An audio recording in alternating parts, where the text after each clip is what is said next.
afternoon, everyone. It's Sparks here, back for more Final Fantasy XIV. Today we're going to be doing a bunch of stuff relating to beast tribes, because, well, I've been looking forward to getting back to that. So, yeah, let's get straight into it. Alright, N7000, what's the mission? Greetings, Sparks. This unit commends your fulfillment of objectives relating to the care and feeding of Grebeloff customers. Pescatarian menu items in particular have met with high approval ratings. Current mission is proceeding, as audio records indicate your people would say, swimmingly. We've learned much of the Corellians and Grebeloffs, and the Last Dregs is now the site of joyful cultural exchange.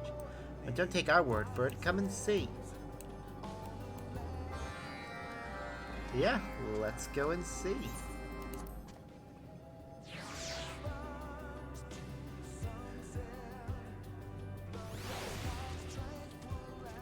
Jamming way. What have you... Well, I wonder what the next species to be introduced to this area will be. Aww, they look so happy. We should keep an eye on that one. They've already polished off 3 bowls of soup today. Well-fed Grebeloffs provide important mission data. Soup-related sacrifices must be made. You like making customers happy, admit it. This unit merely acknowledges customer satisfaction is more conducive to mission objectives than mutual hostility.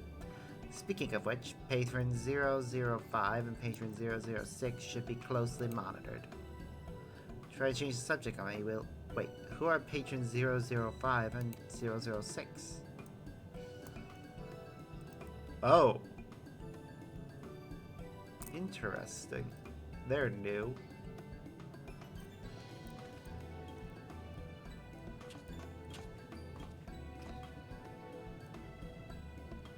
Hail, newcome patrons. I, Jamming, would like to personally welcome you to the Last Dregs. Can you tell me a bit about your home star?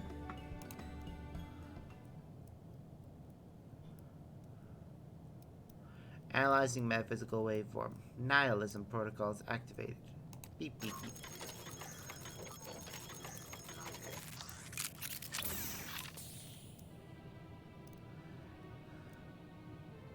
It has shared in our truth and shed the self. This is well. The universe, too, is finite. Only in death when we embrace true infinity. Did you just assassinate my barista? Why would you do that?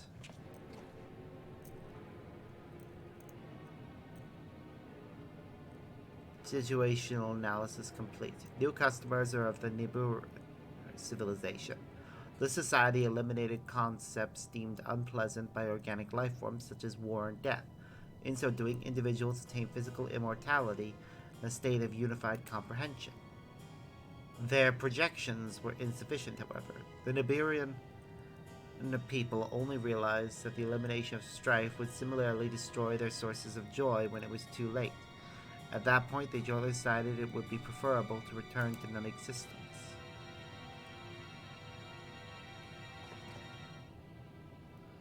Pardon this unit for a moment. Halting shutdown process. Troubleshooter initializing. Repair features and self-determination algorithm restored.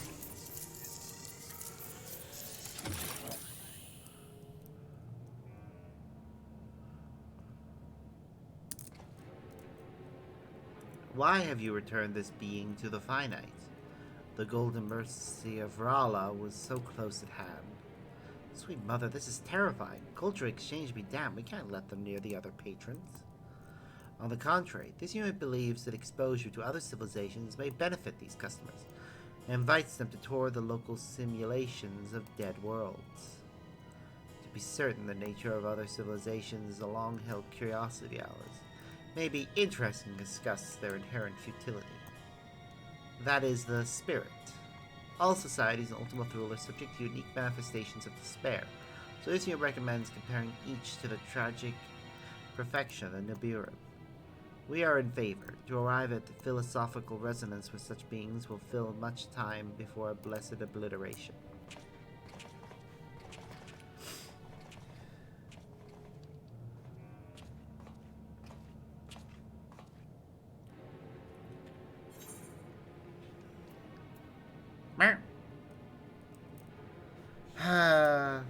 Wow, so early into the stream and I already have to resort to dealing with this kind of thing again.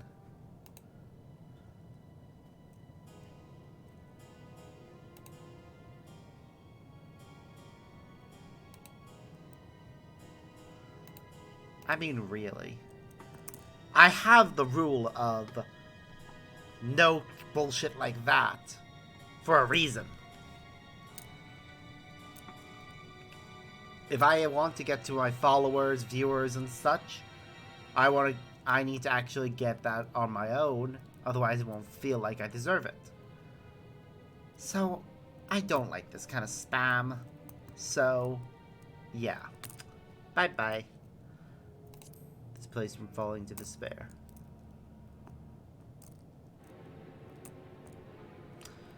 Like, if you want to flog shit, ask first.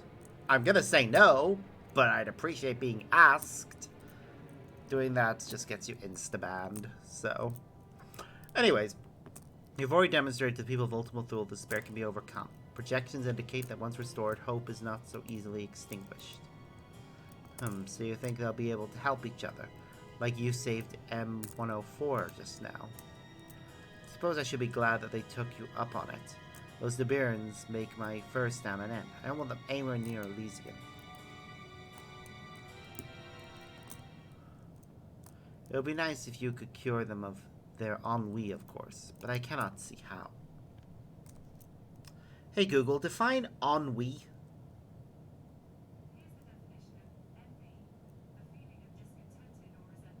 No. It heard envy, not ennui. Ennui, a feeling of listlessness and dissatisfaction arising from lack of occupation or excitement.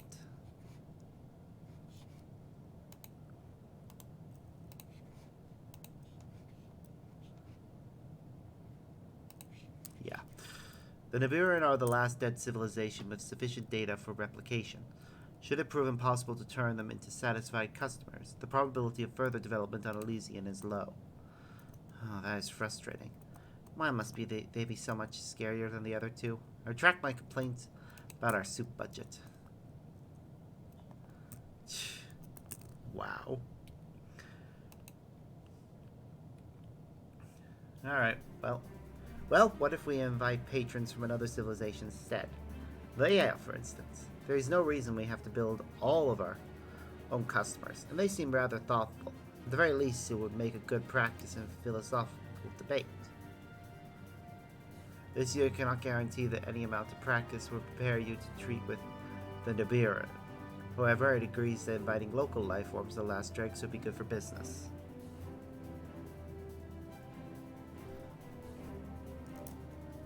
Meh.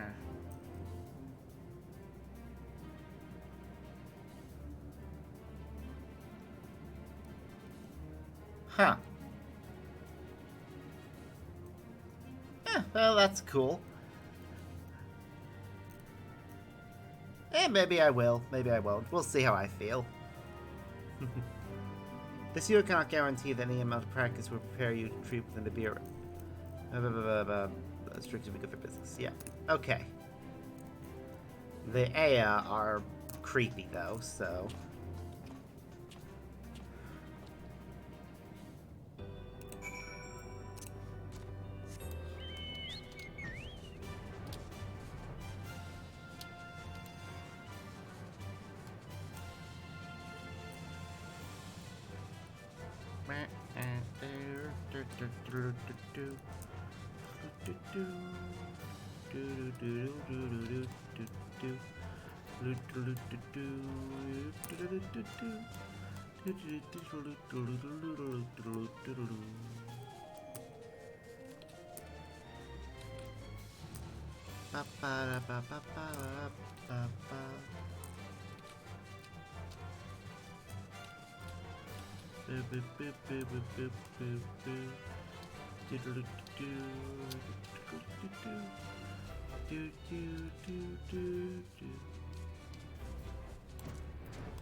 Current objective. Convince prospective AI patrons of the desirability of the last drag's sustenance.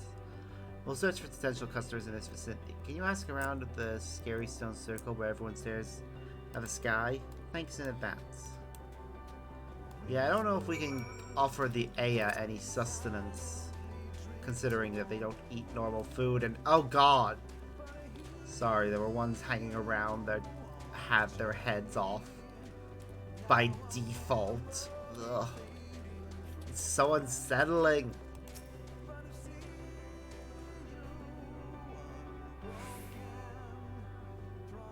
A venue for replenishment and discourse, you say? We once visited similar establishments. They're memorialized today through the existence of our restaurant, where we traditionalists gather to restore ether and vent our petty miseries upon one another. Your civilization is young, so perhaps you do not yet understand that one such location is more than enough. Even the most transient minds can only withstand so much vacuous discourse.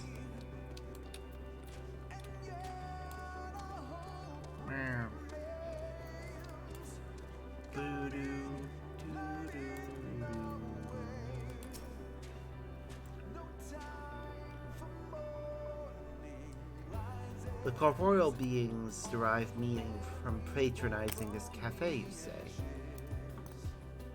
Felicitations. Personally, I have long since departed from such material concerns in favor of staring contemptibly into the abyss. Again, chasing hopes and dreams now would be to betray my very principles. Well, that is great.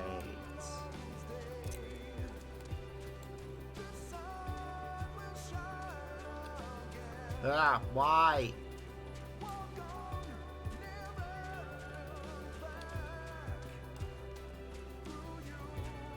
Why have them standing around like that by default?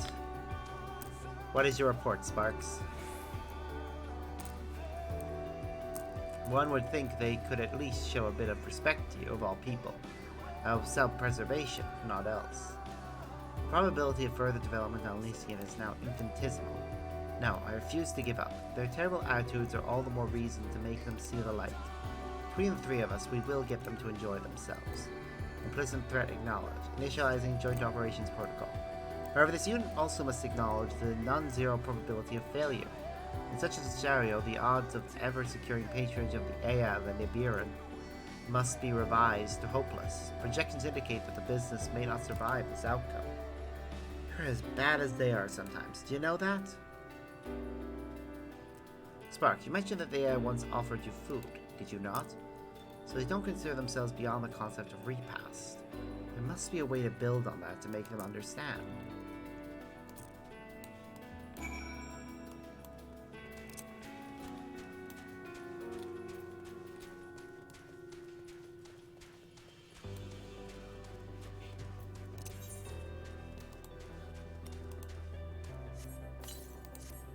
Must remember to do the,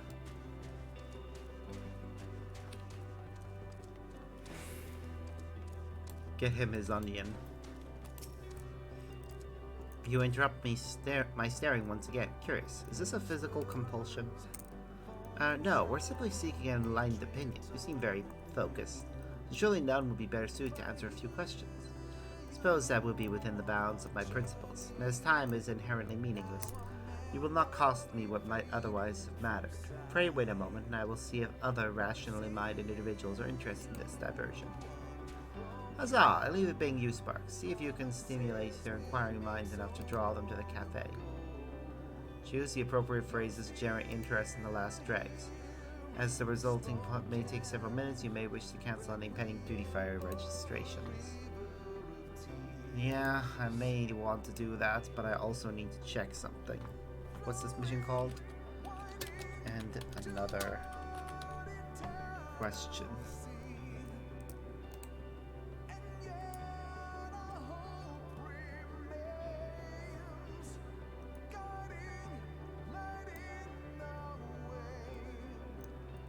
Okay.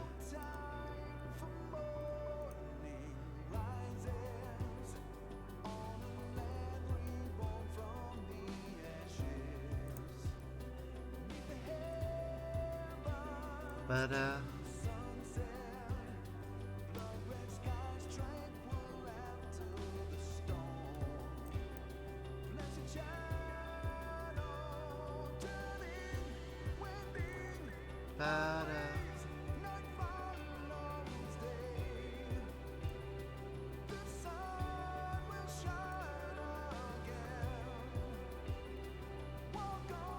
ba, ba.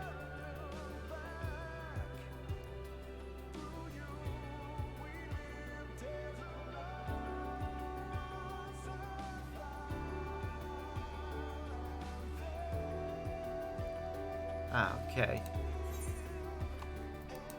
Yep, let's attempt to stimulate them.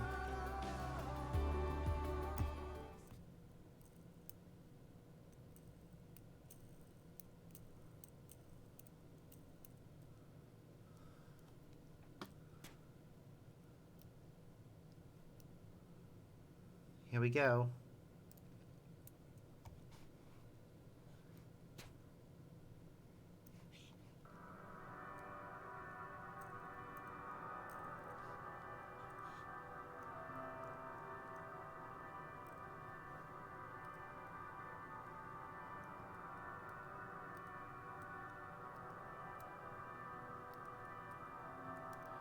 Truly, there is not like a rousing examination to take one's mind off the ceaseless torment of existence.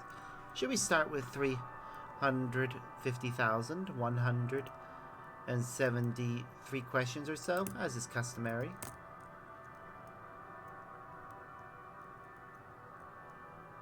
350,000? I was thinking more in the neighborhood of 3. I see that in my cognitive agitation I neglected to account for your base intellects. Carry on with your paltry queries, then. Do you have an interest in gustatory stimulation? We long abandoned the pursuit of gustatory sensations. Though we yet consume ether to sustain ourselves, we do not experience any particular sensation beyond the satiation of hunger. That is perfectly sufficient, though I am curious. You indicate that many beings gather to consume sustenance at your cafe. These beings experience gustatory sensations in unison? Does this not confuse and upset them? Quite the opposite. Taste is a key to customer satisfaction. Our customers are very satisfied, I assure you.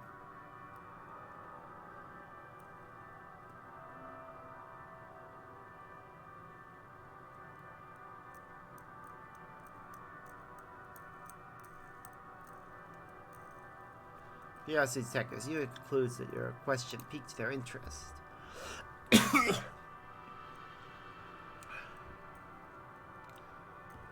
The diminutive being suggests that gustatory sensations are a primary consideration for your establishment. Biologically, however, there are not more than a secondary mechanism than primitive organisms from starving to death. Explain this contradiction. Perhaps to truly comprehend our argument requires tasting for yourselves. Perhaps it is conceivable that having dispensed with our corporeal vessels, God, I hate looking at them whenever they do that whole head thing, prolonged absence of sensation experienced by way of the nervous system has limited our imaginations to a degree. Although we have possessed the forethought to record our gustatory perceptions for posterity, fortunate oversight to be certain. Yet not an insurmountable one. If you were to visit the last dregs, we could help you reclaim some of the knowledge that was lost.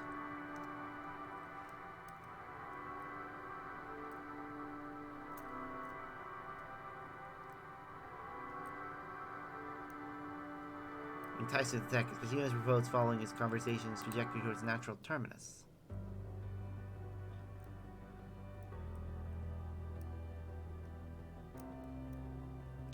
Though I acknowledge that there is some logic to your argument, we are perhaps at an impasse given our form's lack of physicality.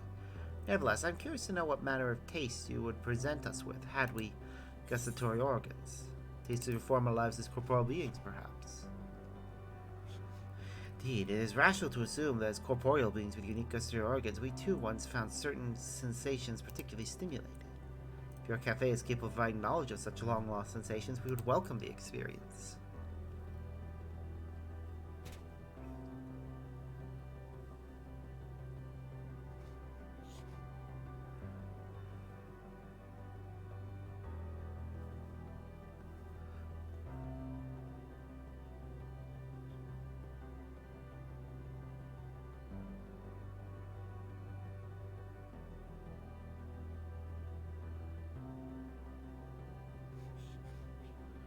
If anyone can do it, we can. We've served a variety of civilizations already, with great success, I might add.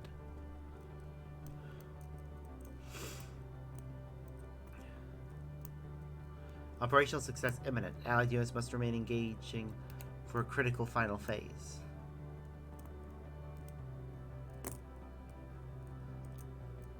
The preparation of historically accurate sustenance will be no simple task, yet the hearse being insists on accomplishing it. Is this compulsion intrinsically or extrinsically motivated? It is our deepest and most heartfelt desire to see hope restored to the universe. How very primitive of you. Very well, I am convinced that your establishment will offer an authentic experience of the shackles of the flesh. Heartfelt, it says. How charmingly rational. Nary a mention of the tangible impact our hope would have on the surrounding dynamis. There are those too, of course, but most of all, what we want is for our patrons to enjoy themselves.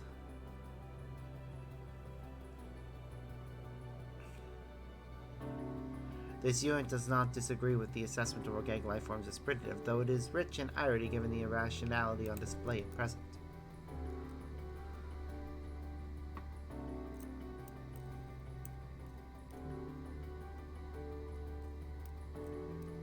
Ugh, could they not do that?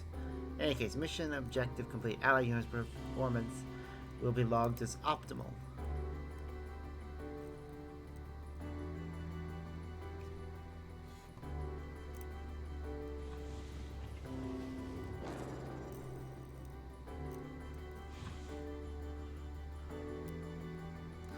We see that you indeed had few questions. When may we partake in sensory experiences?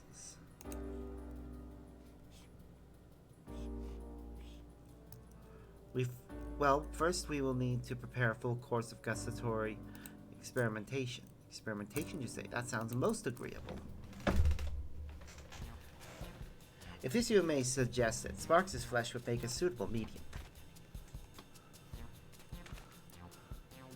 I quite agree, no one has tasted more tastes than the intrepid Sparks. His palate is refined and his bravery unmatched.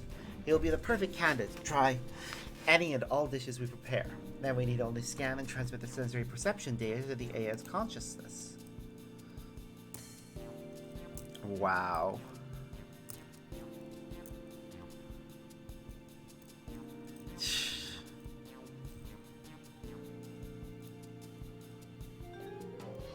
Well, I guess that is one way of doing things.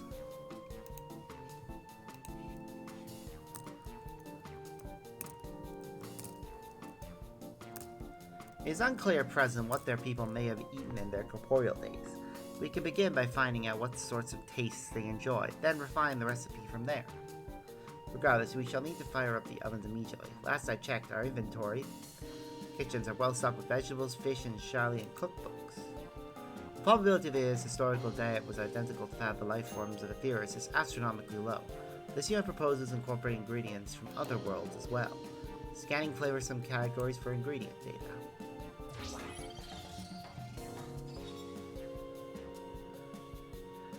Calcite deposits near the ship Ragnarok may contain mineral content suitable for use as an additive. Data indicates that organic life forms love additives. Don't hesitate to taste test in the field.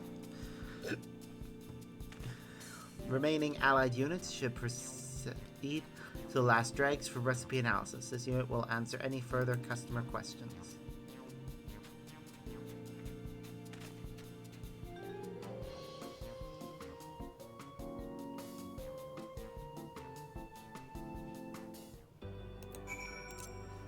Right, so we need to go and collect pinches of stellar magnesium.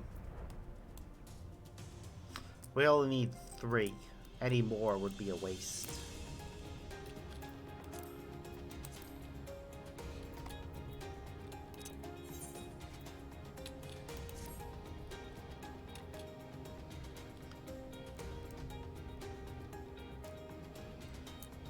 Do do do do do. Do do do do do.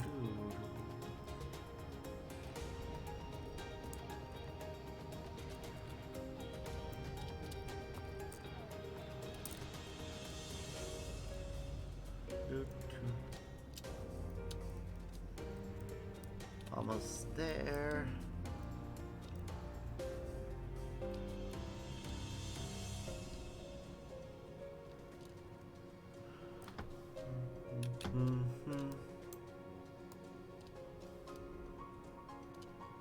And there we go. Our mineral deposits.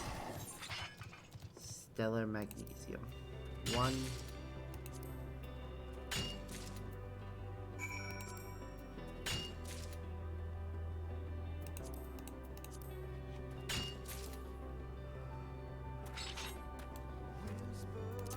Oh, we've got it. Go and deliver it. And then the mission is done. Well, almost.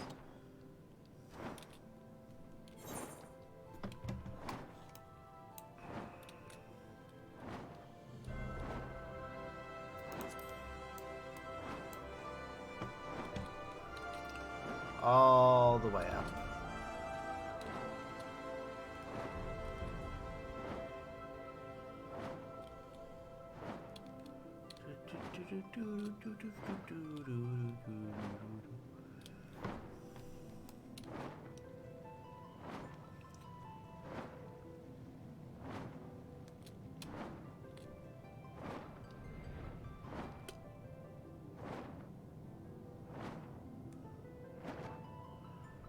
And made it.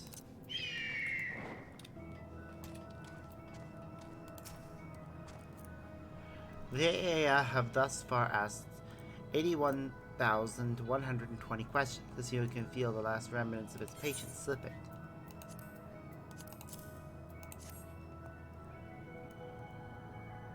A timely rescue. Chemical composition of ingredients within expected parameters. Let the experimentation begin.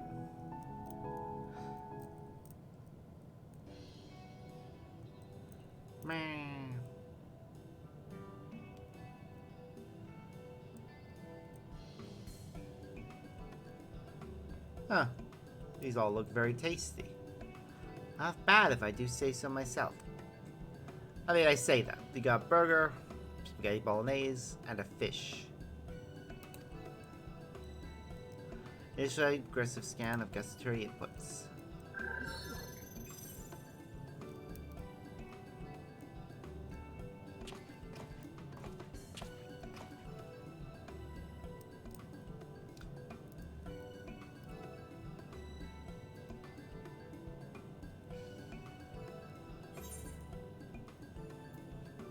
The perfectly ordinary pasta will be our first dish.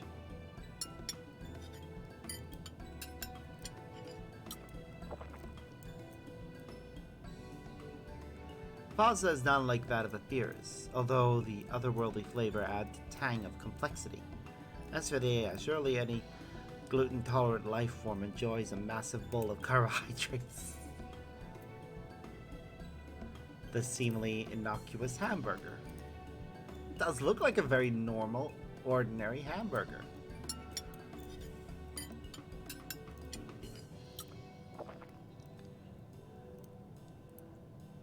You are struck with a sudden certainty that Jammingway either borrowed or stole this recipe from The Last Stand. Although the locally sourced flavoring adds an unexpected spiciness to the medium rare meat inside.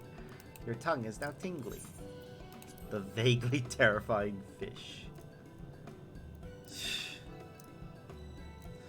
Oh, this should be good.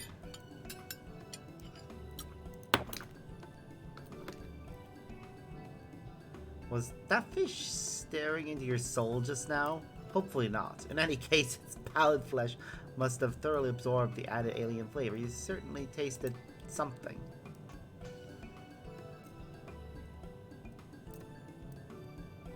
Gustatory data received. Transmitting to patron 007 and patron 008.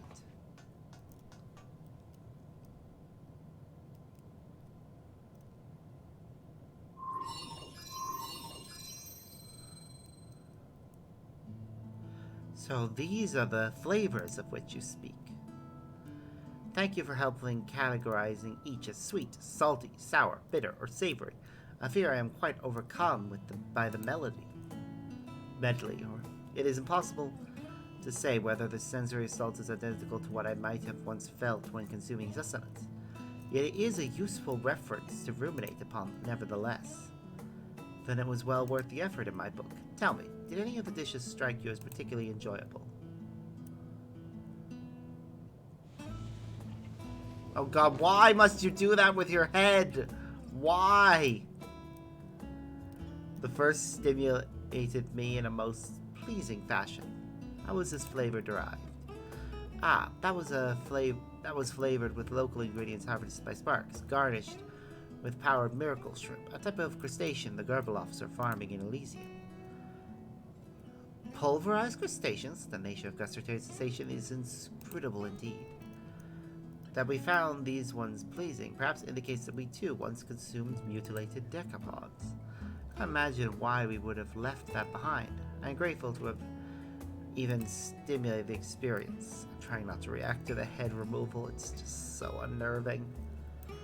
Every time they do it. Ugh. And there we have it. Do you think this will be enough to bring about more changes to Elysium? Inconclusive. This unit proposes the Allied units to send to scan for signs of change.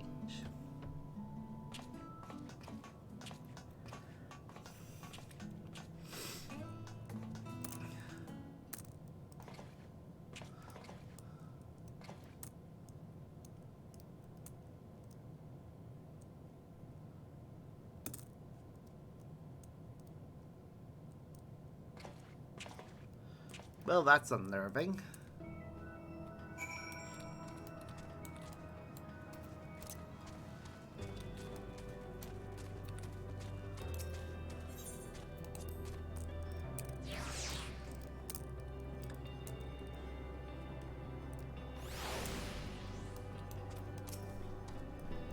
Stigma 4 confirms the alterations have occurred. Let's proceed with the scan.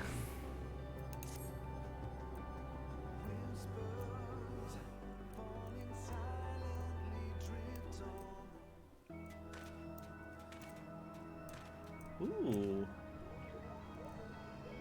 Well, that's pretty.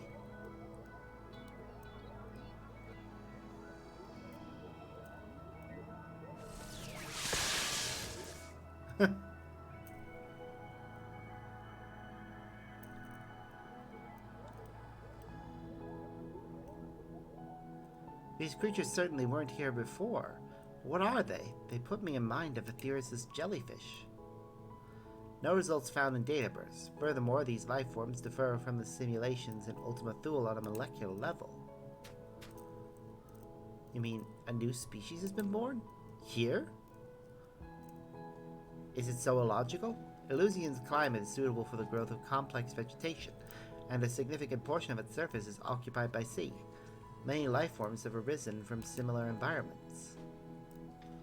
This unit would venture that under these conditions, there is yearning for a corporeal past, but sufficient to cause dynamics to coalesce as organic life.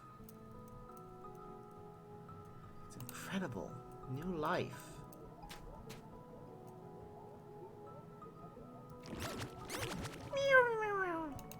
Aww. Such a very adorable life you are. Yes, you are. Like unto newborn babes, or so I assume.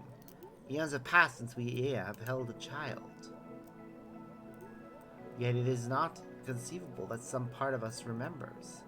These creatures arose from our fondness for the past. They may indeed be the nascent forms mentioned in our ancient records.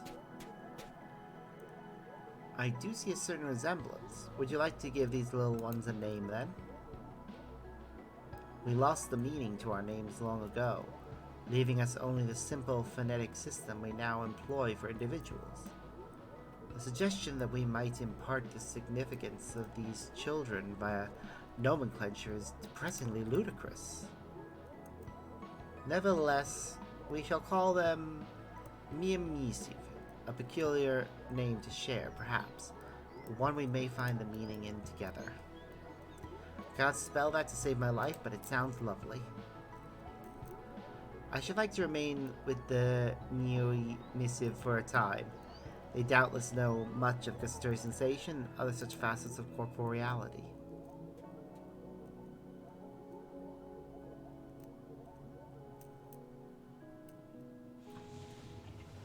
Oh god damn it. In serving as their guards, we may yet reclaim some of what was lost. New life has arisen from the Aya's longing. Nurture and protect the missive, for they have much to share. There is yet room for Elysia to grow and change. What other hopes will the power of Dynamis bring to life?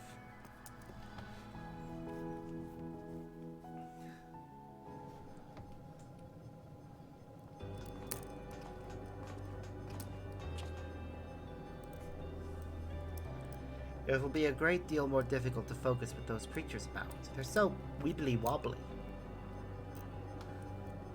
This unit requests you contain yourselves. Energy levels are already low due to patrons' ceaseless querying. However, this unit does admit to curiosity regarding the new life forms. Though it is probable that the new emissive share data with the Aya's genetic memory, possibilities for their development are infinite. This differentiates them from other Dynamis-based life forms. Or maybe they're just one more indication that you lot aren't doomed after all. This place was built for endings, it's true. We have seen many a beginning. Let's keep that trend going, shall we? Affirmative. Our mission remains one constant among many variables. Woo. Reputation up. I am now respected. New daily missions, 3 additional quests.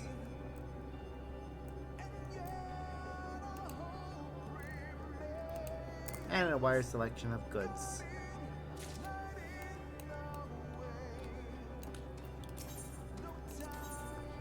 Alright. 1,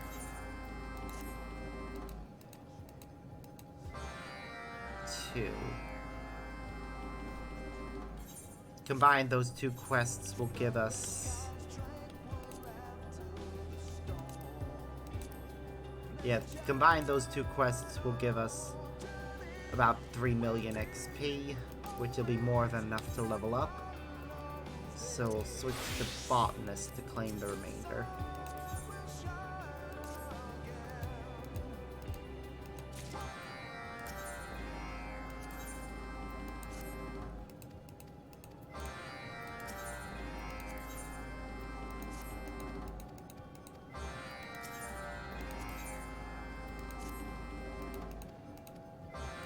There we go. Okay, before we continue, I'm just going to be right back a moment, because what I made for my breakfast / lunch is ready, so...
Alright, food has been obtained. Gotta let it cool down a bit. But let's continue.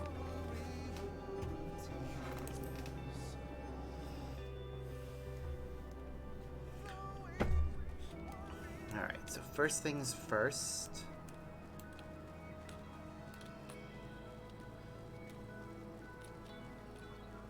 We head over to the Aya.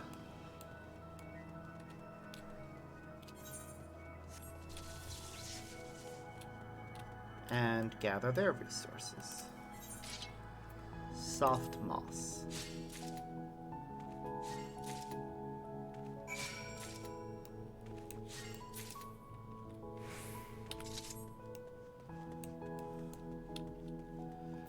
Okay.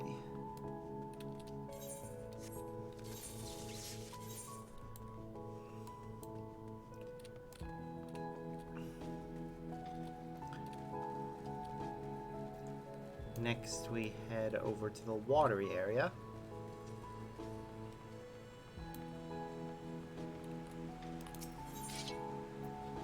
And we want, what is it? Supremess kelp.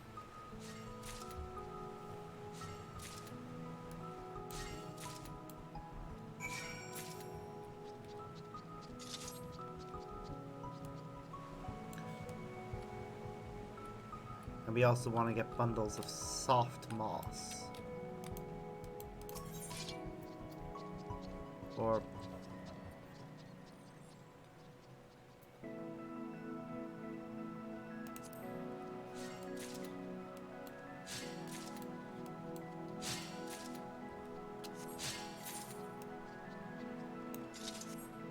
sold out.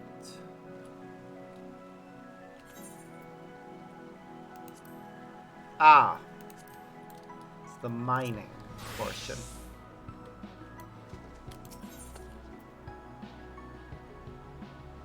We want to get Elysian rock salt.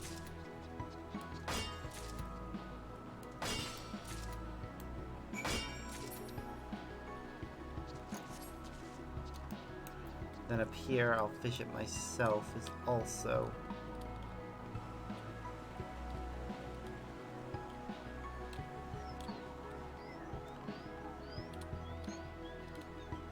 something.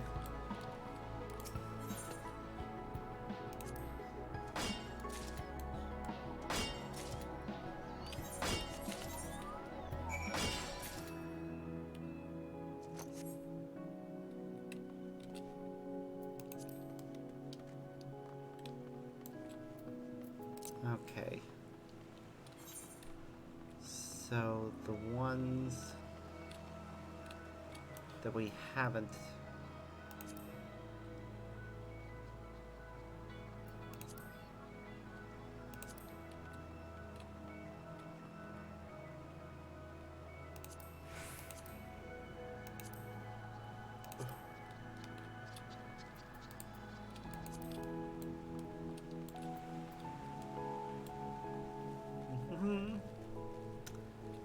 overall, this is a very pretty place. I do hope that we get to add to it in such a way that it actually forms a planet. So you can see the star itself down there. This is just sort of floating around it.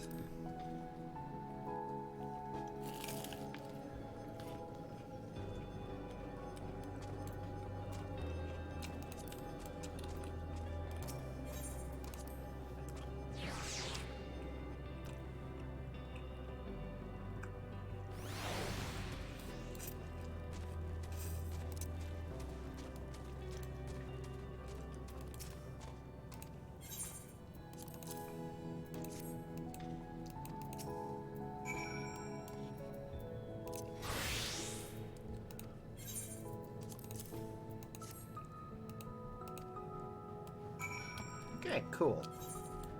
It's 2 missions done.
Oh.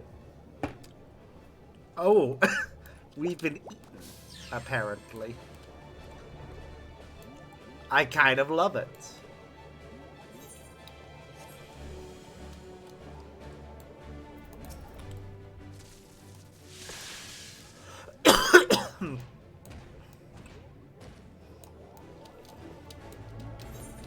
This is adorable.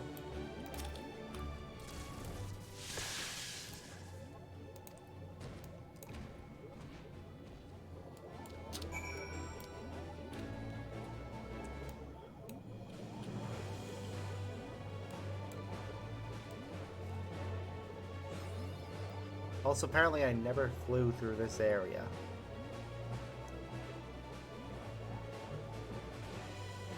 Weird.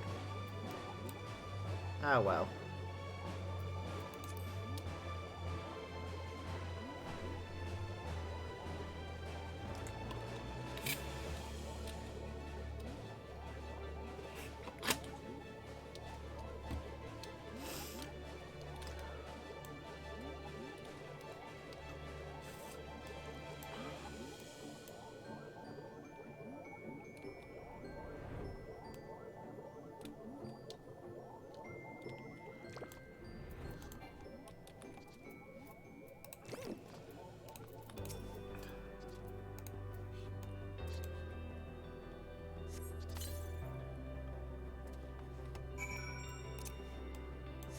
We just picked it up.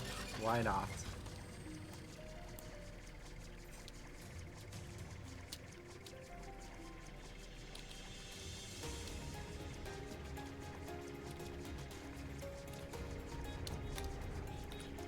There's the Aya that we need to deliver this kelp to.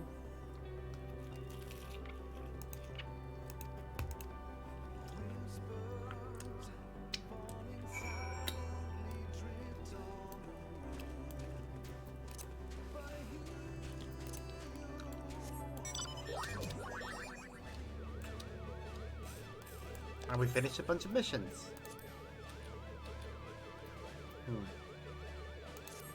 Alright. If it takes us... We can get 180 per day, and we're going to finish today with... about... What would it be? 360? Should only take us another... about 4 days? Though we do have today's as well.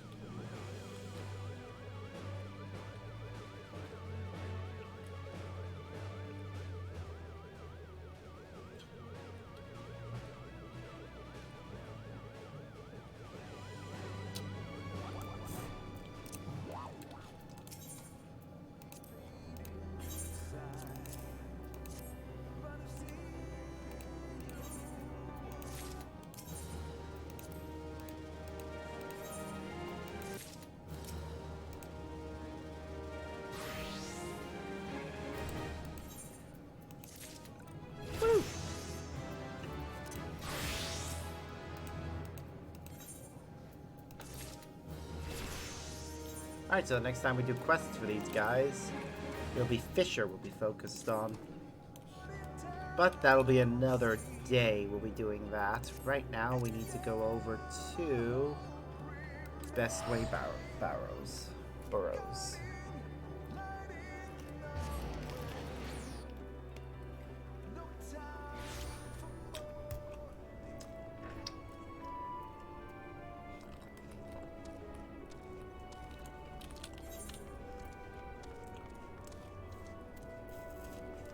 It looks like Blacksmith is the one we're working on.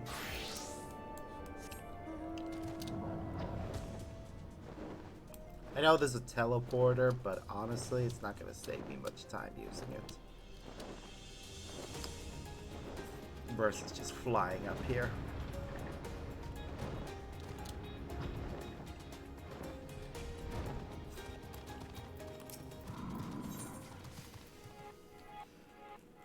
Calamari rip.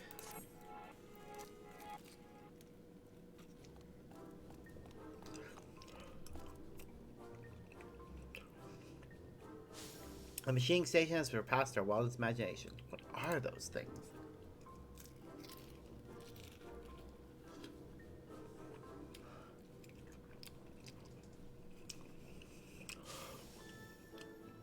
Mechanical mysteries aside, we've gathered a good crowd. Yeah, I know we can do more. I feel it in my ears. I asked the others if they had any ideas, and apparently Managing Way has it all planned out.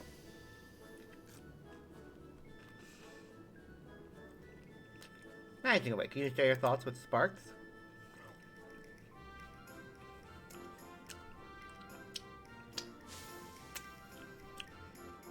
Certainly. Consider, if you will, the traditional opera diet. Carrots, carrots, and more carrots. Many of us, myself included, have in fact subsisted exclusively on carrots. Contact with the people of Theris, however, has revealed a whole world of non-carrot foodstuffs, in addition to fascinating trades and traditions entirely centered around food.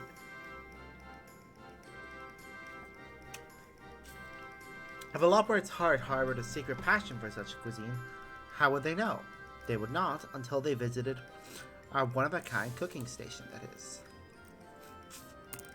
A delicious idea, is it not? I'm genuinely asking. I too have eaten naught but carrots, you see. And thus we arrive at our primary issue, staffing. There are few Loporrits with sufficient knowledge of cuisine.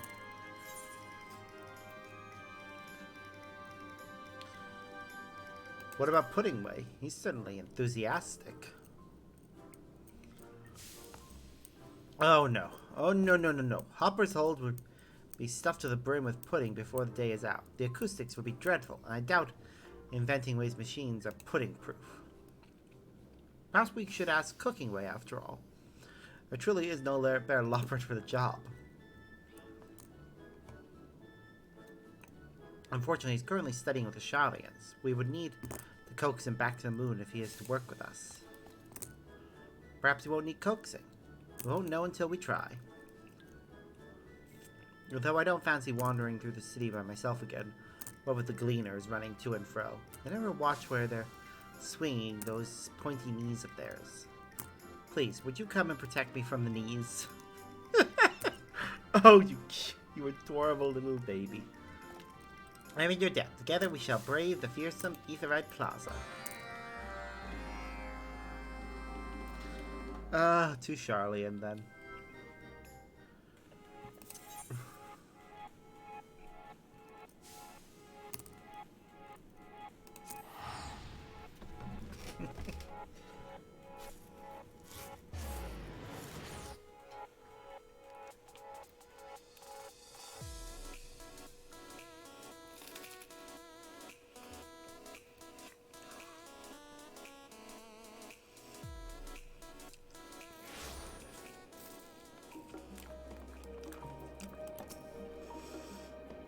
Oh, those people, those knees, but we must approach if we are to inquire as to Cooking Way's whereabouts.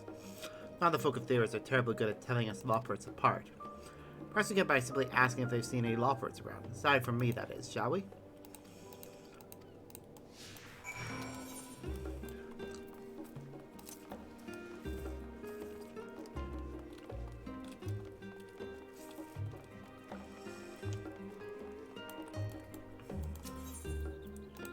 Discuss the Agora. Seeing so many shops lined up, can't help but feel excited. Who knows what's in store? We wanted the other Loporrits to experience that same sense of anticipation. So Managing Way and I use this place as a reference to the Dreaming Workshop. Can you tell?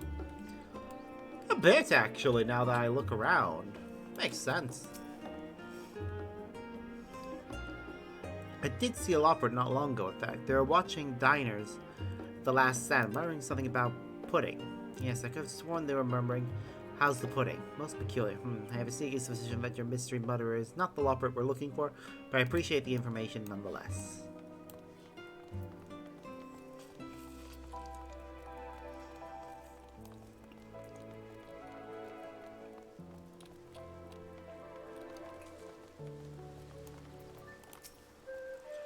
Loporrits, yes, I do recall seeing a few of your kin earlier this morning. One appeared to be off to the last stand, while the other was walking toward the studio. Sharlayans truly are as knowledgeable as say. Thank you, good sir.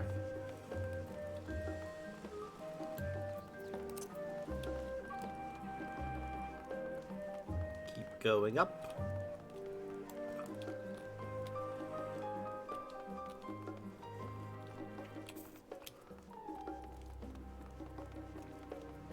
Talk to the person after we've done the little conversation with Dreaming Way.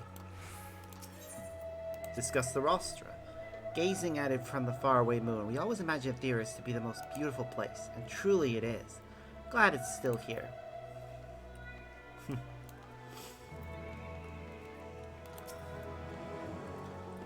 Oh, another Loppert. This must be my lucky day. I was indeed just speaking with one of your kind about his research into Far Eastern recipes. Of particular interest of mine. Must say that fellow has good taste. Recipes, you say? Why, that must have been Cooking Way. Do you happen to know where he went? Not precisely, though he headed off toward the west side of town. Perhaps he went to research more recipes. In case your assistance in this matter has been greatly appreciated. Based on what we've gleaned so far, I believe the unidentified Loppert heading for the studio is most likely our Cooking Way. This case should be right on his tail.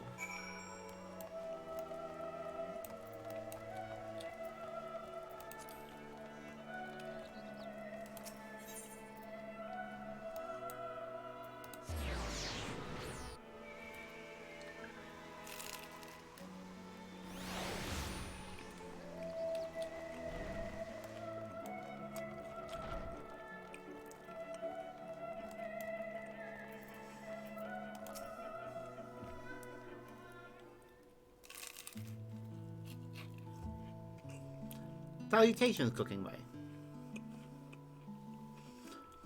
Dreaming Way, is that you? What happened to your clothing? It's very yellow. Well, since you asked.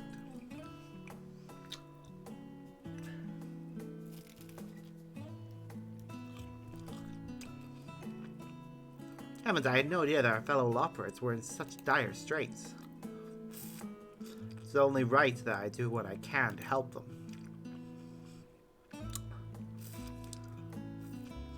I must admit that I'm eager to test the many recipes I've learned here in Etheirys. I know I've been a bit fixated upon carrots in the past, but I'm a changed Loppert now. There's a whole world of flavor out there. It's time that we brought it to Best Way Barrow. Huzzah! Flavor! Of course, I will need a kitchen. I provide my own pots and pans, but I appreciate your assistance with dishes and utensils. Most of Etheirys' cuisine is not so conducive to gnawing as one might expect. Leave it to us. I saw a chopstick once. Yes, about that. It would probably be best if we consult Master Daikon at the last stand about the details. He'll show you what you need to prepare and in what quantities. Meanwhile, I shall return to the burrow and begin preparing my kitchen. There is much to be done.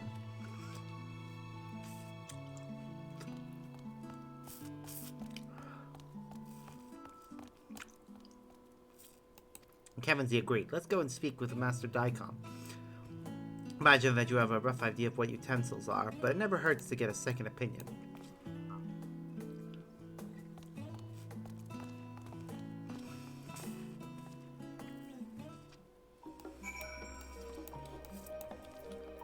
I mean, my character has no idea about how to run a restaurant. Their culinary experience is only about how to cook, not how to run a business.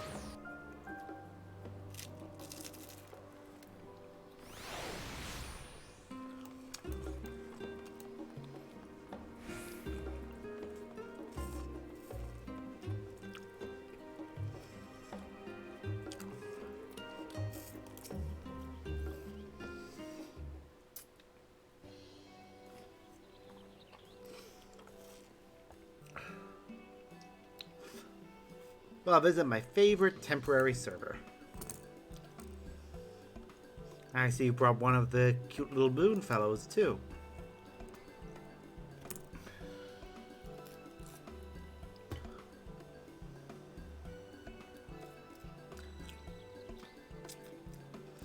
Tableware for the Lopperts? Well, why not? You'll need dishes and bowls, of course. Some cutlery, perhaps tablecloths and mats as well. One moment, I'll make a list.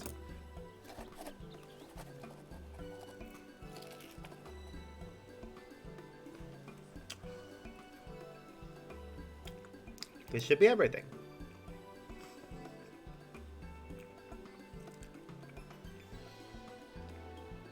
Thank you very much. Don't mention. Just save a place for me. I'll get up there one of these days. Please do. I'll even send you a proper invitation once we're operational.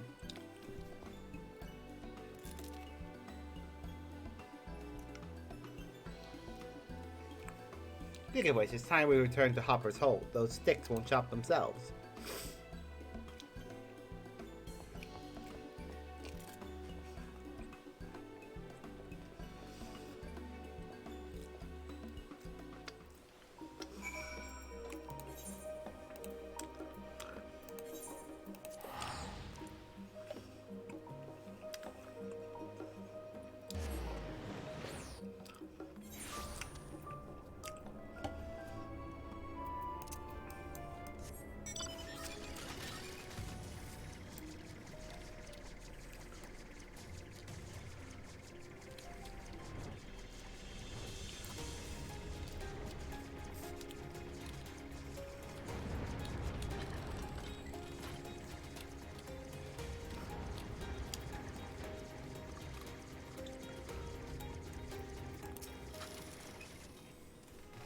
Ah, there you are.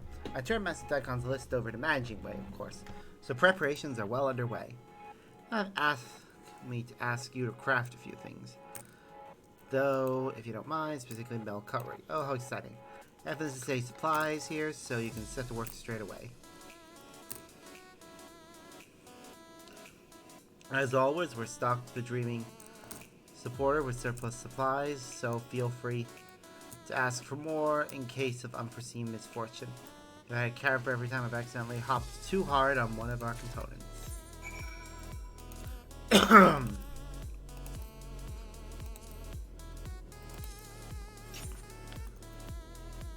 Do we need to make them high quality? Doesn't look like it.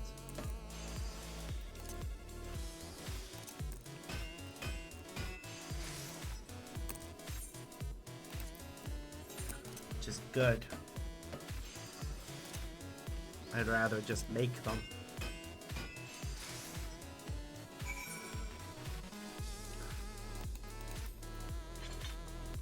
Now this will be the quest complete. Sparks, I trust your work went to plan, Managing Way's plan, that is.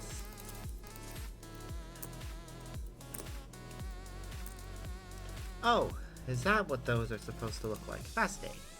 Tuckerway has already arranged his kitchen according to his very exacting preferences, so we should have everything we need to get started. I hope you worked up an appetite.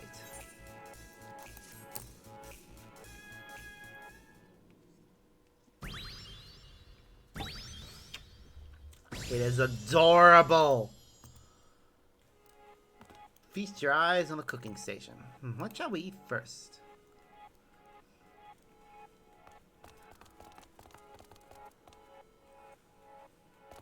Welcome. Do taste as many dishes as you like. Each recipe is prepared with loving care. If you have any questions about the flavors or techniques involved, I should be more than happy to instruct you.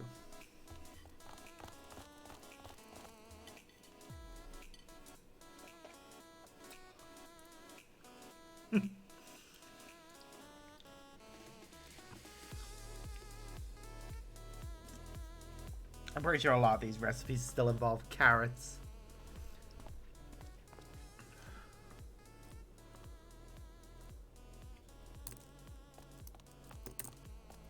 Ah, that one. I remember that loperet. I should like to speak with them, but they're always running off. The cooking station is now open, servicing the hungry loperets of Hopper's Hold and beyond. Much yet to be done, however, if each is to find your purpose. Continue expanding the workshop.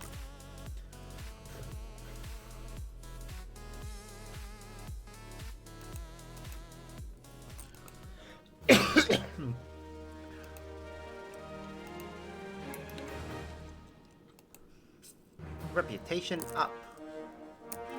Woo.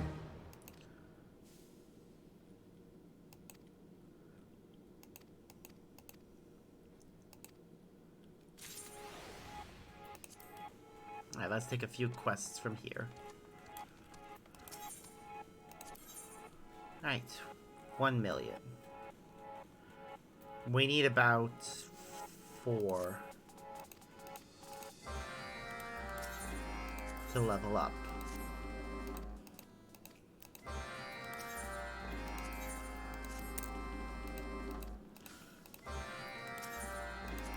So we'll take 4 quests as this class, and then take the remaining 2 as an armorer.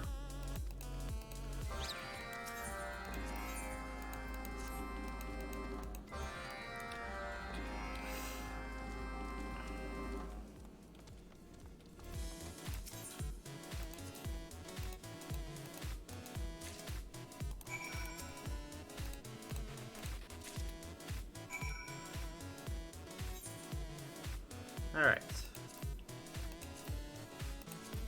So first, we need to make some exercise equipment. But it has to be high quality, so...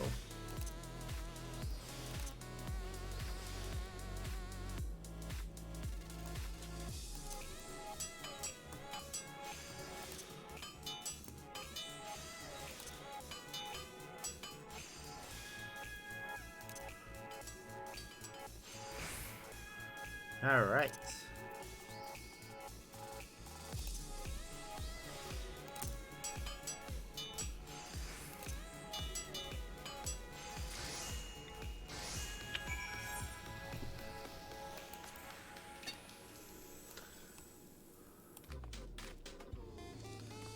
Oh, and switch back to blacksmith a moment.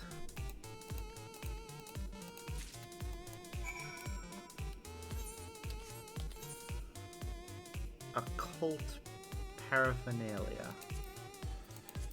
Okay, does it need to be high quality? Yes.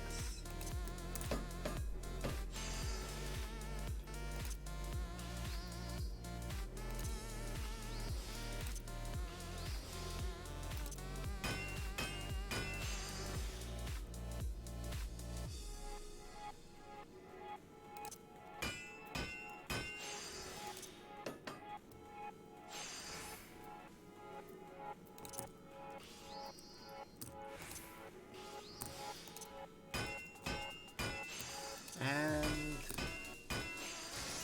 done. Alright, so that's the occult paraphernalia made. Still need to talk to some people and distribute some samples.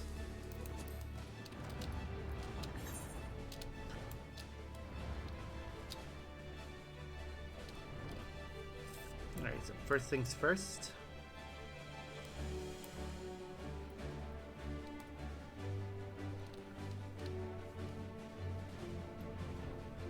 Protecting way. Hello. Alright, now we need to make this stuff. And it doesn't need to be high quality.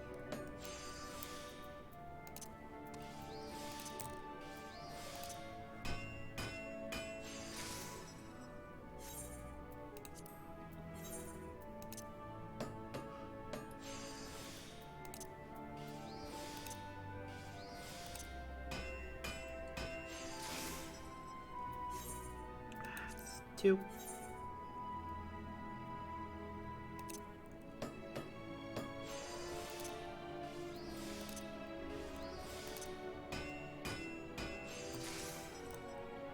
Three.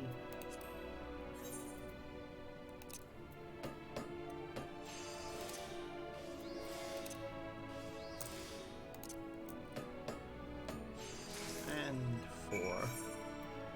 Ooh, that's 1 quest done.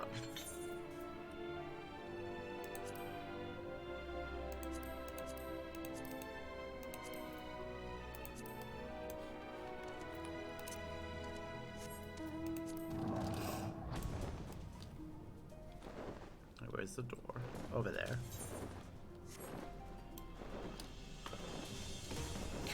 So carry on to this area. I do wish this place had a Ethernet.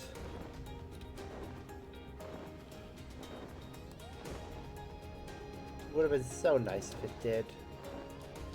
Oh well.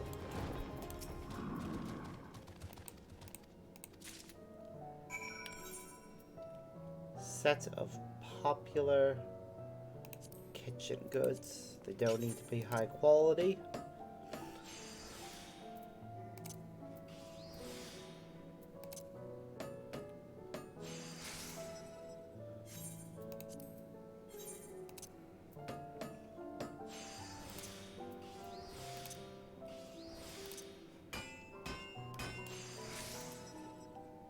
Alright. Another quest done.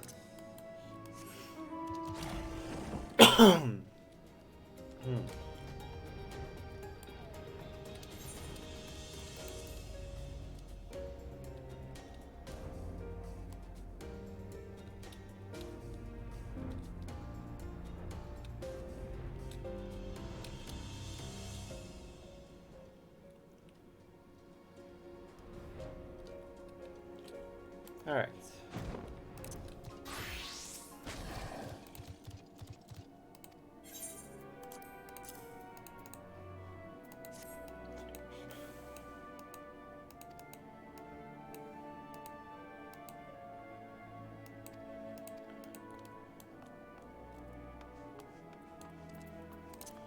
We need to find 3 more.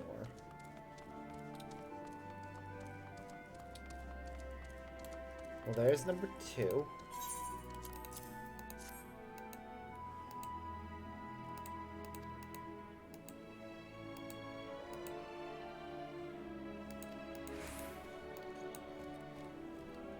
I don't really care about the side quest objectives dialogue that much.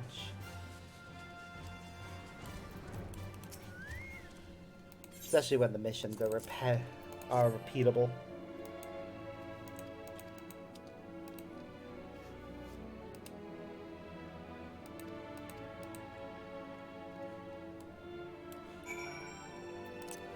Meh.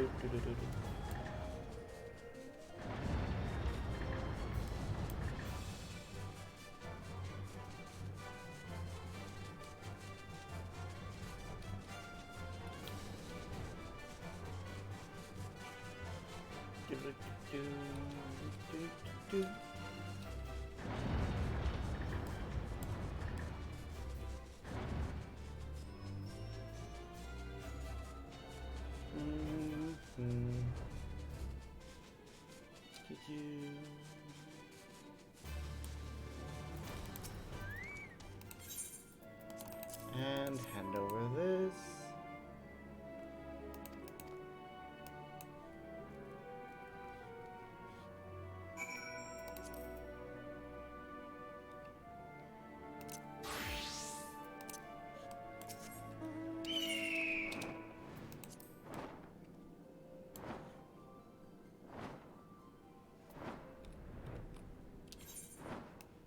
Ah, that's outside of the thing.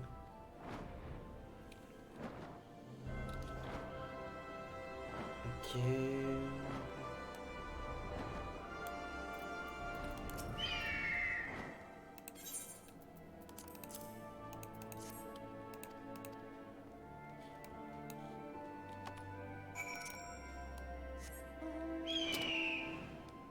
All right. The last quest of interest is just outside of the whole place. So, guess we're heading outside to go grab that.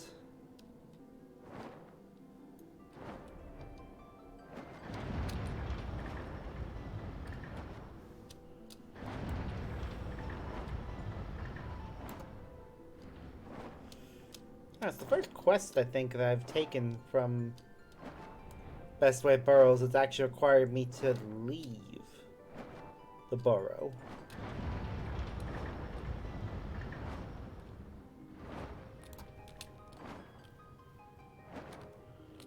It's interesting.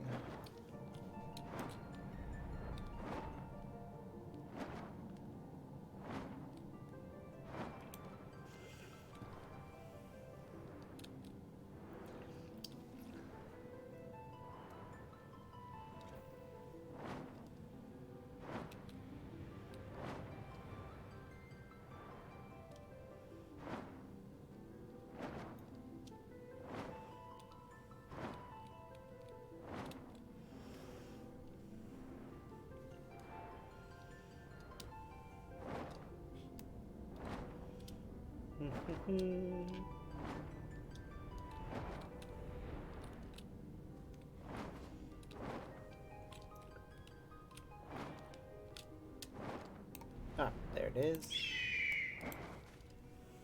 Prototype supporter.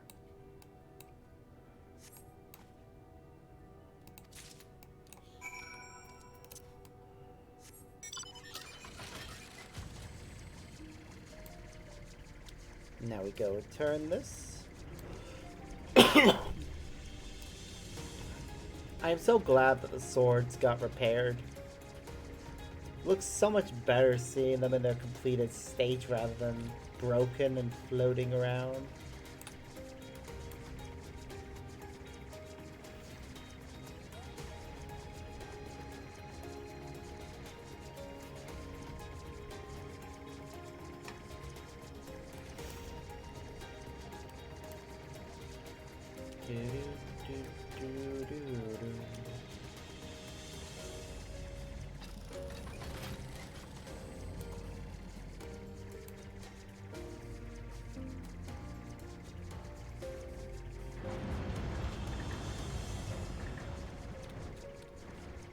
We're almost there.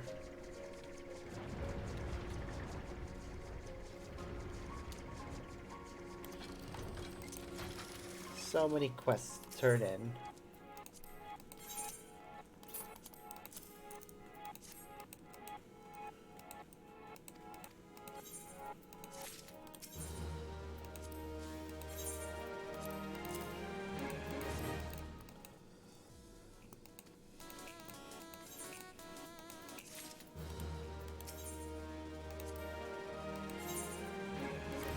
Alright, well, we only need to take 3 of them with this class. But oh well.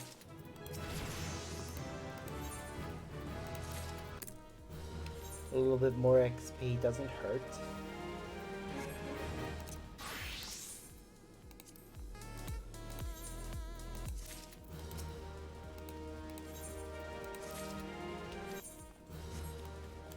Whew. Okay, so that's all 6 of those done. Now. Ooh, training's complete with the Adventurer Squadron. So let's go back to Old Daw and collect that.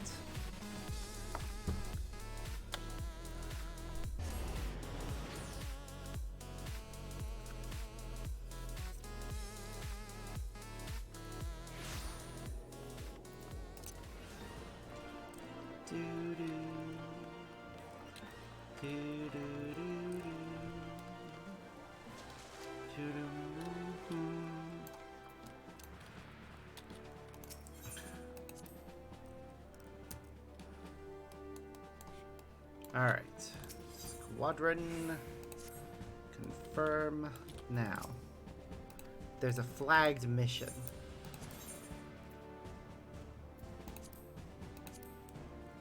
Okay, they could really do with a lot more of the physical ability one.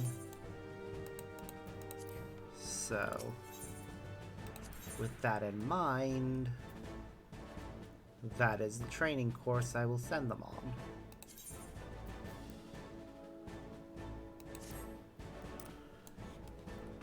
$40 should get them over the threshold they need. Look at them all, training away. I'm so proud of them.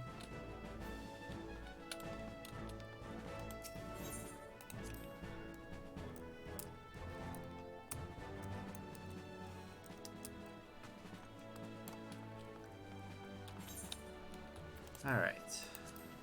Now.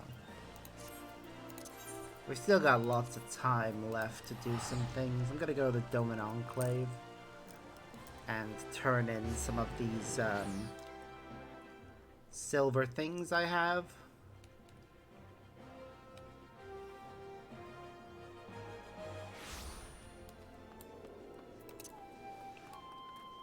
After all, one of them will get us at least 1,000. So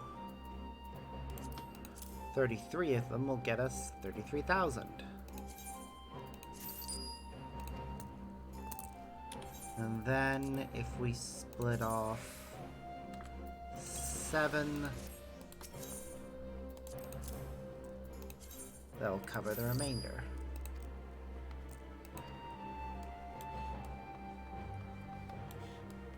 Now if we go talk to one of the salespeople, we can sell all my remaining silver things.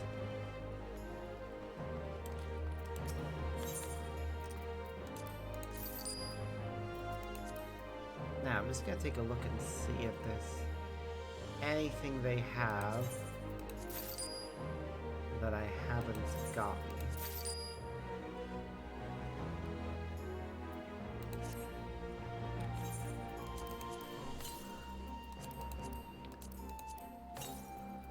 Ooh.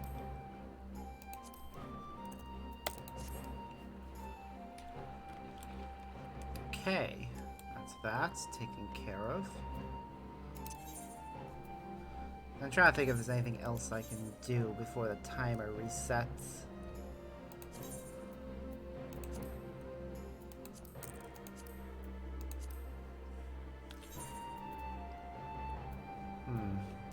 I guess I do still need a lot more causality tomestones, so I'll switch over to Reaper and go ahead and queue for the expert. Wow, just straight away. Wonder which one it'll be.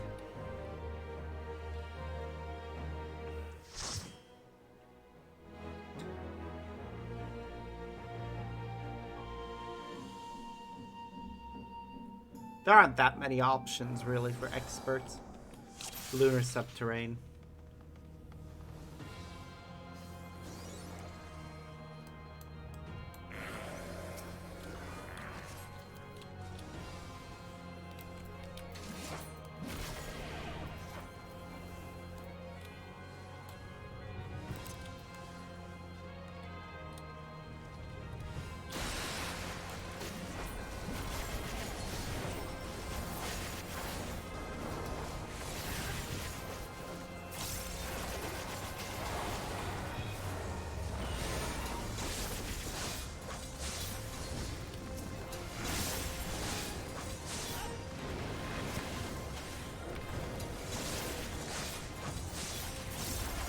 Okay, alright.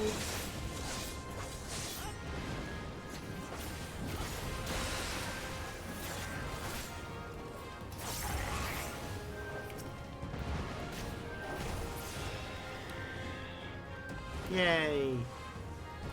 Whee!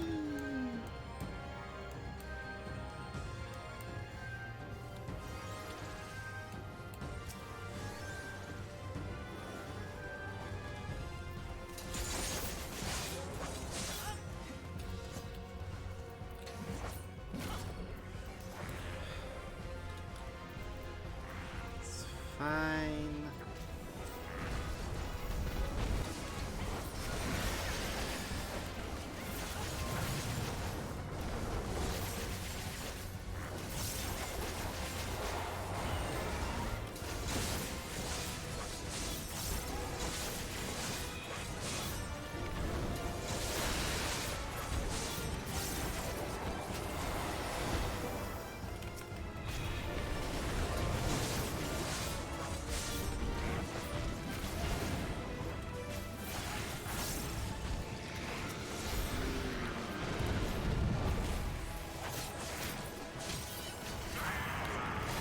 We win.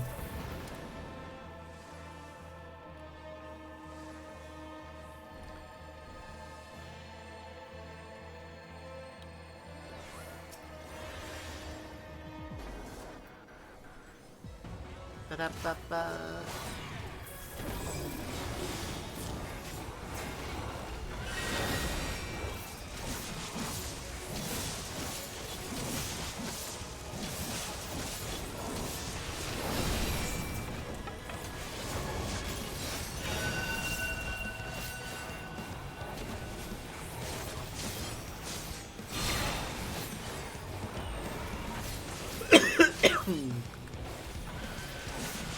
At least the first boss of this area is relatively easy.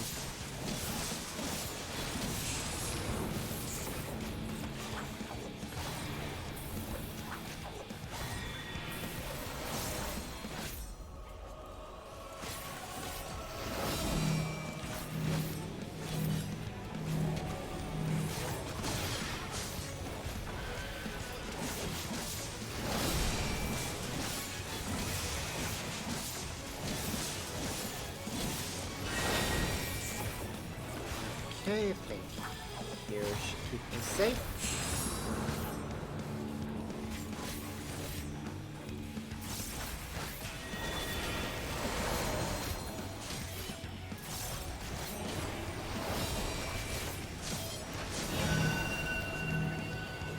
Oh shit.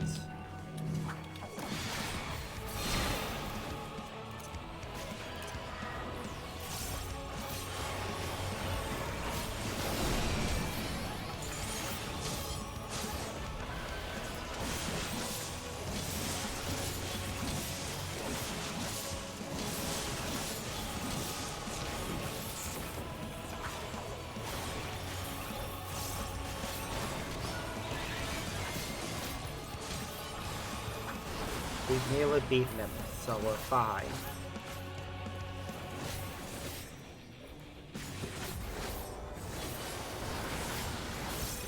Woo!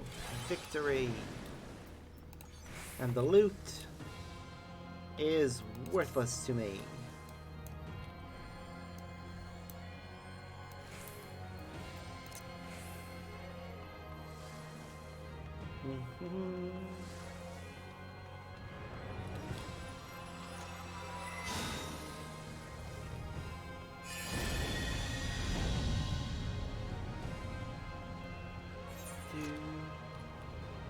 Hurry, Golbez! The city is already overrun! Ugh. Thank you, Durante. First the villages and now the capital. Nothing is exempt from their avarice. I'm casting one. Worthless to me.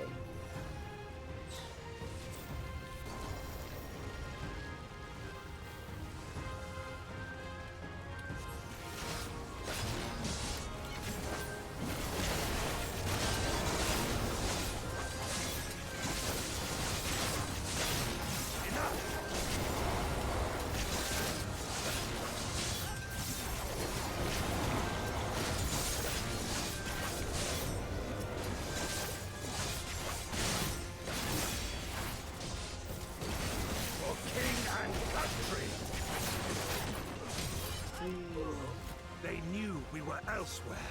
Cowards. Uh-huh.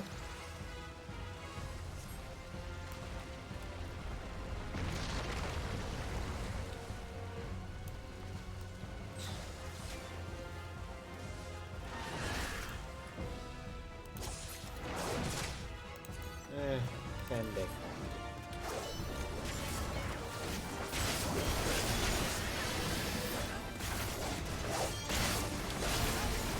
King and country.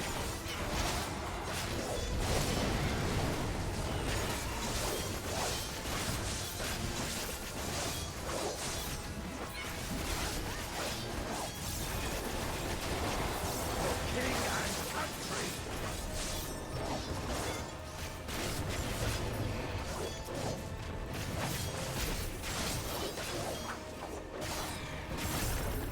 Moving on.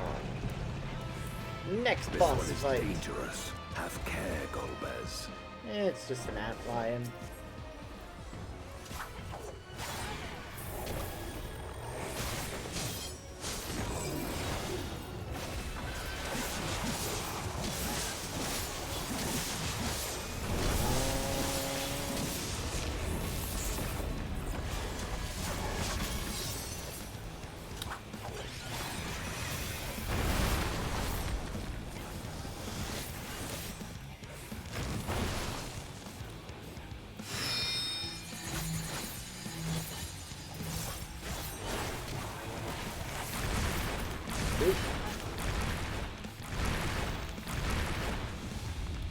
Okay.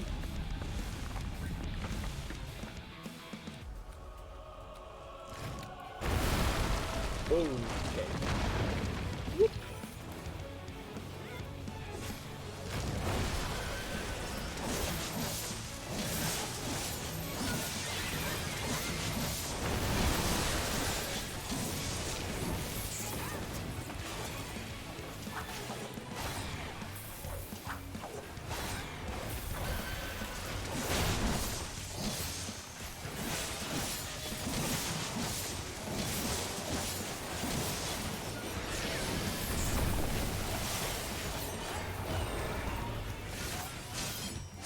alright.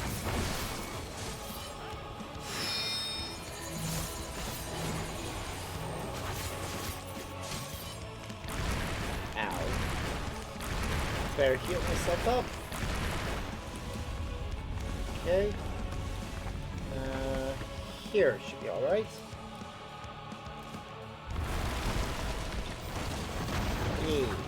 Hey, Nano!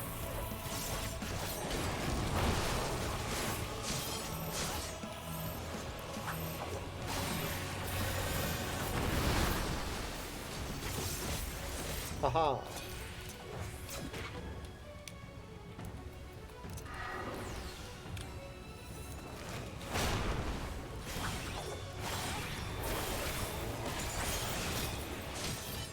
Woo, we win.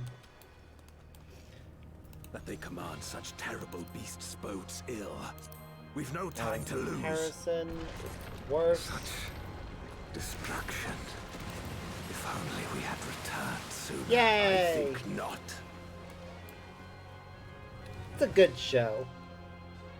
I look forward to when the next 2 episodes come out on Thursday.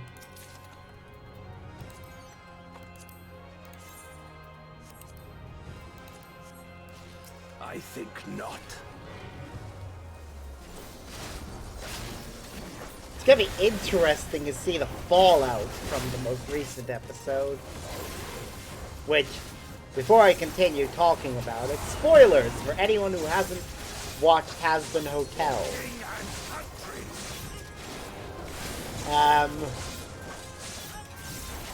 Seeing how Charlie reacts to Vaggy's past is gonna be interesting. Because that's gonna be something they're gonna have to deal with. I dare say we'll be faster if we split up. Though also, the way Adam says that Vaggy's name is supposed to be pronounced, because he's the one that named her, makes me want to punch him even more. I mean, Jesus Christ, who names somebody after vaginas, of all things? Oh, Charlie has snapped and lost her shit several times, and it's always great.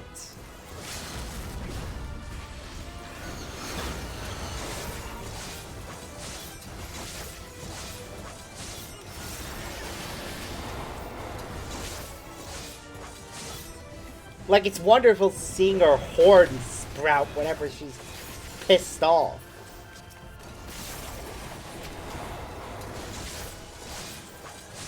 But I hope that somebody deals with Adam, because I absolutely hate the guy. Like, he does not deserve to be in heaven. At all.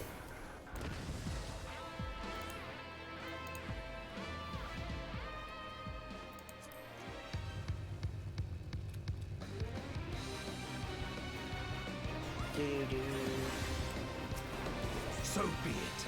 I will fight you with all And my several of the strength. songs from Hazbin Hotel are just stuck in my head.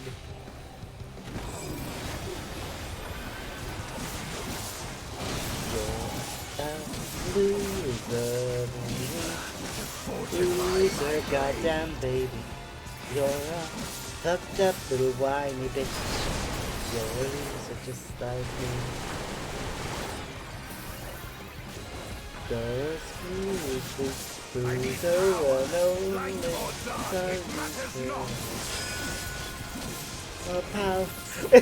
Like, the fact that they got Keith David, one of the most prolific voice actors that we have, to say power bottom at rock bottom will never not be funny to me.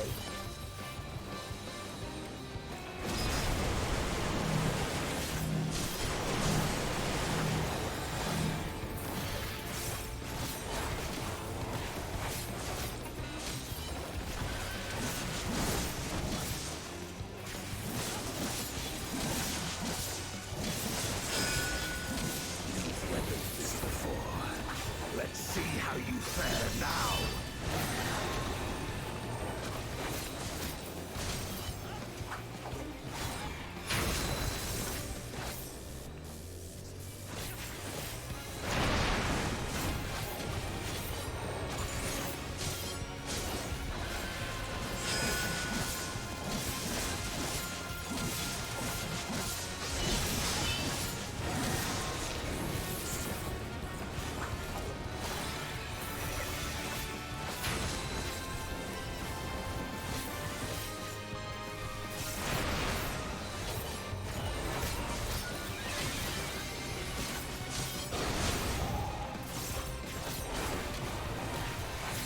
Ah, come on. I can do this. Even so, I'll not be bested. Not this day.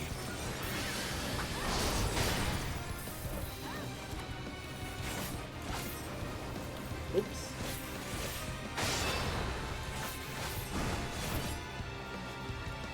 Prepare yourself.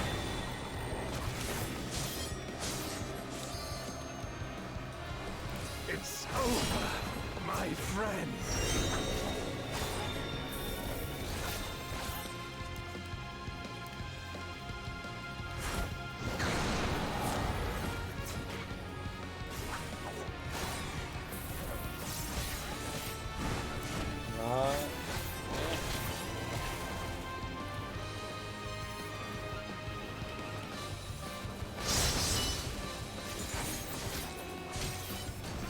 Fair. You've weathered this before. Let's see how you fare now.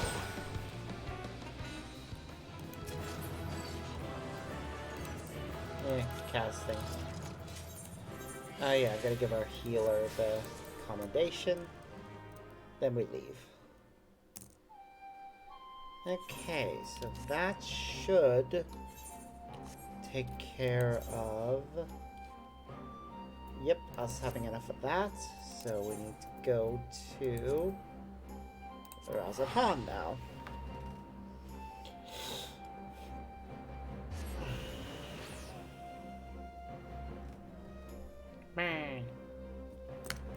Yee!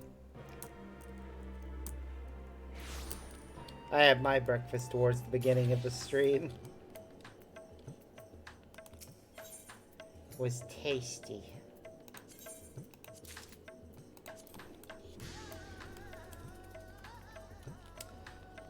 Well, I didn't need to know that.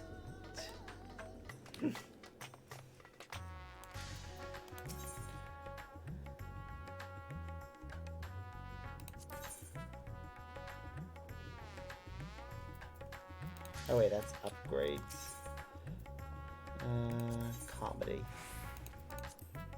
Alright, which one can we afford the chest plate now? Because I think that's the big one that I need to upgrade. Yeah. Because we got the legs. I've been saving up to get the Credium Curus of Maiming.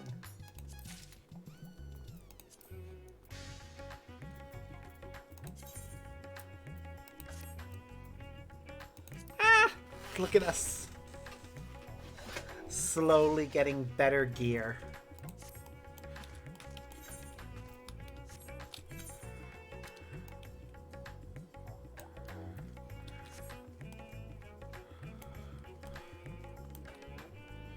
Of course, now we've spent most of our stuff, so we can't afford anything else. Oh well, we might as well try and do the level 90 dungeon to see if we can get a bit more resources.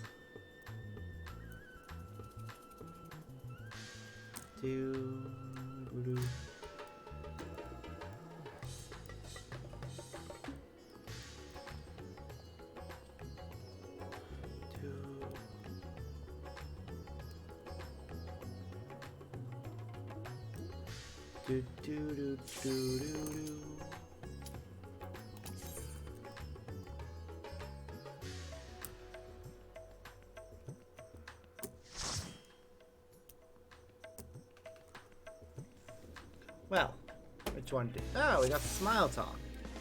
Smile Tongue. Ah, I forgot to upgrade my portrait. Ah, well.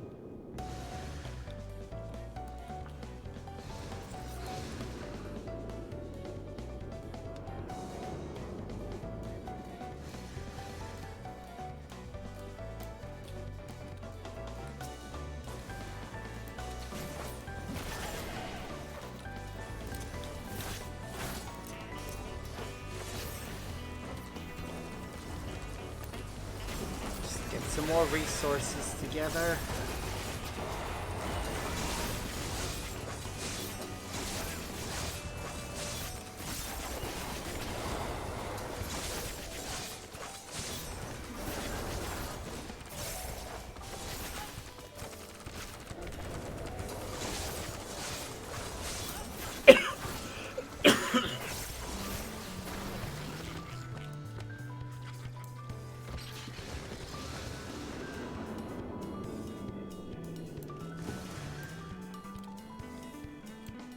Ba ba ba.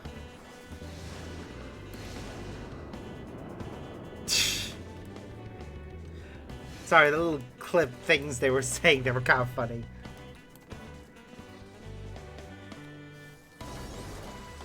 Huh. I've seen some good examples of that. Not actually played any of them.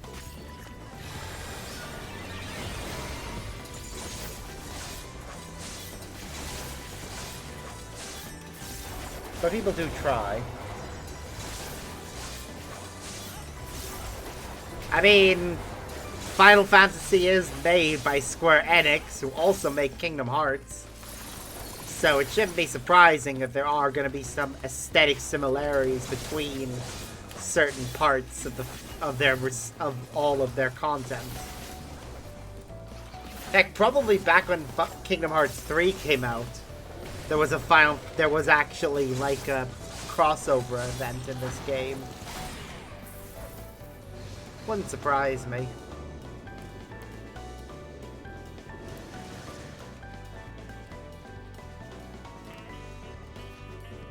Yeah. I mean, think about Kingdom Hearts is basically what happens when you take Disney and Final Fantasy and fuse them together.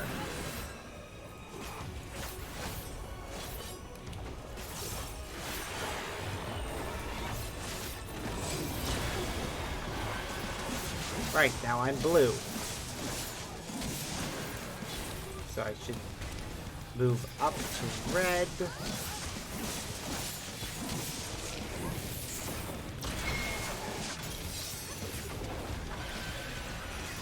And now I'm red, so...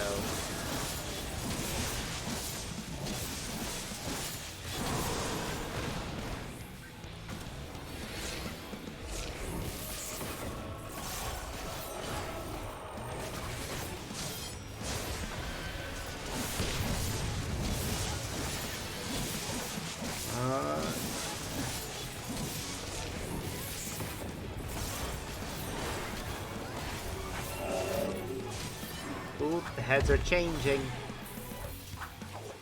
Which one's on this side? Right, I need to be...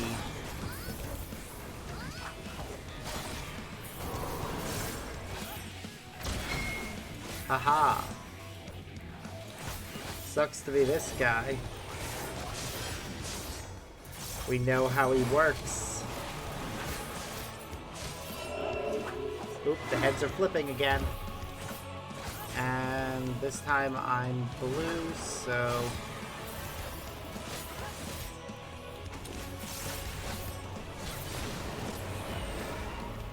Haha. Yeah, don't care about the gear from this one. It's gonna be worse than anything I have equipped.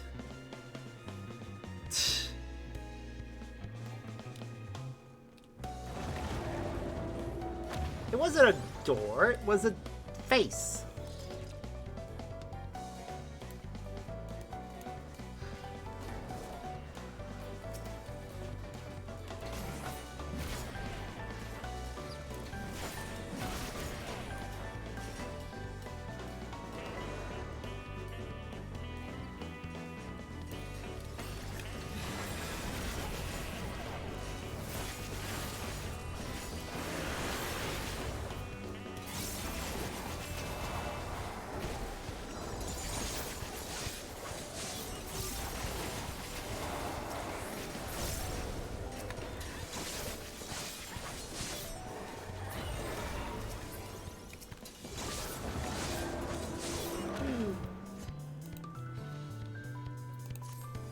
Nobody's going after. Wasn't there a treasure chest there?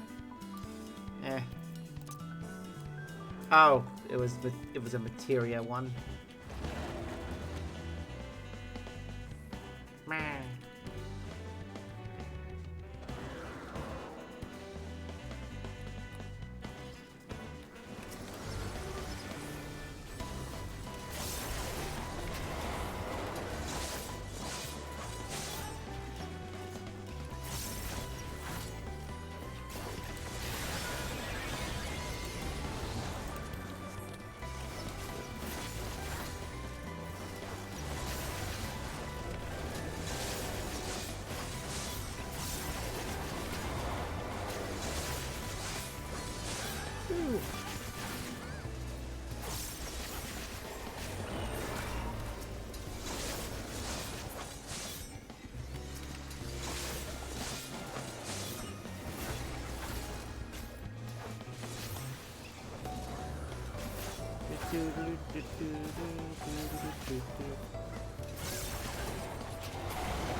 Next boss.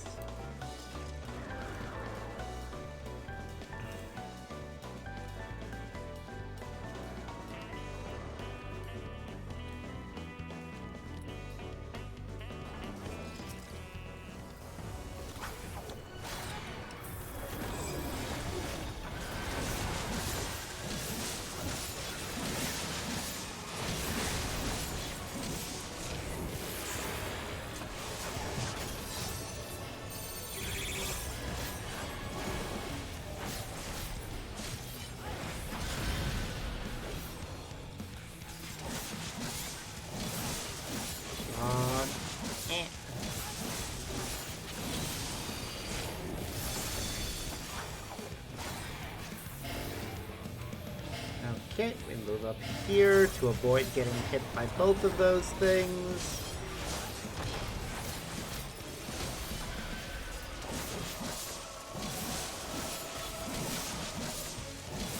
This thing is going down fast.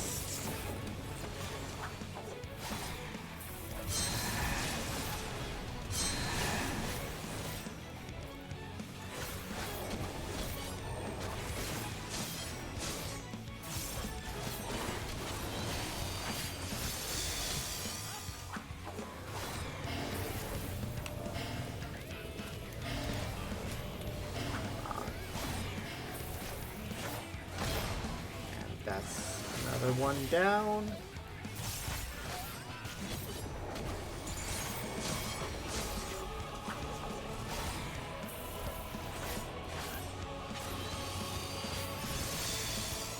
And dead. Ring of Slaying, definitely going to be worse than anything I have equipped.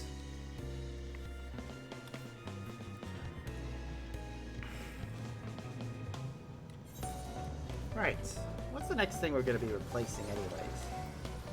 It'll be the trousers is what we want to replace next.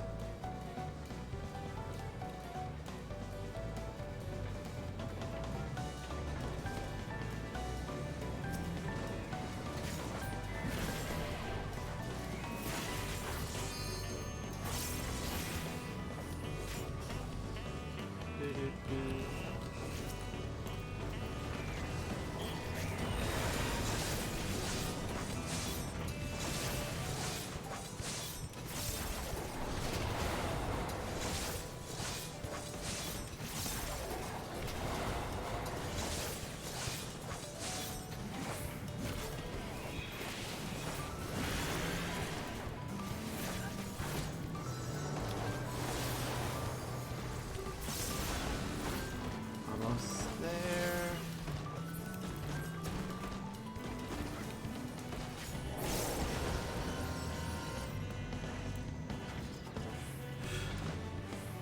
I love how this whole place is 3D printed, but it's all glitchy.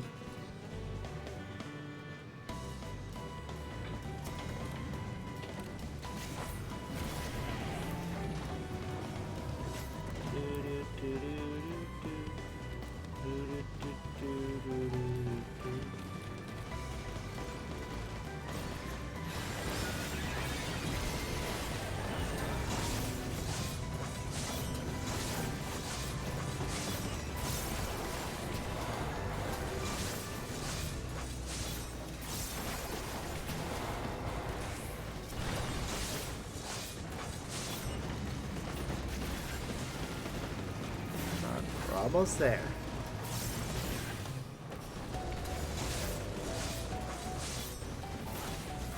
Meh.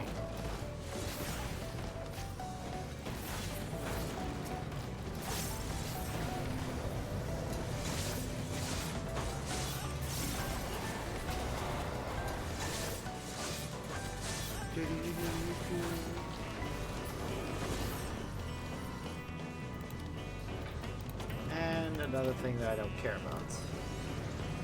And there's the final boss of this area.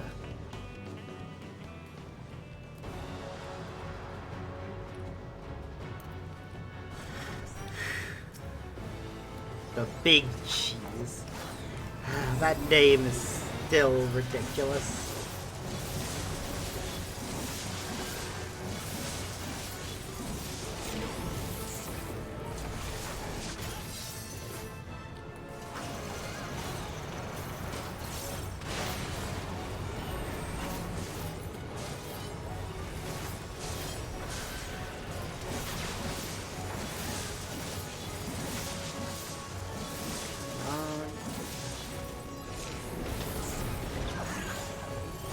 Who am I?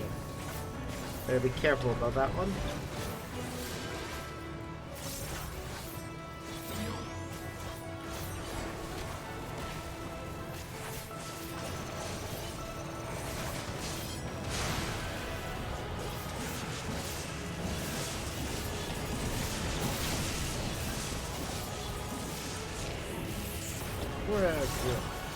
Well, we're doing fine so far. Whoop.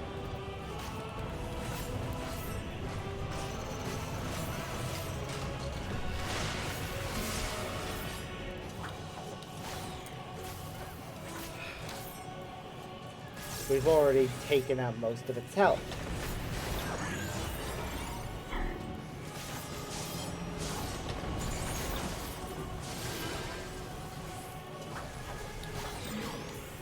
Alright. Shit.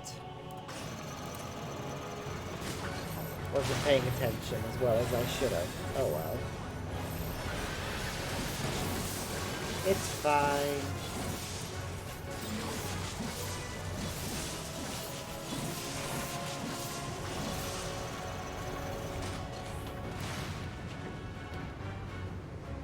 Oh dear. Ow.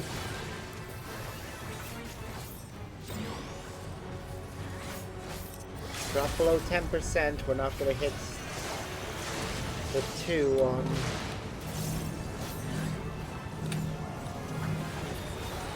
There we go. Woo.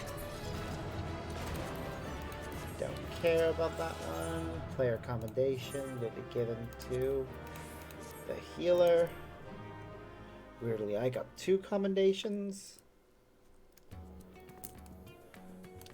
Well then. How are we doing on timers? Still got a long way left. Oh yeah, custom deliveries are available again. Let's see, we'll do Andon. And then Margaret, I think. So first stop will be Meg.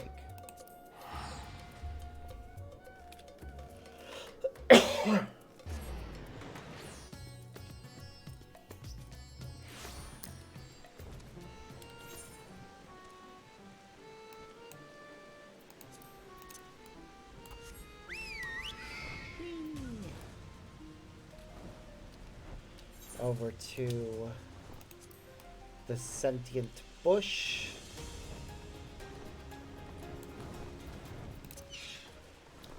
And what's the thing he needs? Blah blah blah blah blah. Sheep equipment.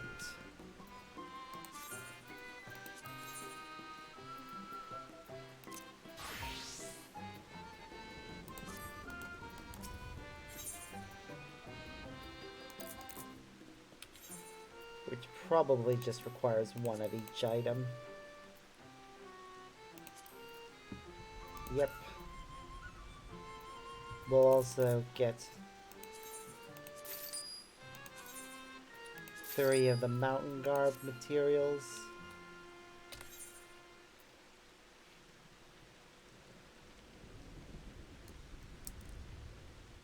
So first, sheep equipment. I want to make it as good as possible.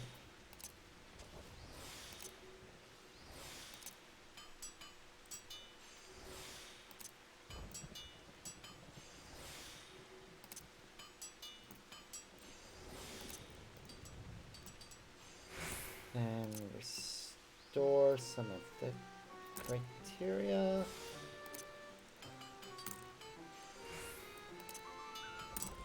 And he's done. That's only the first one.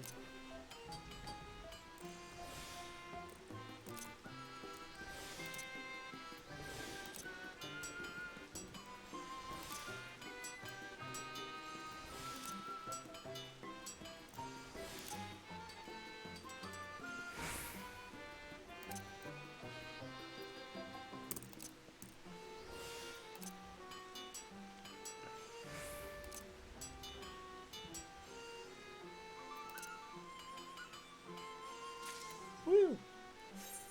That's 2, and now for number 3.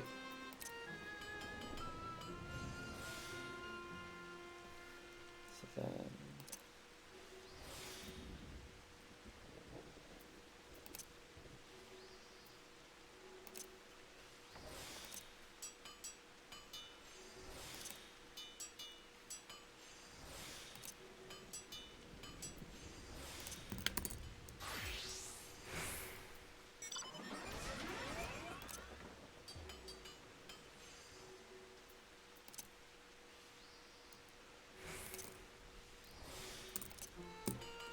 And done. Yay. Now we just need to make the mountain garb.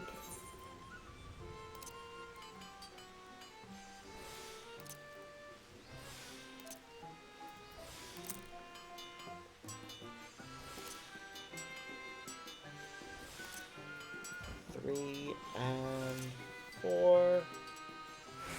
Master Mend.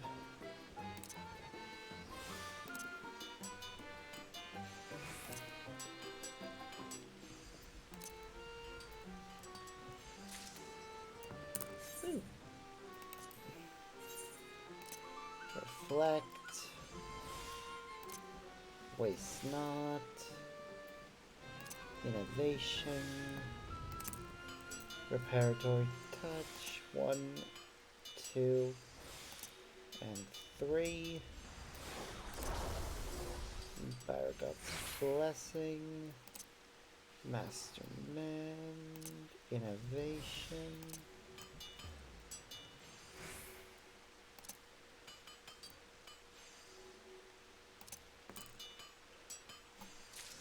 Woo! Mountain Garb. And again. Reflect.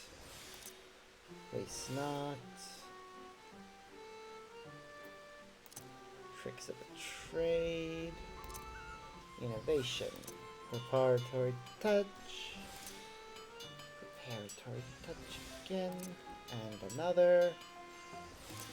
Fire God's Blessing. We'll go with Intensive Synthesis now, seeing as we've got something.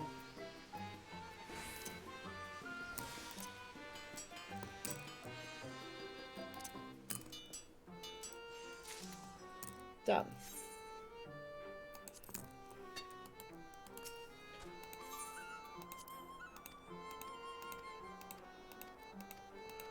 Blah blah blah. Blah blah blah.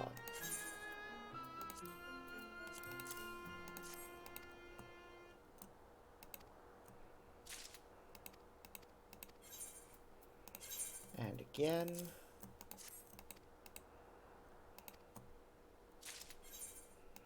And one more.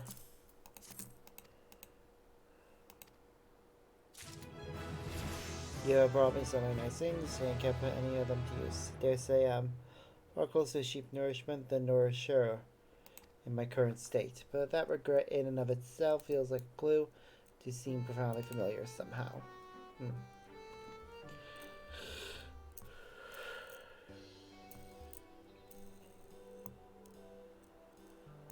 Well, that's it. I've remembered something. You are right, Aetir. I was a shepherd, and I lived here with my sheep and cared for them very, very much. Yes, that's right, Evan. Go on, go on. Originally, we lived up on the mountainside across the lake. When the flood came, we were forced to evacuate down here. Oh, my little flock didn't like the move one bit. They never got along with the local shepherds, though I'm sure they do now that their wardens are tasty leafmen. Wow. Oh, that's a cute sticker. And there was one other they didn't take to, as I remember. Back before the flood, a Galgent traveler once assisted me with some work.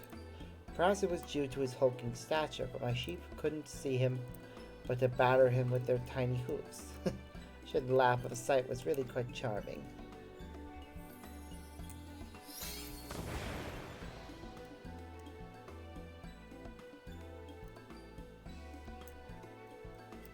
Well then. What's this? Have I returned to my true form? I've hardly remembered anything. No, this doesn't feel right. I can say with relative certainty that I was never this gigantic. So anxious at it. No need to fret.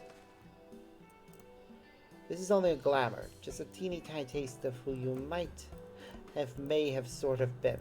Or not. Either way, I've kept that fluffy, leafy head of yours for luck. How precious you look. Thought you'd feel more comfortable with the appearance of a mortal. The more limbs you have, the more I can make them flail.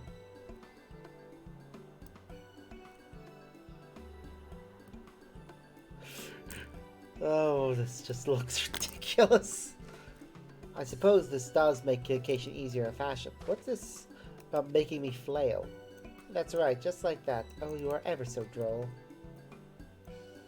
Why must you delight in my discomfort? Thanks to you, I'm bound to be barred to mulch by my adorable charges. Which, well, I suppose there are worse ways to go.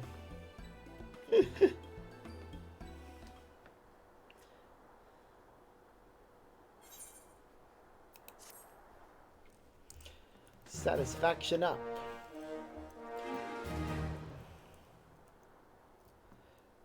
Probably proper person.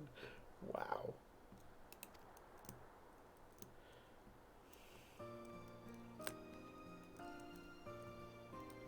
Now you're sounding more like yourself. You did so love mingling with your sheepies after all, snuggling up in a sea of fluffy wool and happy bleating. Thought they'd let you snuggle something like that. Snuggle? Yes, I must have done, seeing as it was so cold outside. That's right. You wouldn't know it was from this blossoming meadow, but these parts used to be far too cold for flowers. We are in the mountains, after all. I must have warded off the cold somehow. Spark, could you bring me something I might have used to that end? Anything you can manage.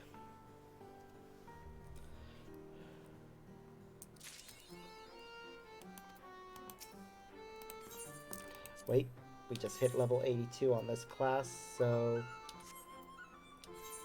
Goldsmith next.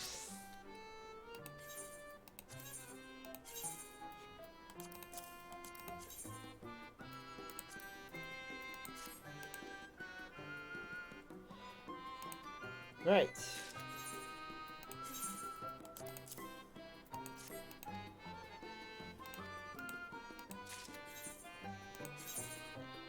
And one more.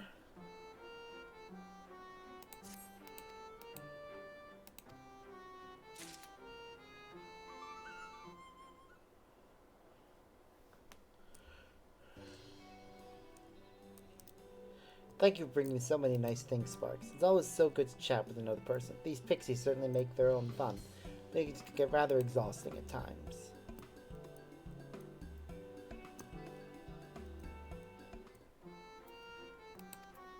Alright, so we can't deliver anything more to him.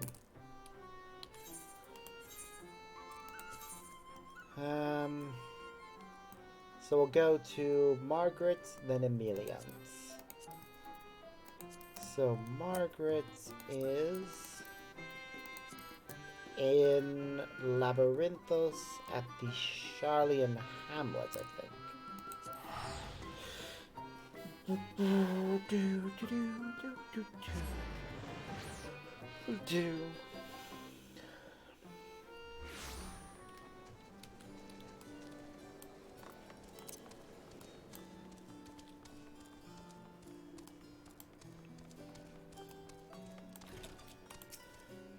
Right, what are we making? The feline recreational device.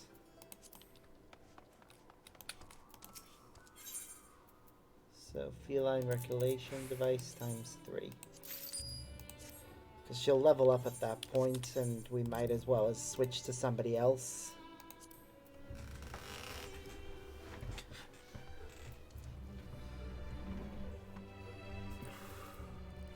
And save the remaining 3 for... Wait, what? Okay, I don't know why I have that. Right, Margaret, feeling regulational device. Once again, we use reflect, followed by waste not, followed by innovation.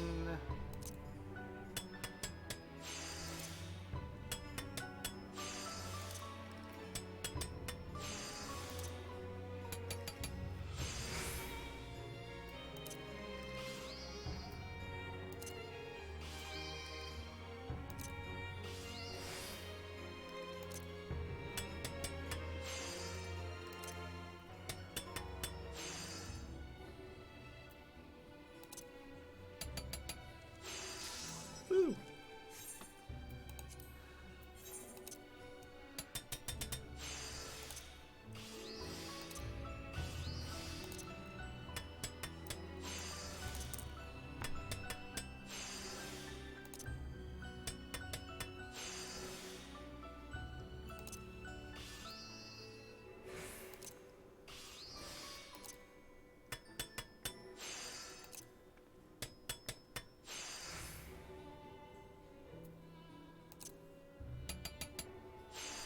Yay!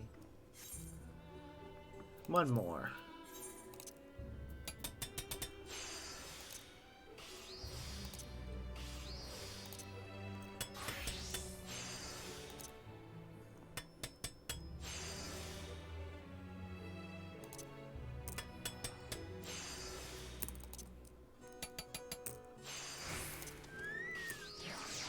No, my chocobo. I can summon him back anytime.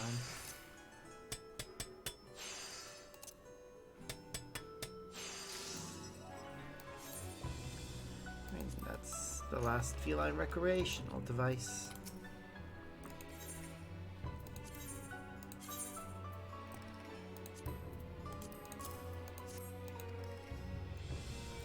Make everyone's cats happy.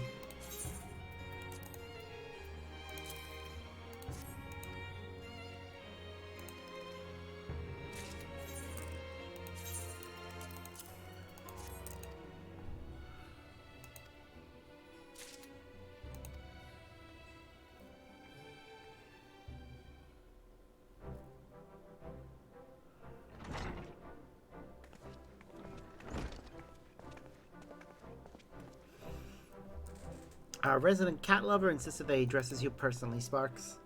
I want to thank you for your many thoughtful donations. Their quality is astounding. The lab cats have taken to them straight away. Just seeing the joy writ plain upon their furry little faces has lifted the spirits of the whole team.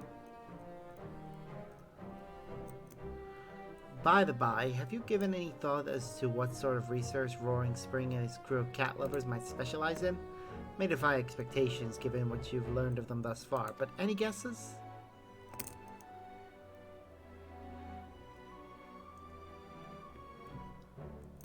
Believe it or not, they are all experts in aero and ether dynamics, studies of how air and ether move respectively. It is their comprehensive understanding of these mechanics which enabled them to devise not only the optimal form of our teeny tiny toy boat, but that of its individual components as well. So while we were all losing our heads over the ether burner, Roaring Spring and his colleagues were calmly ensuring that we had somewhere to stick the damnable thing. Which brings me to a question. Why is your laboratory overrun with felines? Did the stress finally break you? Not as such. Our kitties are the fluffy keystones of our latest intellectual challenge.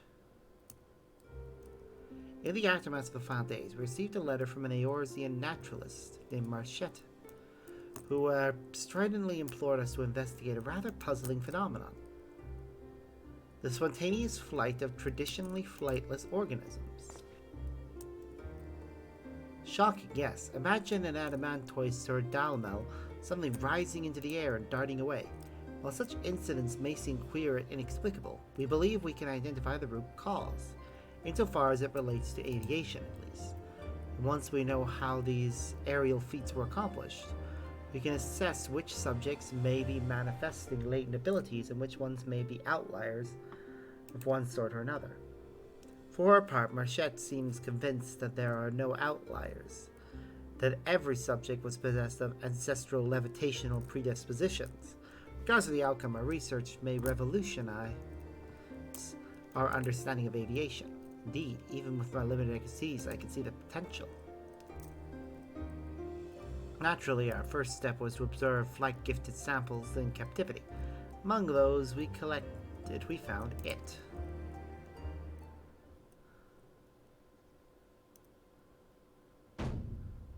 An enormous, flying kitty cat. Such grace, such beauty. How could the air and ether not embrace you?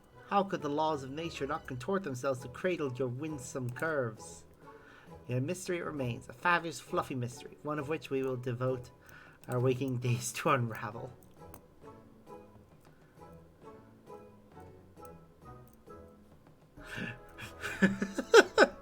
I love it. That's wonderful, Roaring Spring. I hope you all find fulfillment in both your pioneering research and your kitty's care. And thank you, Margaret. I know we shall. And thank you, my friend. We are fortunate to have been aided by such an accomplished gleaner. Yes, well, gleaner may have been the term I used to describe him for simplicity's sake, but truth be told, he isn't of the guild ship. This is Sparks Narad, one of the scions who went aboard the Ragnarok. Pfft, what?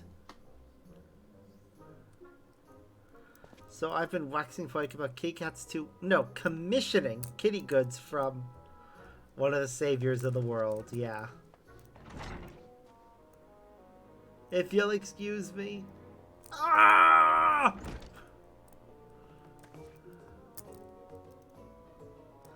I'll go and check on him later. How else do you expect people to react to the news? Let's delay with your efforts. She now considers you a facilitator of feline felicity. Wow. And yet there is much work to be done. Researchers Charlie and Hamlet are to have their myriad needs met. New favor to ask of you. Woo. Do do do do. Do, do, do. Oi, Hodge, I've come for my package. Where is it?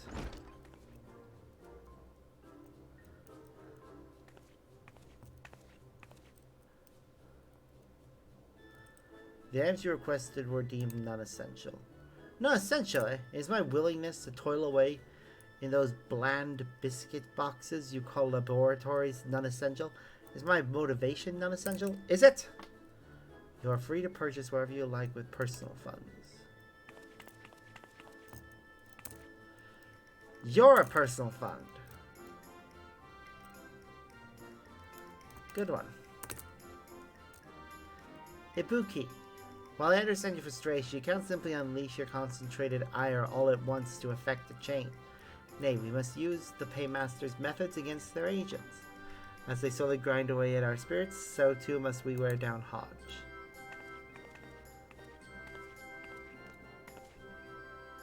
I'll bear that in mind, Margaret. And how's your deadline looking? I'll deadline you if you ever lead with that again. Sorry. Well, you do understand my frustration. I presume, like me, you've been trying to improve your team's working conditions, but to no avail.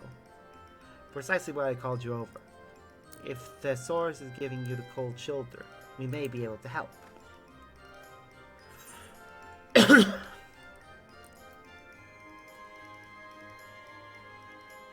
My neck and shoulder muscles generally warm for prodigious use. The barrier for you to communicate your shared desire, that none labor in misery. Huzzah. You're in good hands, comrade. As an extension of our special offer, let us provide you with the convenience the Saurus won't. My exclusive gleaner is happy to procure anything your heart desires. You need but ask. I'm not sure what's going on, but far be it from me to look a gift chocobo in the mouth. We would like monsters, fiends, feral beasts, voids and primals, whatever you can provide. Miniatures, that is. Any size, style, or shape. Wood carvings, life-size cushions, sculptures, honestly anything. These are some examples. One of the Ironworks engineers is a war machine fanatic who crafts stunningly realistic replicas. Or you might reference the more simplistic mammoths created by that infamous Gridanian goldsmith. Even if you can only manage supplies, we'll be more than delighted to make our own miniatures. Time for mini. But, well, now that I've thoroughly embarrassed myself, thank you in advance, kind stranger. Buki was assigned to the Ragnarok book as well. I guess this is what her specialty is. Let me know when you think you figured it out, and when your first monstrous donation is ready for delivery.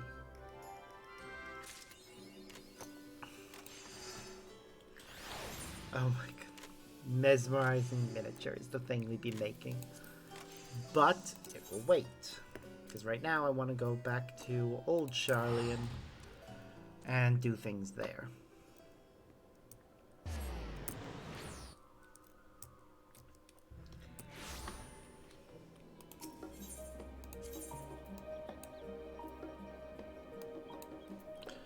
Before I go to the Levier estate, though, if I remember correct, well, we should be on to the second thing for Melians, ether conductive focus.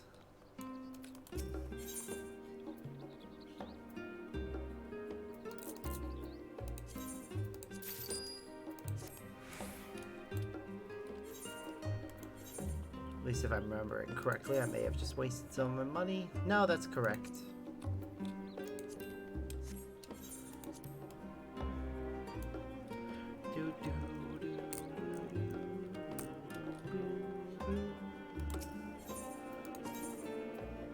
Alright, to the Levier estate.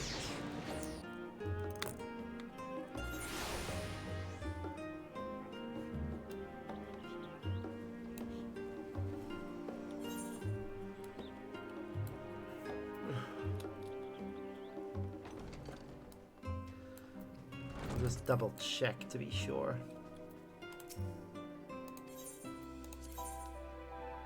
Yep, ether conductive focus.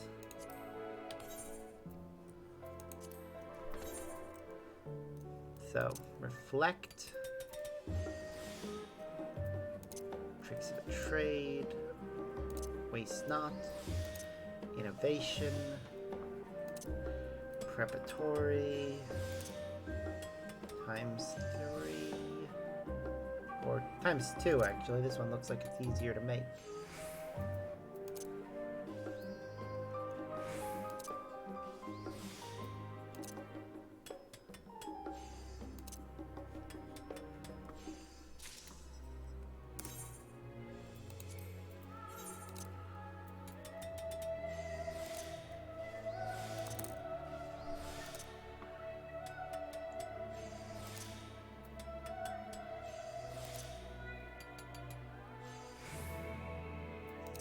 Actually, realistically, we don't even need the Master's Mend one.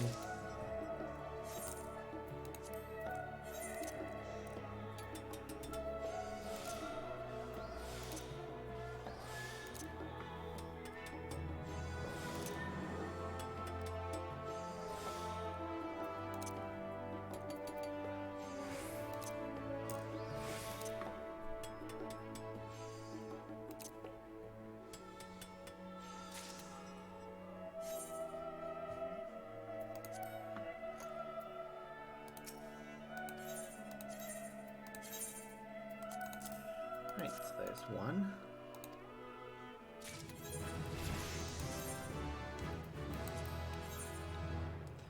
Then we're gonna switch to Leatherworker.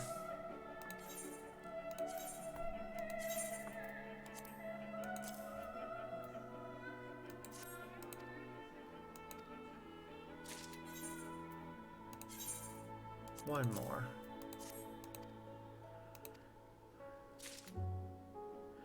Wonderful news, Sparks. Students have not but praised for your marvelous supplies. Indeed, it appears the program is a smashing success. Me and my former mentor saw fit to congratulate me. Rest assured, however, I told him I could not have done it without you. The only hope the supplies have also been of use to Mila. Once she has a solid grasp of ether manipulation, I have no doubt our resources will further bolster her flourishing skills. Alas, I must give her space to learn in her own time.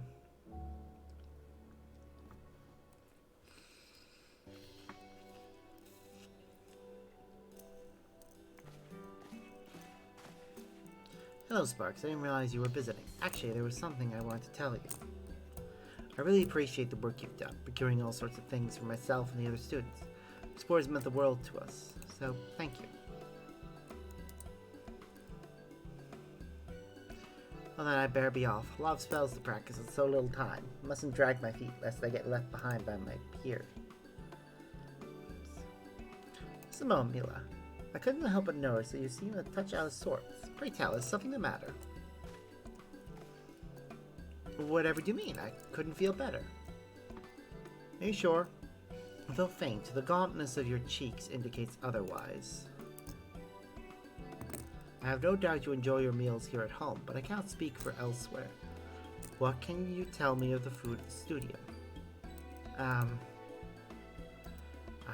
as I thought. Believe it or not, meals at the studio were considered gruesome, to put it lightly, even in my days. A damning statement considering our woefully low culinary standards. Forgive me for not noticing sooner, Mila. From now on, I shall personally prepare lunch for you. Well, no, I couldn't bear to inconvenience you any further. Inconvenience? Don't be ridiculous. We are family, my dear. Right then, I'd love to learn how to cook Thavnarian dishes. If you would care to teach me. Come, let's away to the kitchen. Lady Melians, we servants would be happy to serve anything you wish. I must insist that you leave the cooking to us. Thank you, Mirlin. That would be necessary. Though I am out of practice, I am not wholly bereft of culinary skills. After all, it was I who often prepared luncheon coffers for Fortunal when we were students. And I'm quite glad I did. His propensity for Arkan loaf would have ruined his figure otherwise. Now, let's go put the kitchen to good use, shall we? Yes.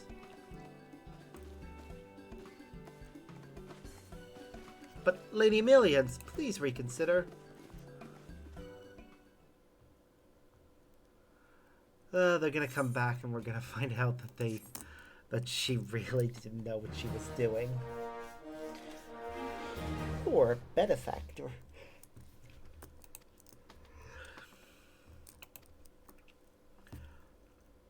More to ask. It is only naturally Mia would grow homesick, and yet somehow I failed to notice. Taste of home from time to time would no doubt lift her spirits, but we've only the bland cuisine of Charlene to offer, which is why I suspect that rather than endure the questionable repast of the studium, she chooses to suffer pangs of both longing and hunger when she's away. It breaks my heart to think that there may be other students suffering in silence, just as Mila did. To err on the side of caution, I will advise the other homestead families to be particularly mindful when it comes to matters of nourishment. Speaking of which, students who share Mila's passion for learning are often wont to remain the studium from their first class in the morning until well after the last bell. Lunch and coffers are able to keep their food fresh during those long hours would go a long way to quell any dietary issues they may have. Trust I can count you to supply the requisite coffers. Yeah, easy enough done.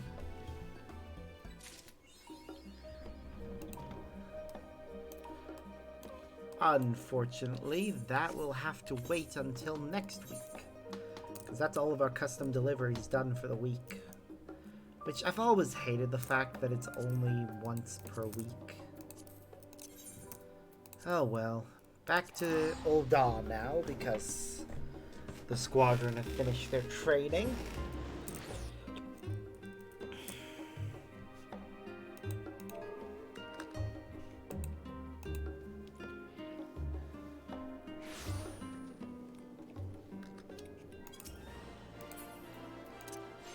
So we'll go and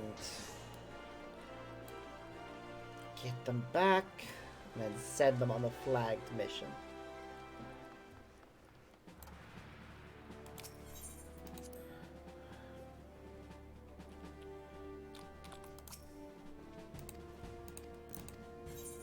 Oh wait, sorry. We need to get them back from the training first.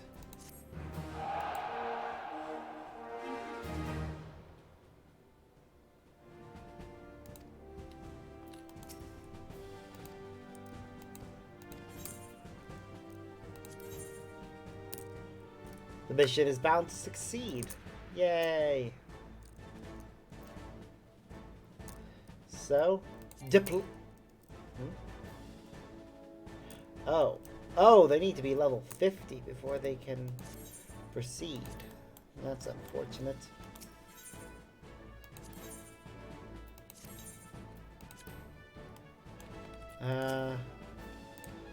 Guess we'll have to send them on other missions.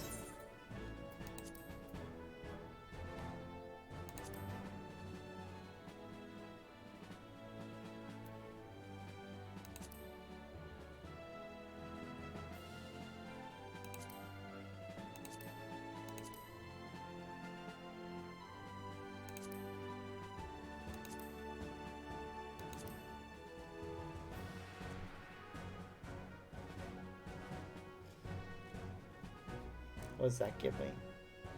Squadron Battle Manual. Okay. What about this one? Survival. Engineering. Spirit Bond. Rationing.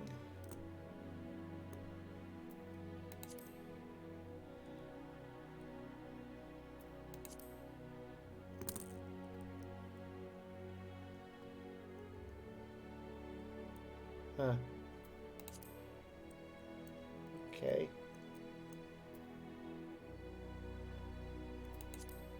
We'll go with...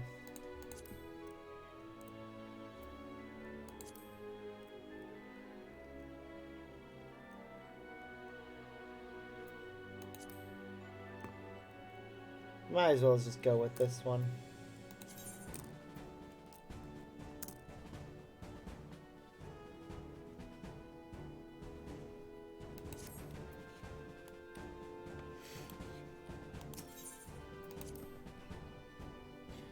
Alright.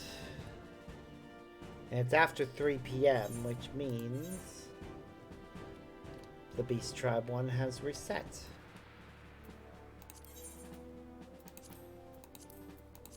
So we can take Monk and go deal with the Arcasadora.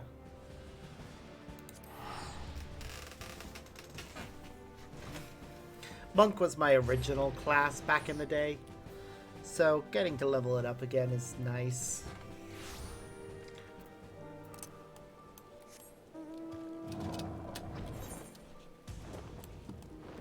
Alright. We'll do the Arcasadora one, which will take care of 6 things. Then we'll go do the Loperts and Omicrons.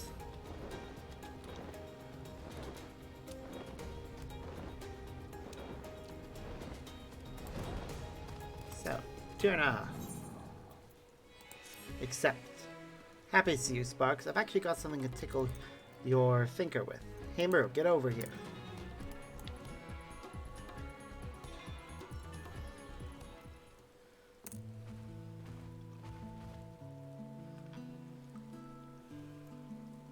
Starting with the good news. It looks like the hottest thing in Davner is as far as new Tandor. Folks can't get enough of our homemade grub. Being able to eat whenever we want is about the best idea I ever came up with. All you really need in life is a kitchen. Which brings us to our recent pickle. All the new business we're getting is really wearing down our hippos. Can't afford to lay off the work, but my poor girl Theora's got bags under her eyes.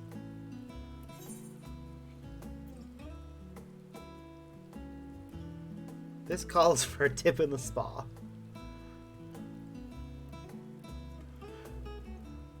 You know, I've never given creature comforts much thought before. If it's for our hippos, maybe it's time to start. But boss! Oh, if it isn't Kasha. What are you doing back so early? You're supposed to be out on delivery, ain't you? That's just it, boss. We got trouble. The order I was out delivering got snatched straight out of my arms. Just went into the jungle. This bloke jumps out at me like I'm serving 2 for 1 at his favorite mehe. I pull up so I don't ride straight into him, but he rushes me, grabs the food I'm holding, and takes off. Dare he's stealing my food and running around in flashy armor like he ain't got answer to nobody. Armor? A meal moocher wearing armor?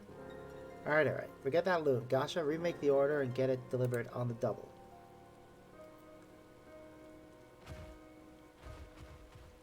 Sparks, you're for stretching your legs? Let's see if we can't find this son of a... You... Wow. I don't even want to try. Good, I'll go on pitching Ciara. I do not... If she'll even let me. How am I gonna convince her this time? Like I said, we've got a thief to catch. Meet me over at the Shroud of the Smaga. And we'll see if he left any nan crumbs.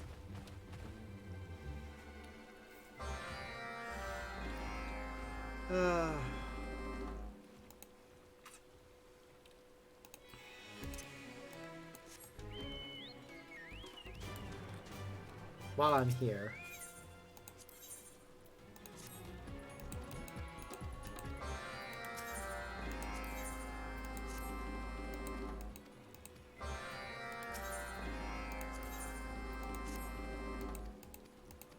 I'll take the quests,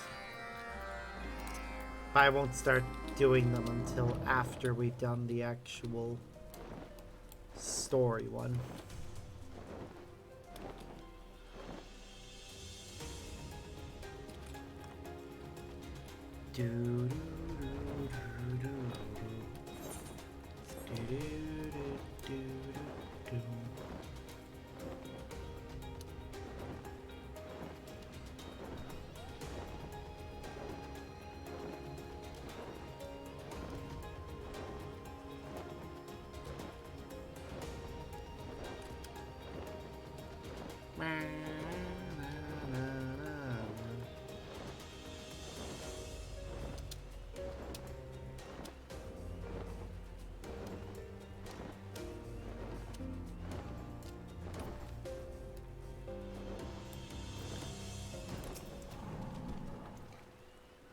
Here you are, perfect timing. Me and Sarah just made a sweep, but we didn't see nothing out of the ordinary. Not surprising, of course. No thief I've ever met sticks around to face the music. Anyway, see if you can pick up anything we might have missed. The jungle's always moving, after all. You never know what you might find. Maybe I'll catch up in a little bit. Let me know if you find anything suspicious.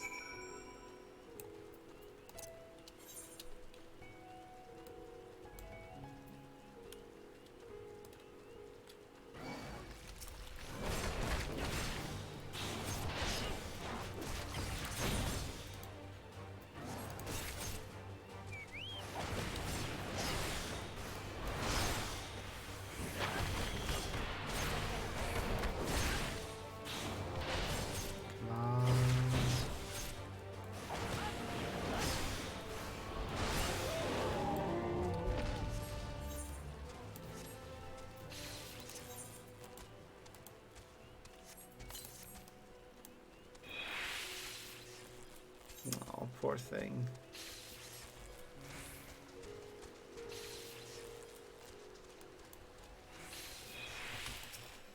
Alright, point of interest. Swift spot an armed Arcasadora. Recognize her as the hunter Sula. She lifts her hands in salutation before disappearing into the jungle.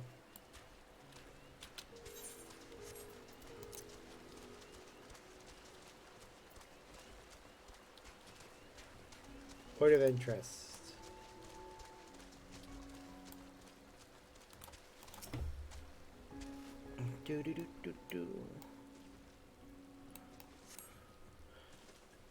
Some nearby leaves rustle and a murderous Svartha appears.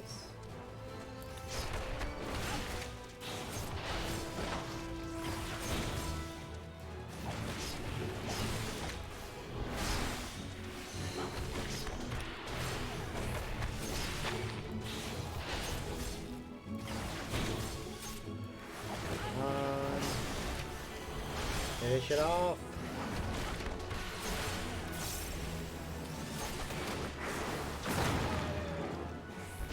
Woo. We win.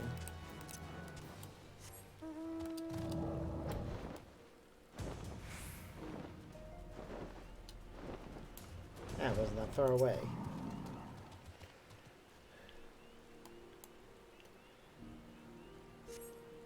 And a cutscene.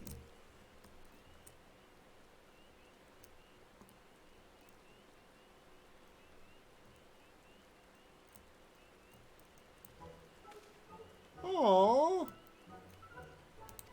Baby hippos. Look at them.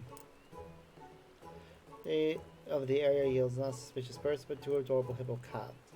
Smell more like hippo than you think because they cling to you as a comrade. Without a herd protecting these two calves may easily fall prey to other wild beasts. It would be best to pause your search for now and accompany them to safety.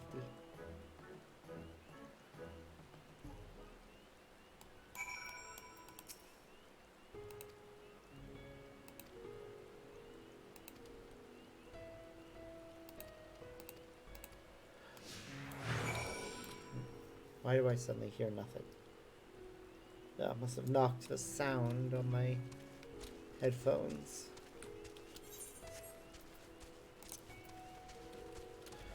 Aww. They're following us. I love them.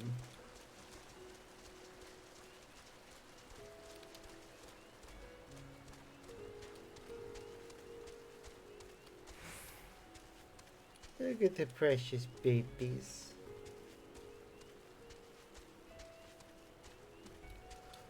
Oh.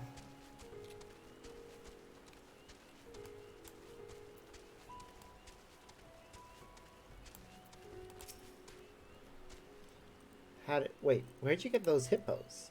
Don't tell me you're the type that can't help picking up strays if they look at you all winsome-like. I am, unfortunately. Suspicious save these little pots, huh? Strange they weren't other hippos, though. Minster also made an odd find. A radiant who had gotten smacked around by a beast, but no sign of our thief. They bundled them into a cart and sent Zeora off to Palaka's stand. Let's over as well. Gosh, I should be there with his delivery now. I want to get his account again. Fill those cats while you're at it. It's too dangerous to leave them out here alone. We've still got them accompanying us. Yay!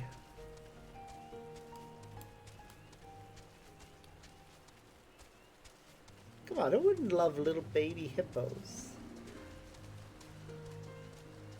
They are precious. In real life as well, baby hippos are absolutely precious.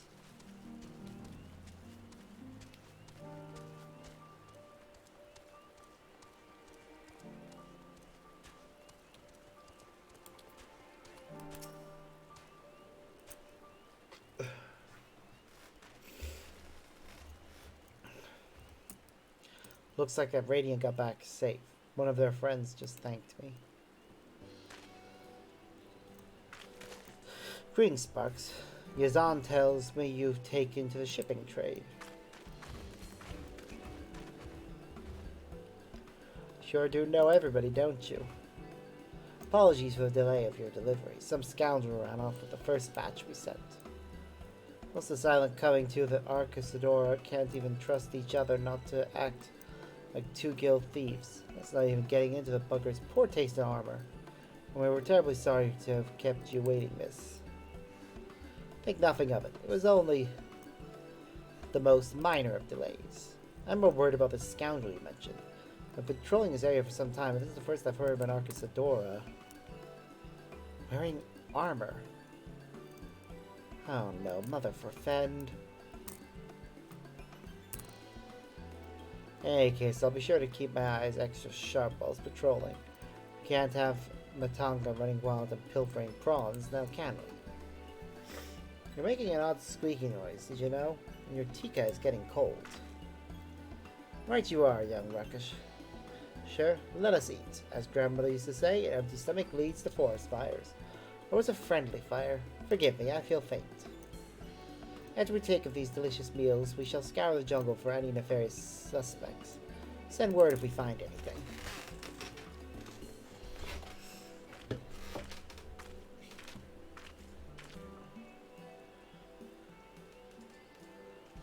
So, are you going to introduce me, or should I skip straight to the cuddling?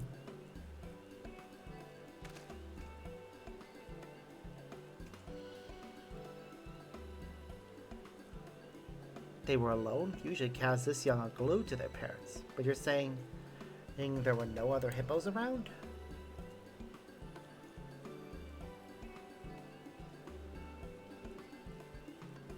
My deliveries are done, so why don't I go and have a look around the watering holes up north, see if my expert eye don't pick up something something useful. Truth be told, these starlings probably tell us too much like us to be going back to their herd now.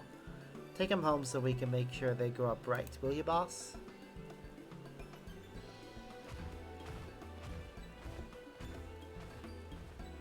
Gosh, it can be hot-headed, but he's a real hippo whisperer. Ain't no one knows him better. I'll take the juniors back to Svarna. Stop by later when you get the chance.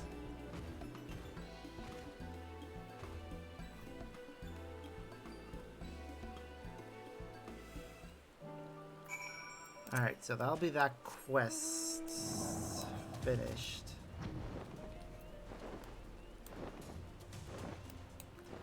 Gotta go after these flowers.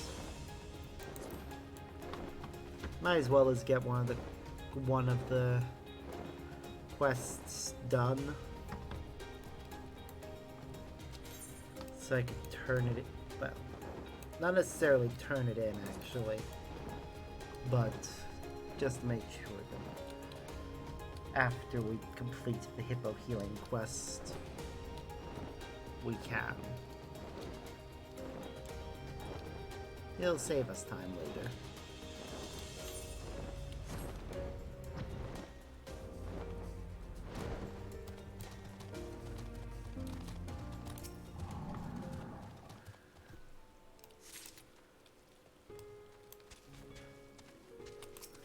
I click some green flowers.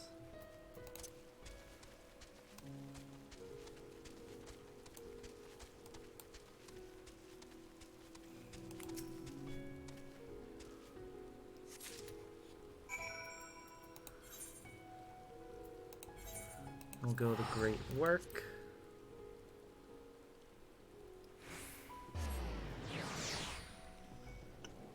Might as well teleport.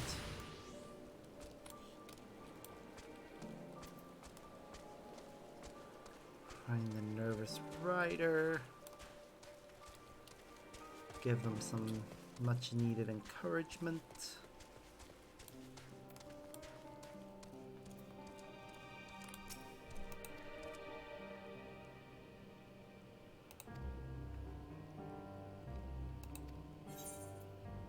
Have you written a list of your objectives?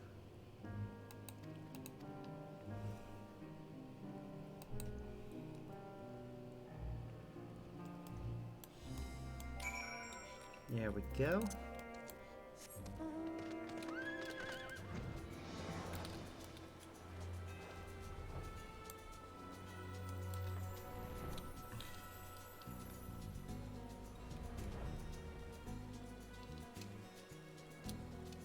Now go turn in hippo healing.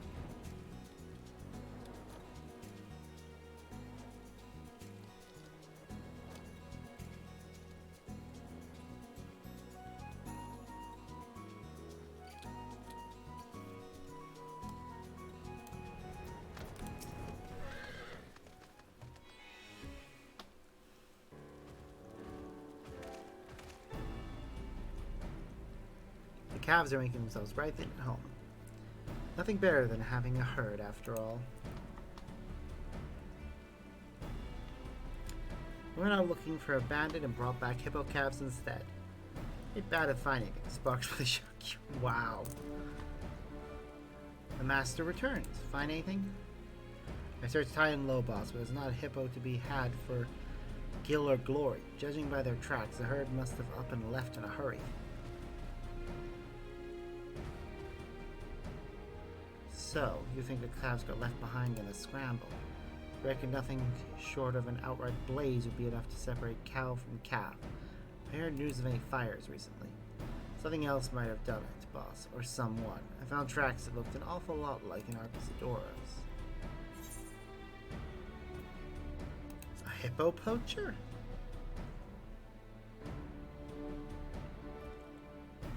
Can't rule it out, to be sure.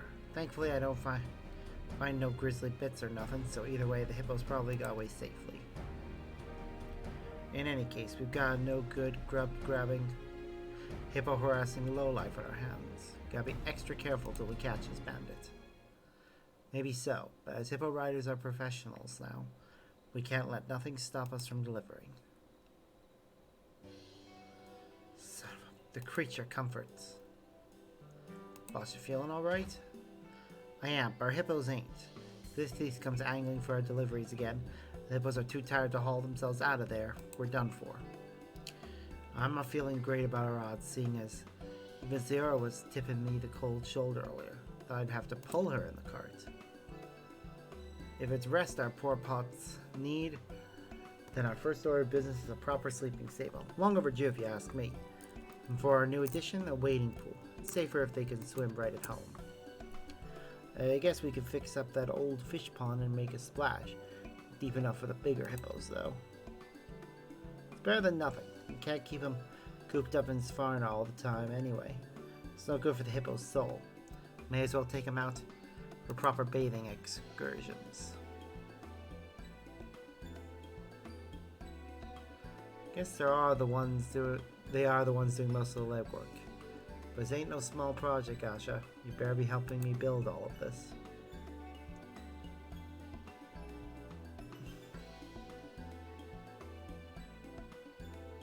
No.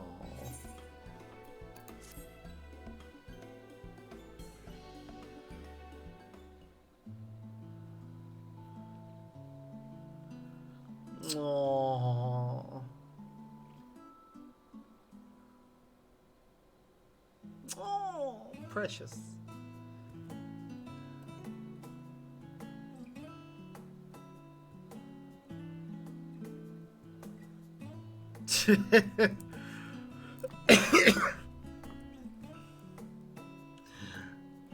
Thanks to Urgasha's exhaustive efforts, Svarna has a new stable and wading pool. The hippo riders are now known as unique couriers, which is presumably an improvement. Make the most of their rested and refreshed hippos.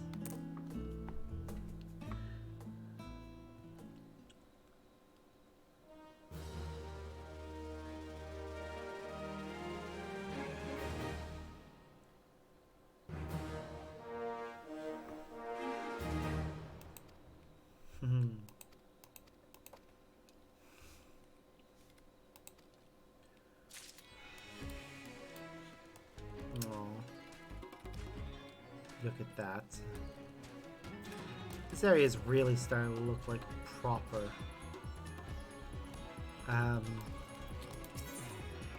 courier base.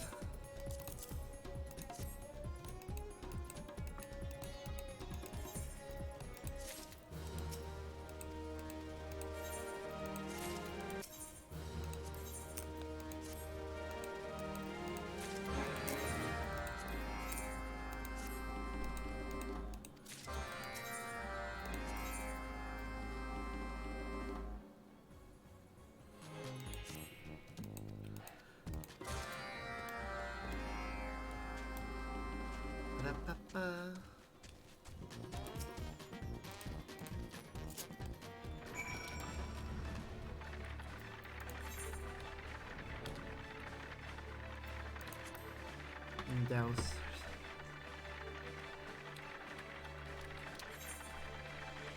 Alright, Palakas stand.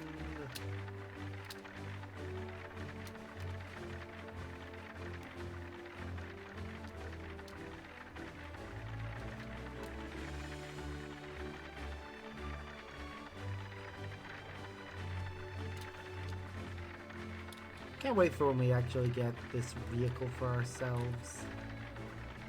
It's not gonna be until we max out our friendship with everyone, but we'll get there eventually. Alright, ruminating steward. Blue?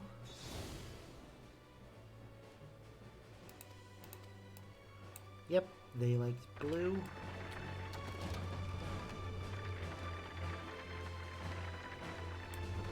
Okay, attentive. I'm gonna try yellow for you. Oh no, he prefers red.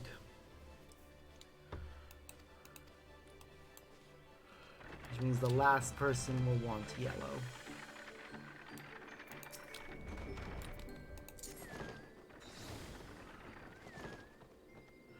Like a shower of sunshine, bringing us good during these hard times.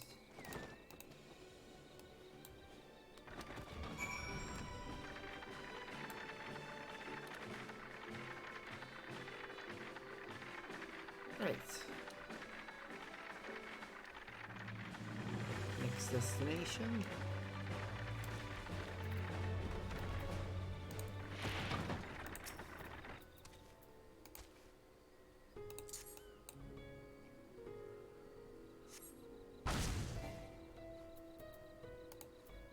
Okay, it's rotting meat is the one we place here. Then we wait over here.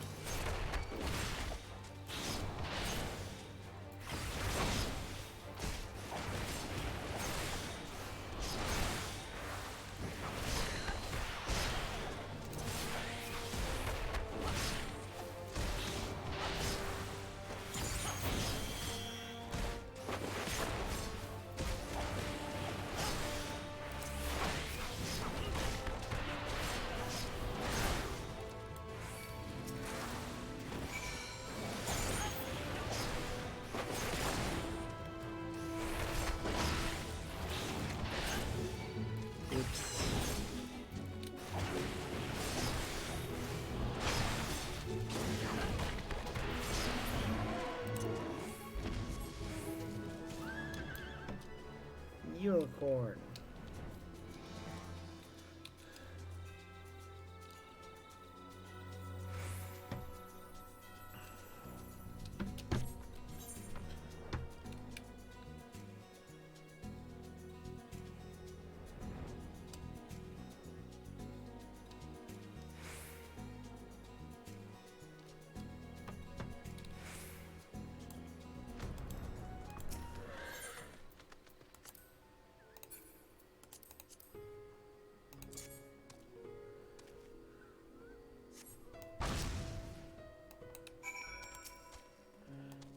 Obtain the hunk of Gisador Mudstone. That's another quest completed. Oh, hello.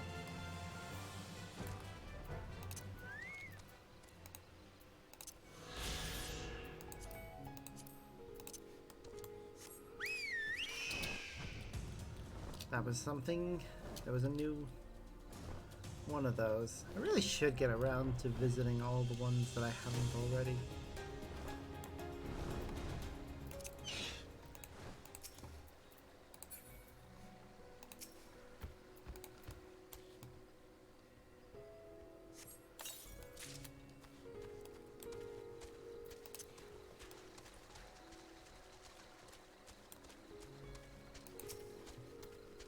Alright, Chinese skill, gold knife.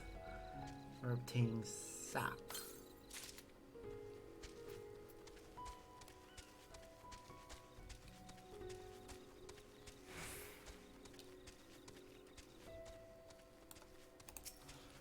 From great trunks.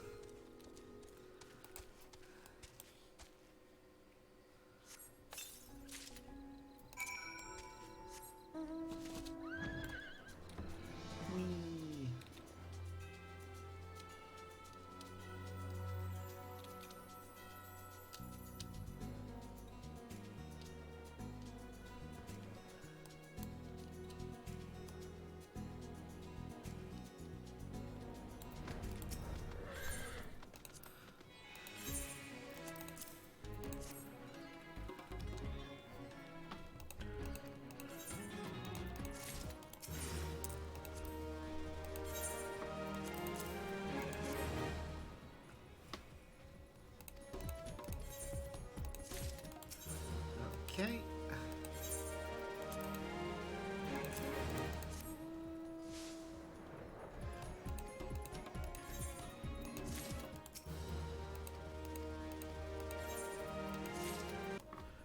Woo!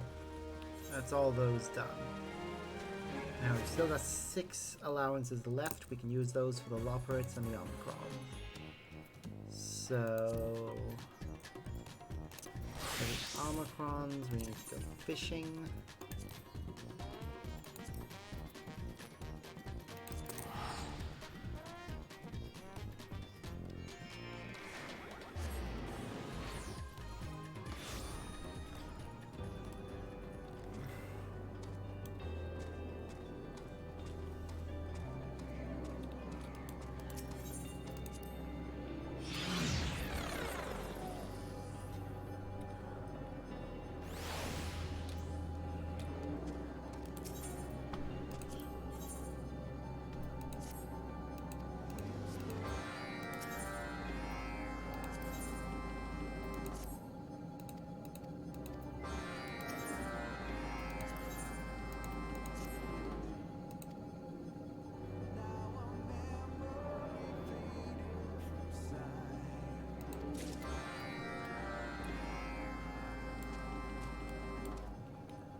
Right, so first, a clump of fresh seaweed.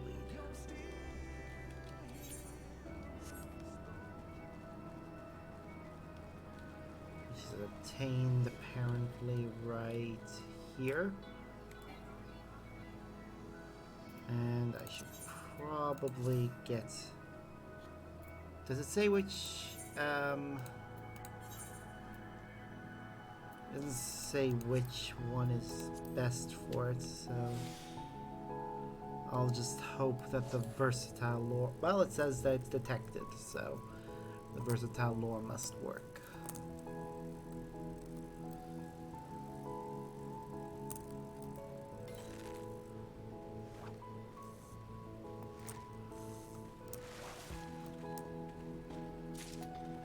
There, got it.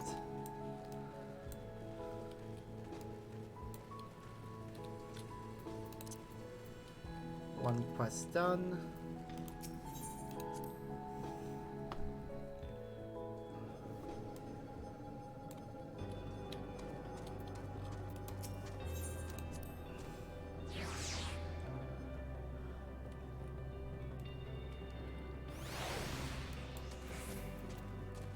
Ba-da-ba-ba.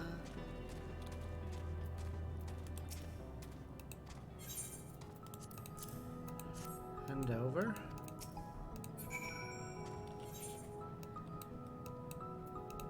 Alright, we're going to teleport over to the abode of the Aya.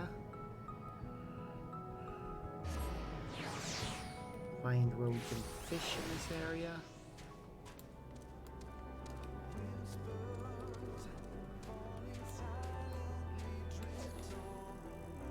Okay, hopefully we can get the nondescript fish.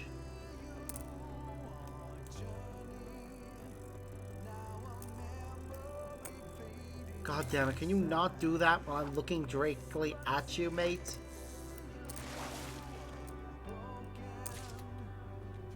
There.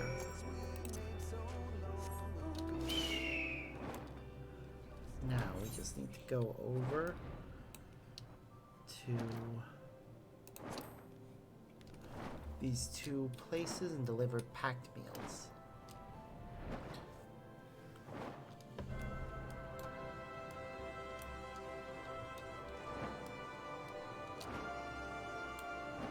Watchful freedom fighter. See, I suppose you come to help me with my work.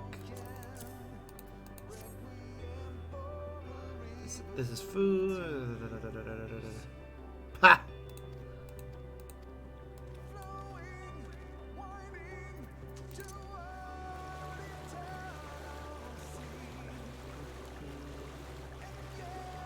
This side will probably be the other one. Yep, watchful citizen.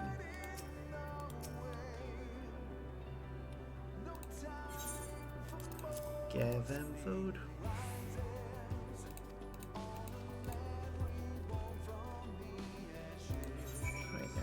to return to base Omicron. Go over to Stigma after that.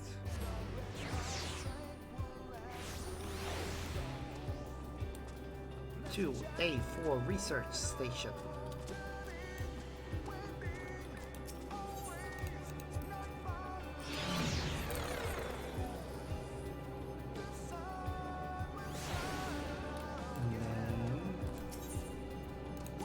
Deliver.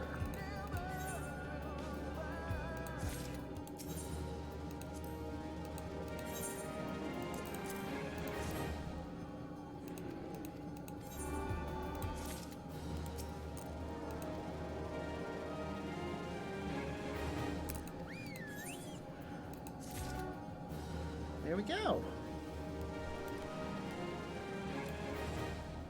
Now we're going to switch over to Leatherworker and go back to the moon.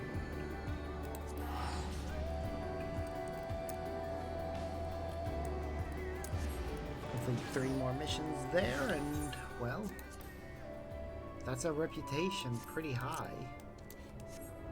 I think it'll only take another, let's see, we need another about we need 450. So, yeah, about 3 days and that'll be full again.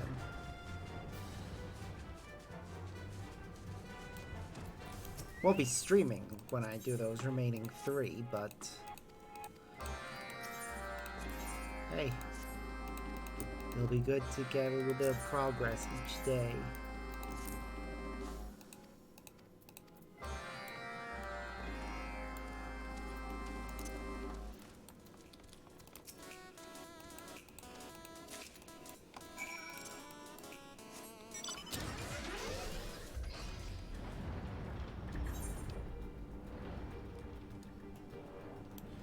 We'll make the things after we've visited all the people. That way I can turn in all 3 at once. Alright, what time are we at?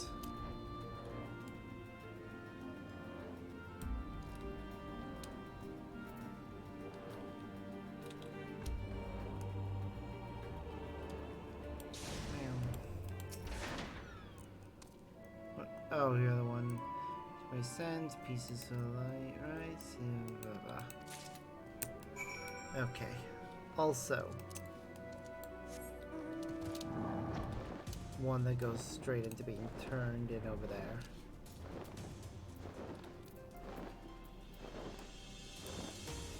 Once we make the things. At least we only have to make them. They don't even have to be high quality, which is good. I do hate having to make high quality stuff. Huh.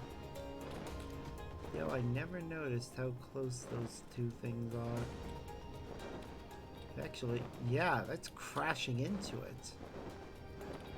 Huh. Possibly a minor oversight. Also probably not something they ever thought anyone would notice. It's fine.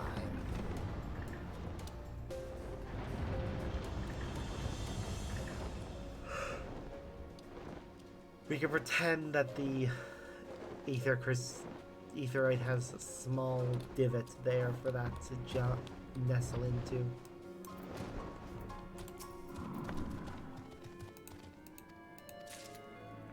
Alright, this one actually wants us to do the thing right beside them, so...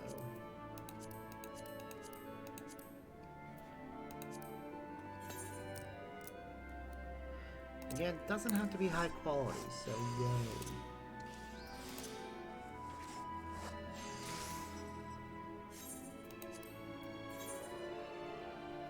That sound in the background is mildly annoying.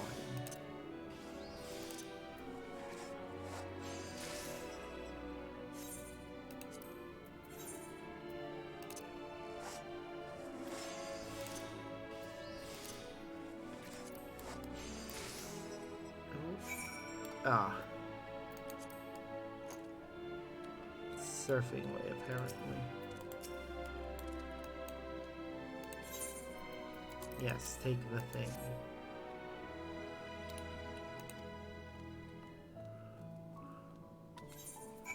Right, now.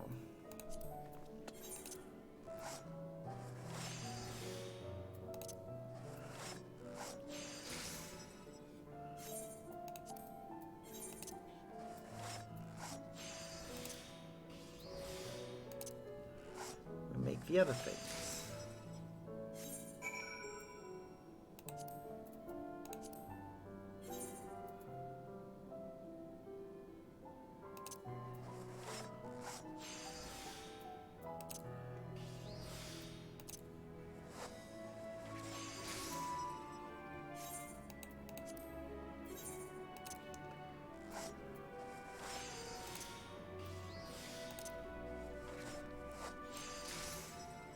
One more.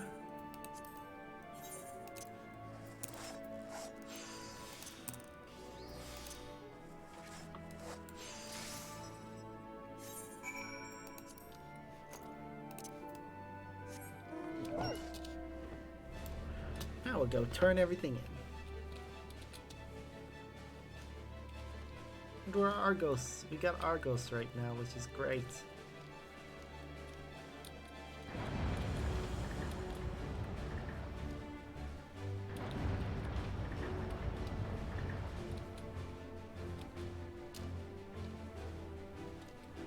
Argos is a good boy.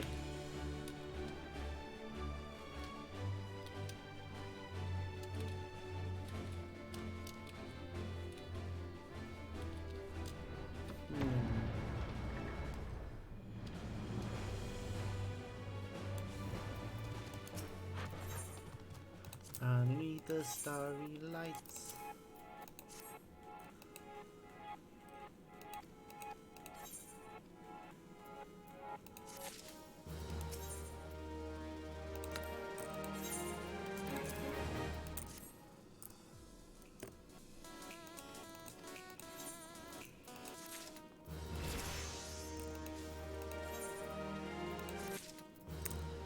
Yay! Anything left to do with this one right now? Let's see. Ventures won't be completed for at least another 2 hours. The Adventure Squadron won't be done until tomorrow.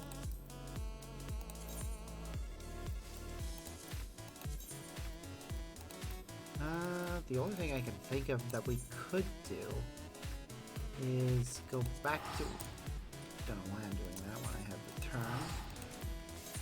Go back to old Charlie, because I think I actually had some quests relating to Miner, Botanist, and Fisher that were available over at the studio. Might as well just go do them if they are available.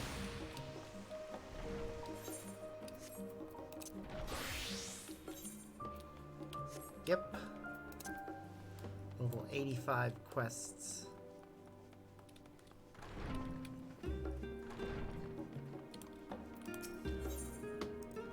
Or, oh, apparently 83. We have a few. You've come at a good time. I do believe the professor has another assignment for you.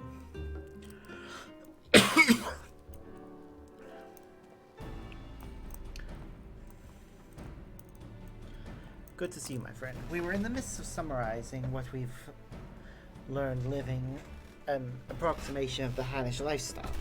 While we commit our thoughts to parchment, I'd ask you to acquire a few things we need for our next sampling of culture. And where do you have in mind exactly? Garlemald.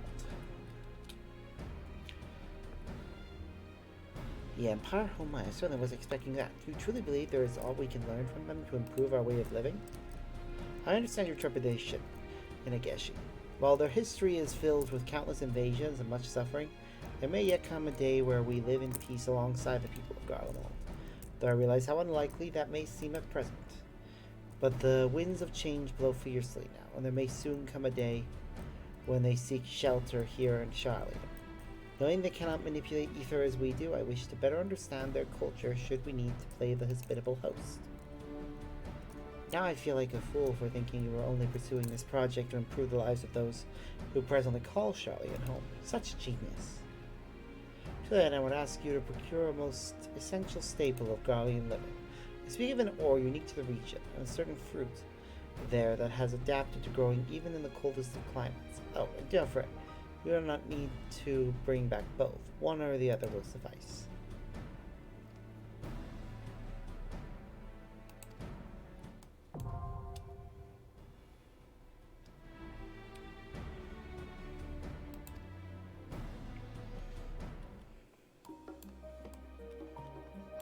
Okay, and we also need to... Sure. Oh, hello again. Do you know the fish tank, by the way? Why didn't I put one of my research specimens in it? Quite the looker, wouldn't you say? I tell you, so many things have fallen into place ever since you showed up. I think the time of my life analyzing all this data. I need to continue my analysis of ether lies, of course, but I will task another gleaner with such mundane tasks. Instead, I'd like to make full use of your skills by having you visit an area I've long been fascinated with. I speak of the oceans surrounding Thavnair. I have reason to believe there was a significant change in the ether currents in those waters that occurred around the time of the calamity.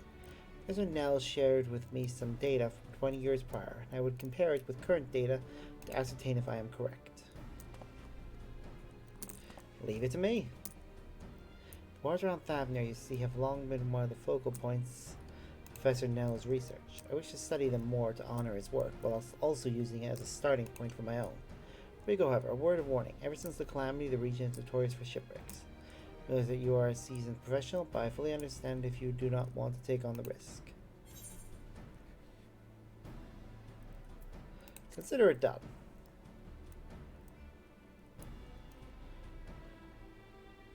Oh, thank you. I knew I could count on you. Anywho, I'd like you to fish the same species that Professor Nell studied 20 years ago. To wit, the Garjana Ross. According to the books the professor gave me, they live near the Great Runoff, and are known to enjoy nibbling on shrimp balls. And that should do it. Be safe out there, yes?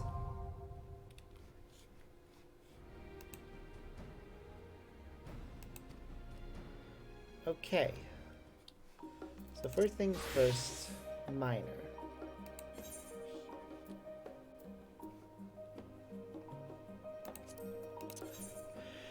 We need to go to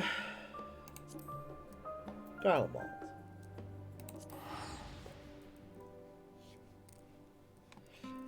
It says monitoring station G.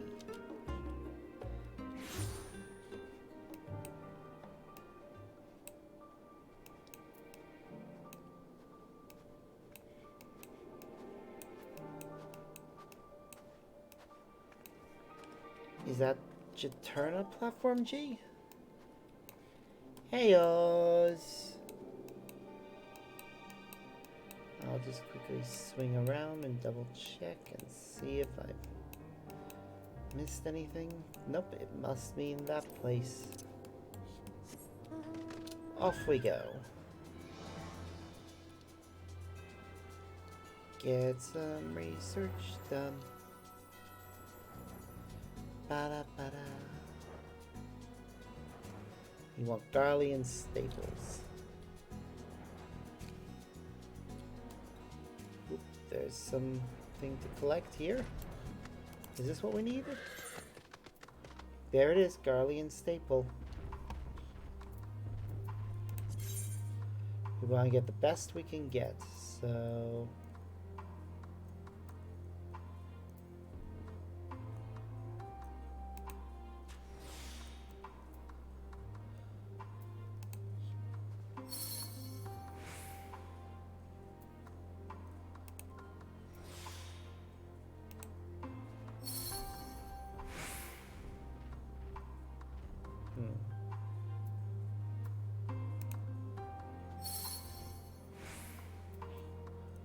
That should do.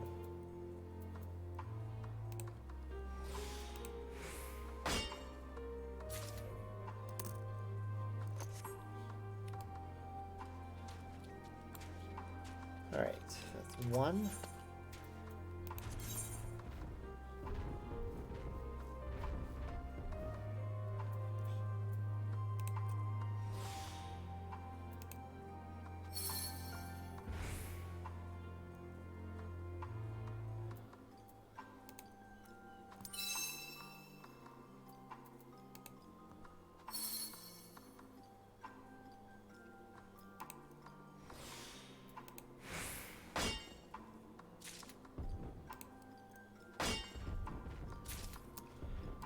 hopefully that's enough of that one. We need 3 more though.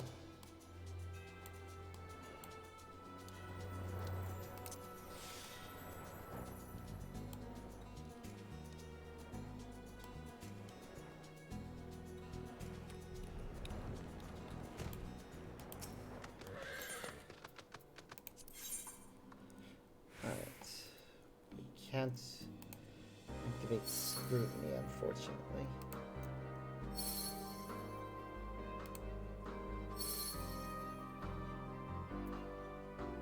Ugh, that'll have to do.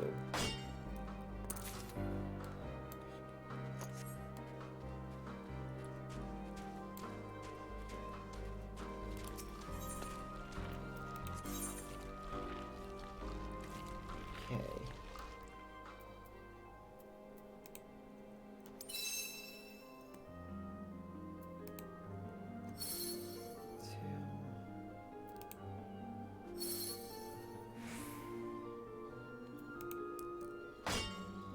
And now we connect.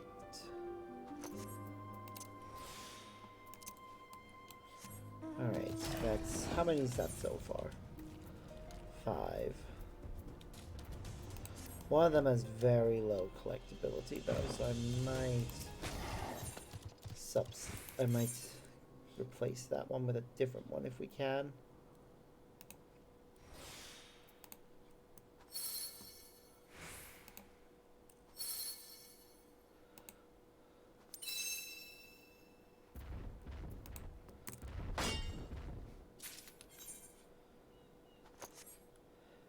There again. This is the best, probably the best we can do. Okay, I need to find out where we're going for that last one. It's called Kijana Ross. And they're found in Thavnir, towards the north of Thavnir. The versatile lore will work for this one. So first, this, turn on collect action. Then we want to go to 10.5, 22.4. Oh.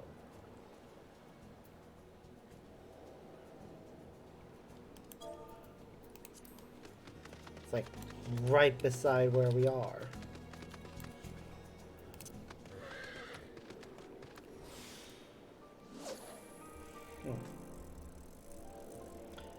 Okay.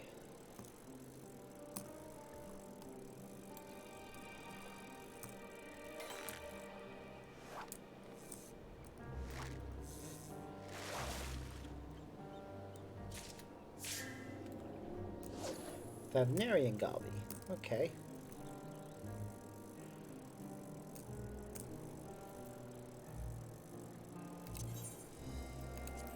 We're fine with what bait we have right now.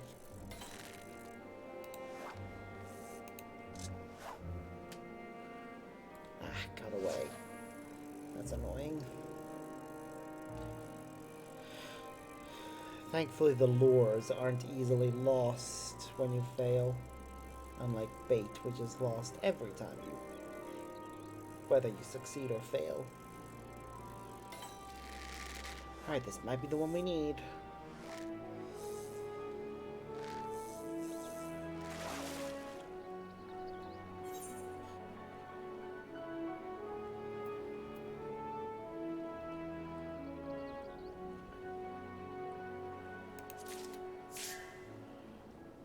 Sadly, not what we need.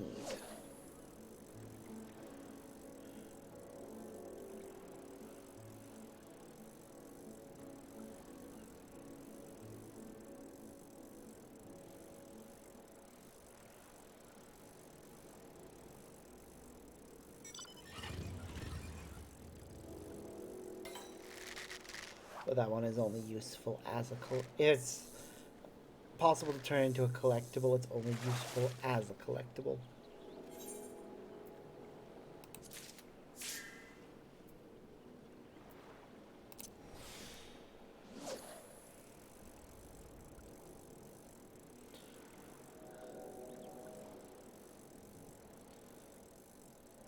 We're not going to be able to get much XP out of the Garjana Ross. I think that one was below the collectability we need.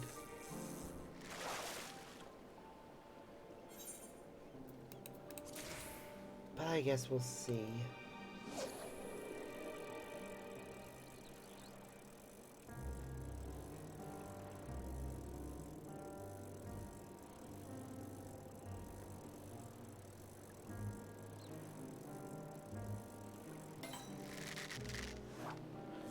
Please be what we need.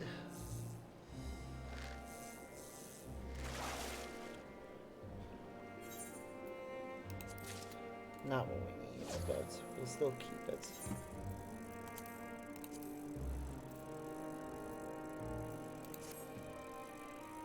Alright, we've got 2 anyways.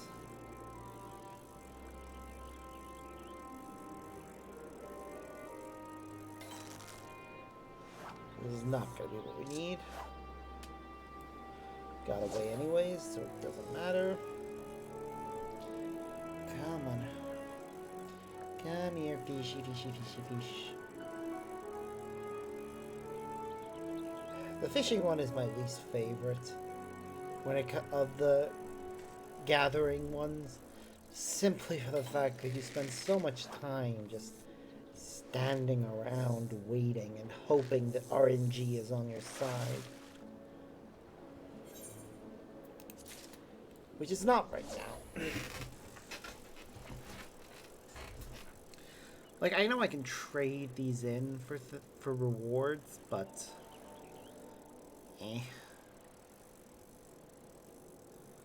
is my honest reaction right now.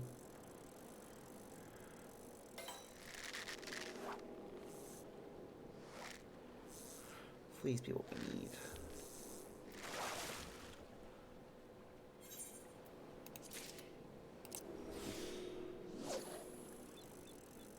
There.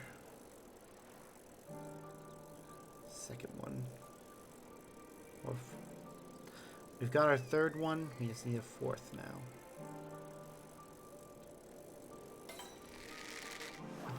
Which we should get no matter what.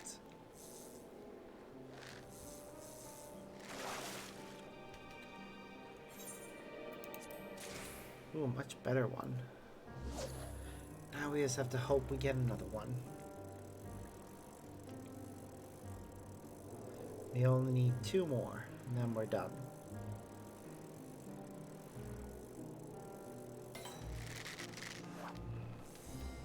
I hope.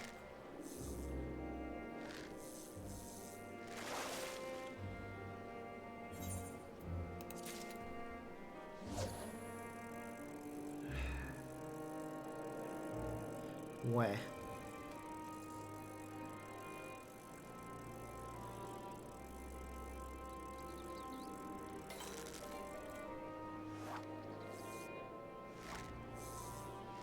What did we catch? Just the Favinarian Gobby. Do not care. Just want a Garjana Ross.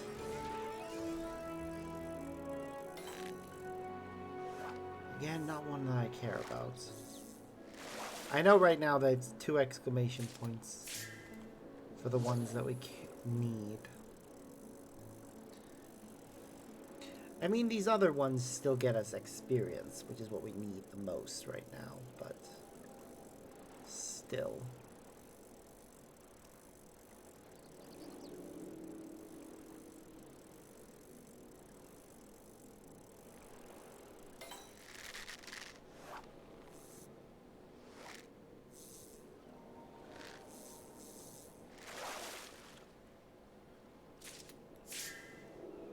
Okay, cool. Something new.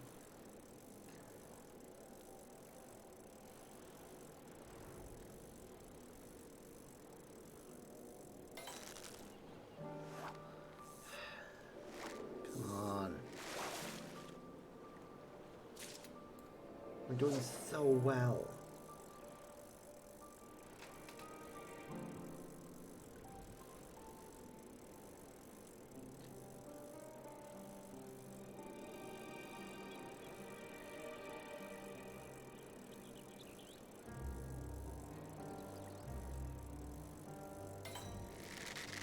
Come on, be Garjana Ross. Be Garjana Ross. It is not.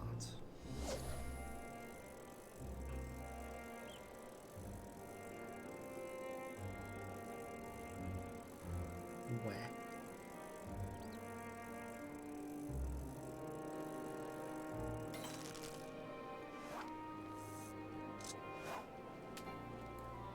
Oh no, it got away.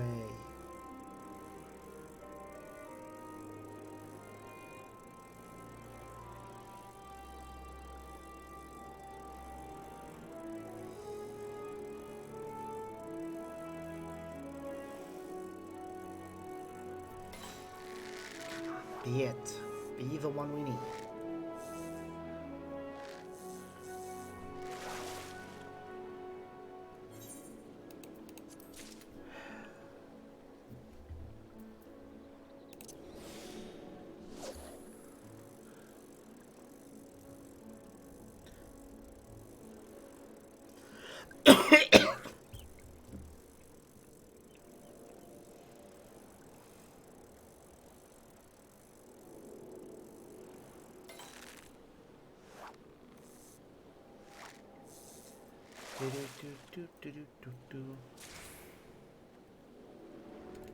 Wah.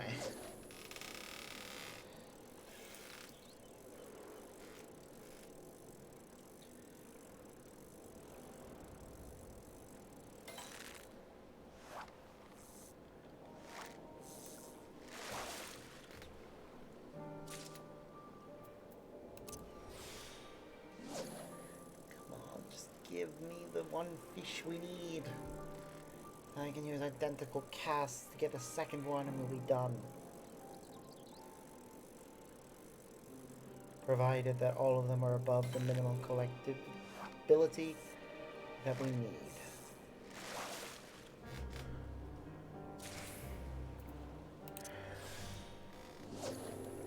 Probably the last surface slap we can use to try and make sure that we only encounter the one that we want.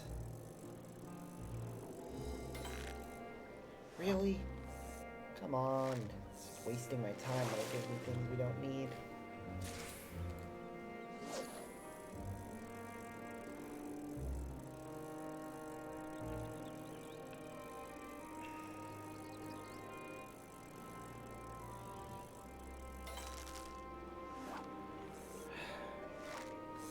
It's just one fish.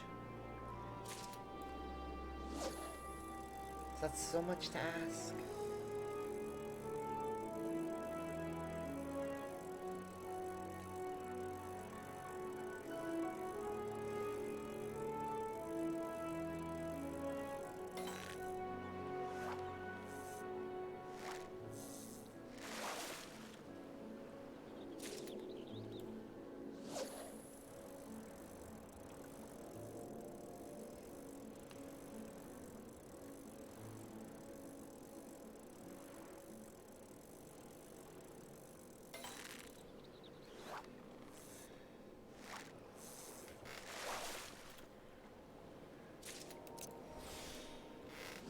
Come on.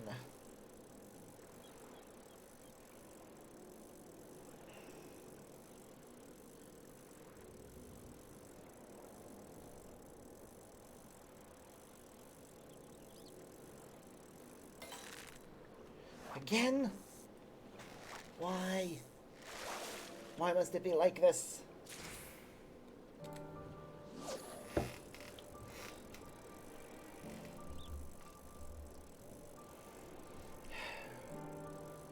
Thing is, the next two fish we catch will probably cause us to level up anyways.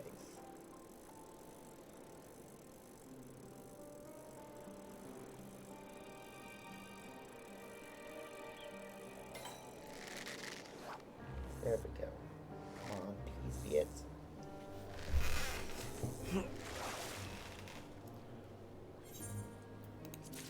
Thank you.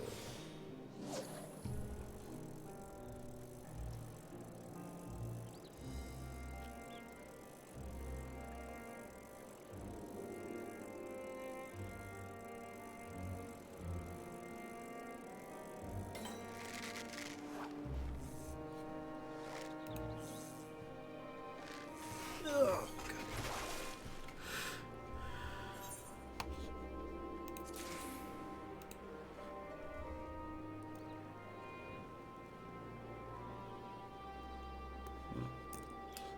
alright, well, we've got what we needed.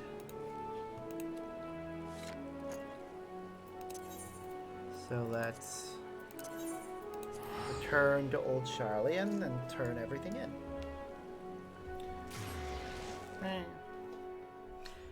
Is currently...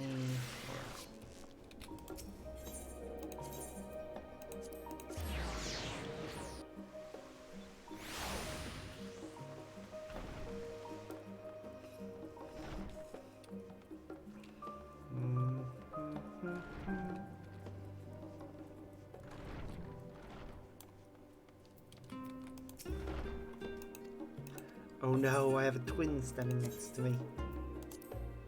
Let's just sort our list. Unfortunately, the collectability that we need is way too high. I don't know why I'm only turning in one at a time.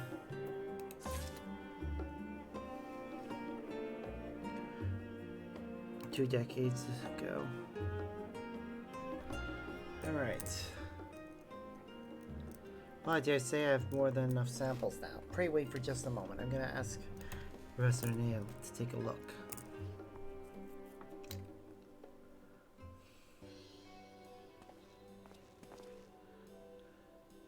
It's not every day that you ask after me.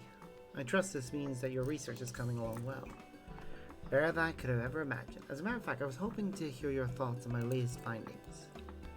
Comparing my data with yours from 20 years ago, I can say with confidence that the concentration of ether in the area did indeed show an increase around the time of the calamity. From these numbers, I will posit that smaller fish species in the area have increased in abundance several-fold. The Gajana wrasse in particular is known for protecting itself from predators by creating disturbances in the surrounding ether. Population increase of such scale would undoubtedly result in a dramatic impact on its habitat, which will go a long way to explaining the countless shipwrecks. The sheer number of these fish would surely play havoc with ships' ether compasses. Outstanding work. Of course, more data will be needed to prove your assertion as fact. Should it hold true, however, this could be a discovery of no small import. Come to think about it, I remember you showing considerable interest in my research in the disease around Thabner. What exactly was it that drew you to my work? Oh, it's just, well, I always found the figures somewhat unnatural. Call it a hunch. Couldn't help but feel like it warranted further research. Ah, no, that's the true spirit of a scholar. Even the most epoch-making of discoveries often started from observations of a simple irregularity or curiosity. With that intuition and power of observation, you're going to go places. I knew my faith in you was not misplaced. You flatter me, Professor. Take care not to let it go to your head.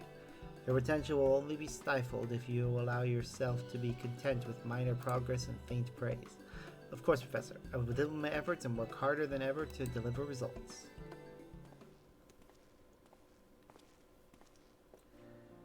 And on that note, I'd best get to work summarizing my findings for inclusion in my thesis. If I am able to identify an explicit correlation amongst the post-calamity changes in ether concentration, the explosion of the fish population, and the increase in shipwrecks, it'll go a long way towards proving my theory correct. Of course, I'll be needing more fish specimen before that can happen. Fair warning, I might have to send you to even more hazardous locales. Yeah, I'm sure you're up for the challenge, yes? Of course. Splendid. I swear this is the most invigorated I've ever felt about my research. Now, where to start?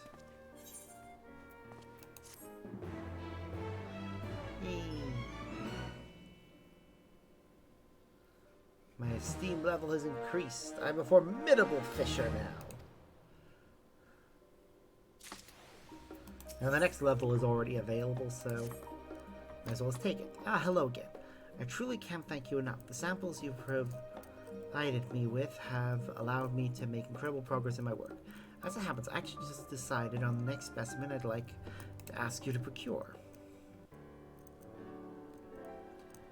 You see, I have essentially completed my analysis of the current surrounding Thavna. I must say, it's been most enlightening. Next, I would ask you to travel to a place where we have no pre-existing data, to wit, to research the currents in Garlemald. We've been unable to even set foot in the region until now, which means that gathering data there could lead to a truly revolutionary discovery. After all, we still have no idea how the underwater ether currents there are connected with those in other regions. Also, lacking data from years past won't be much such a simple task to identify the changes that have occurred over the decades. I do, however, have an idea how we might get around that. The answer, my friend, is shellfish. Studying the growth lines within their shells should allow me to draw some conclusion about how their habitats has changed over time.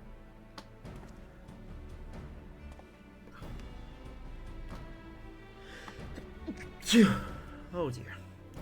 After carefully perusing Preston Hill's tomes, I've come to the conclusion that Garlean clams would be particularly suitable as a research specimen. Do you think you'd be up to the task of catching some for me? I know that place like the back of my hand. Wonderful. I'm quite confident that quality data from Garlemald is what will allow my thesis to truly begin to take shape. Ah yes, I also read that clams exist in abundance in the area around Camp Broken Glass, that leeches are particularly effective in luring them up from the water's bottoms. Pray forgive me for asking you to travel to such a perilous location. Please do wherever you must to stay safe. Alright, next level.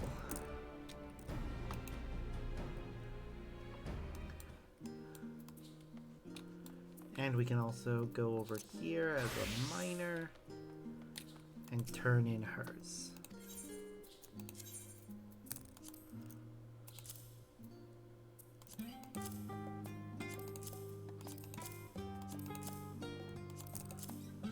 That'll do.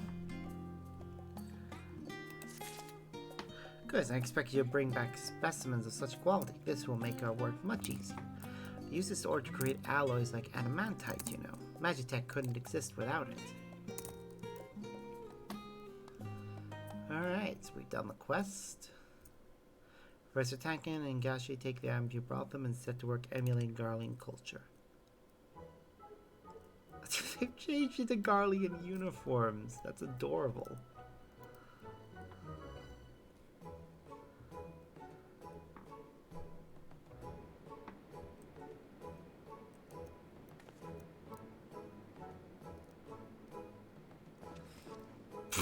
He even has a Garlean pistol.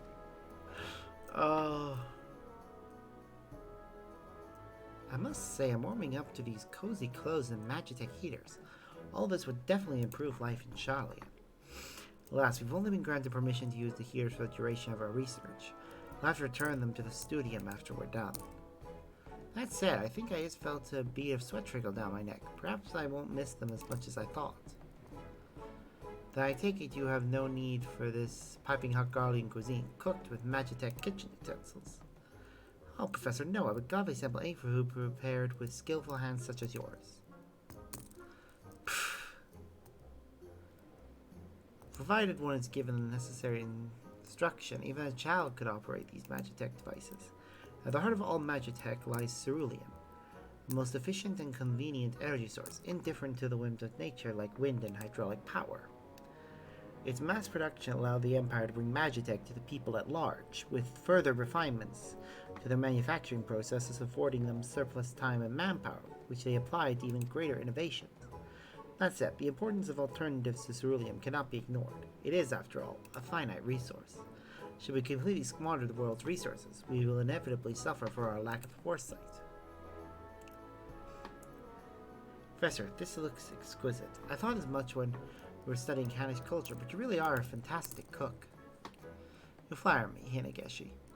I would be nothing without the recipes that guide me, although I does warm my heart to see you enjoy my cooking, so there are many, many dishes I still wish to try my hand at, and I would be delighted if you were willing to sample them as well. That will be my pleasure. Is it my imagination, or has the professor been more affectionate towards me of late? It really makes me wonder what will become of our relationship when this research reaches its conclusion. Oh, I must stop daydreaming. There is yet work to be done.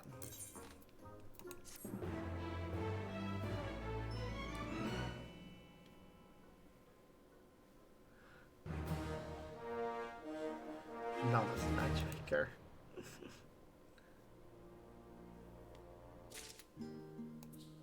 Oh, okay. I do think it's cute that they're adding the outfits over here. Oh, I am positively desperate to know what culture we shall experience next. It's a good question. What will be next?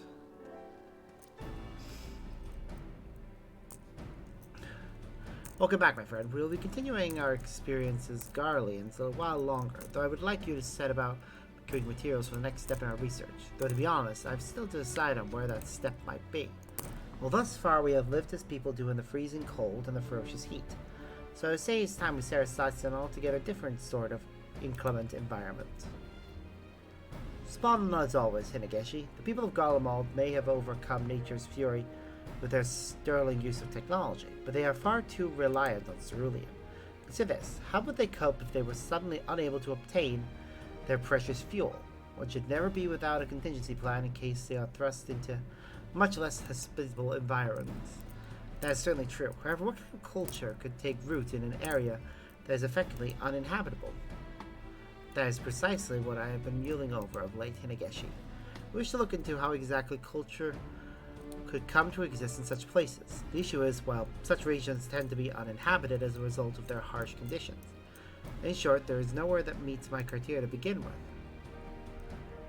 Inhabiting the uninhabitable. Yes, it does seem to be something of a paradox, but there could be merit investigating the idea. You are a well-traveled adventurer, yes? Can you think of any place that may suit our curious criteria? Have you considered the moon?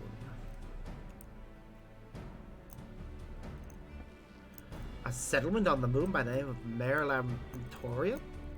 Well, that would certainly fulfill my requirements. But even if it truly exists, it's not as if one can travel to the moon on a whim. Oh, you have no idea. You're being entirely serious, aren't you? Good gracious, you never fail to surprise.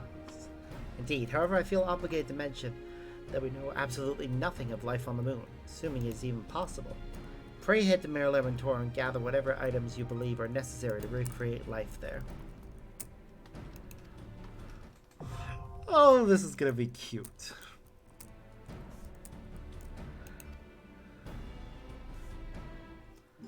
Alright, so we've got... Well, we're going back to the moon, apparently. We'll start at Bestway Burrows and work our way, because I don't know where the lunar samples will be. It's from the Crushing brand. Wait, the Crushing brand. Oh, that's one of these things, isn't it? Yeah, striking, biting, drowning, numbing, crushing.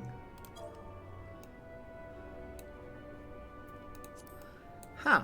Coincidentally...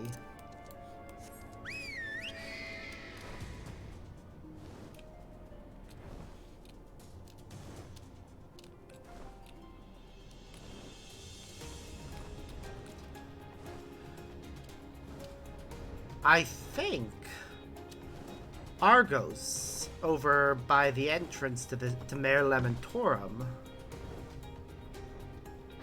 or Bestway Barrows rather, can actually take me straight there. So yeah, this'll be marginally faster.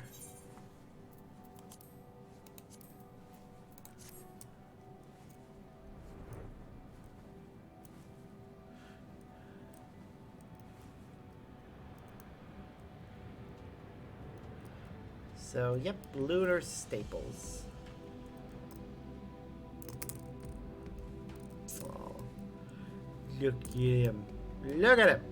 He's adorable. Look at his little paws. Taking us where we need to go.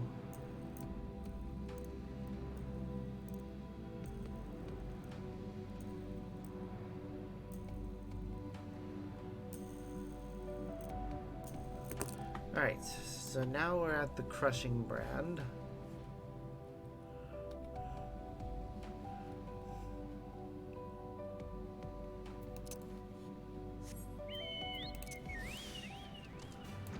Just use this and go to wherever it's taking us.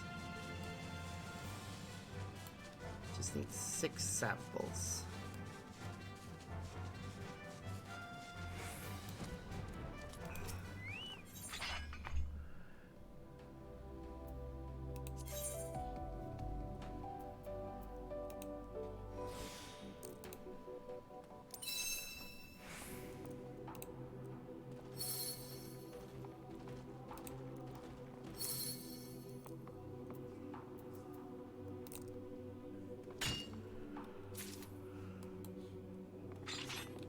Okay.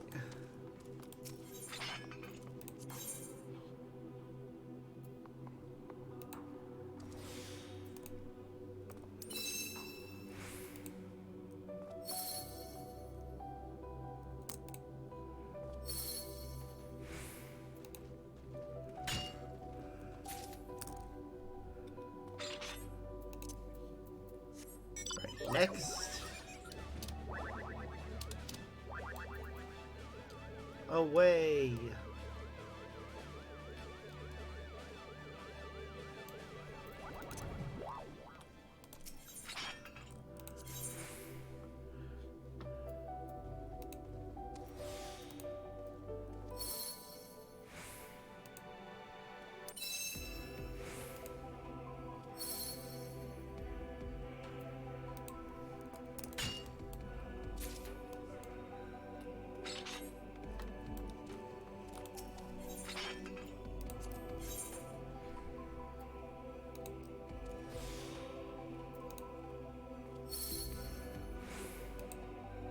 Two.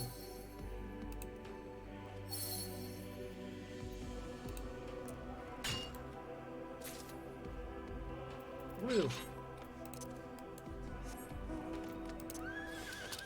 That's 4.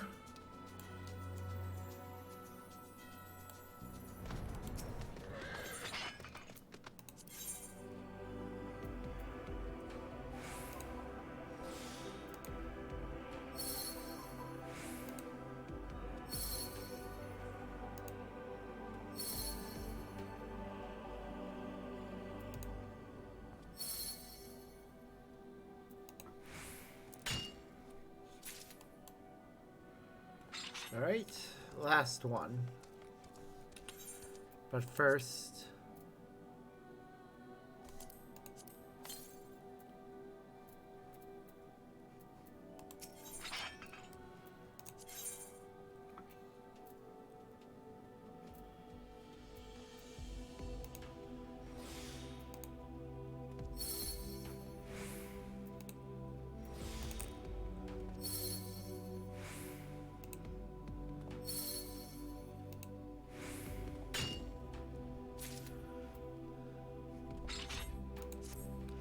all right, that should do for that.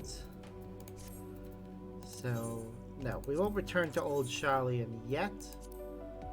Instead, Camp Broken Glass is our next destination.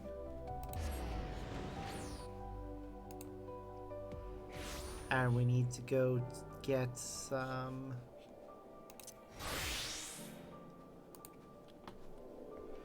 It's Garlean clam,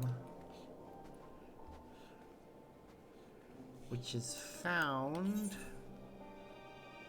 at 11:30. So that pond right over there.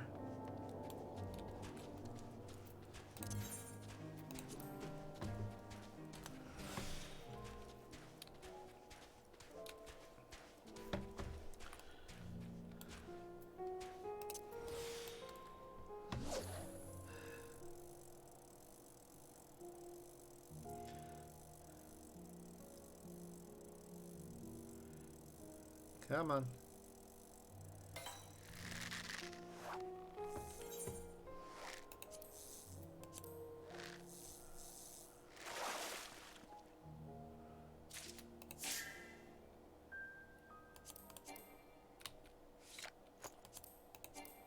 Oh.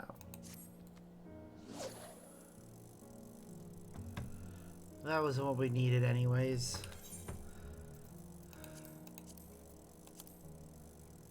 Apparently this one's only a 1 exclamation point item anyways. Damn it. Come on.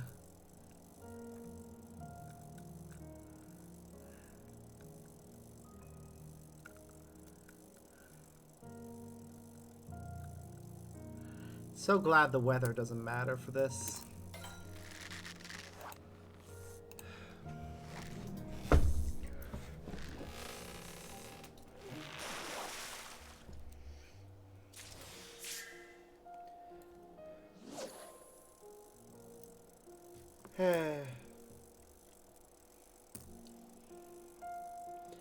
Come on, just give me a clam.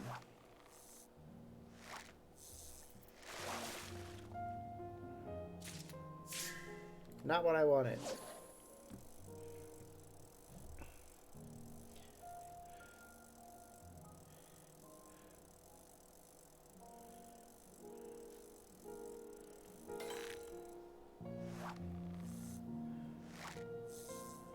We just want some garlic clams. Again, not what we wanted.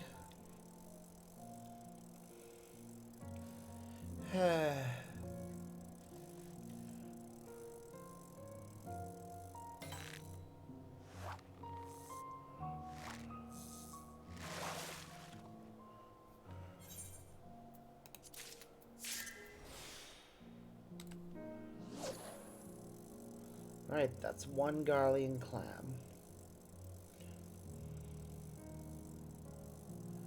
Just need 4 more. Or 5 more, rather.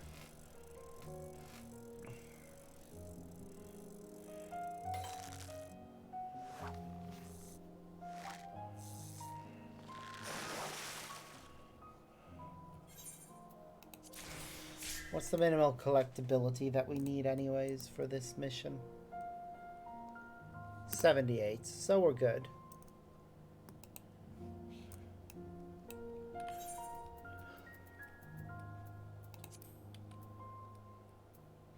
Though, any over 184 is apparently enough for the next thing, so yay. Oh my goodness, a follow. Thank you very much. I appreciate that. Welcome to the Fennec Legion. I hope you enjoy your time with us.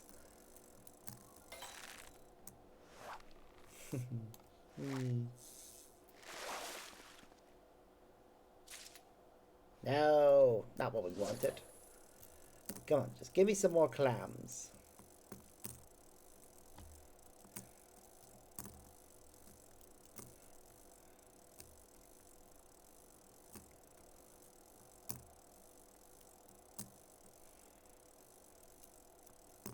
Fishy, fishy, fishy, fishy. Wait, are clams counted as fish?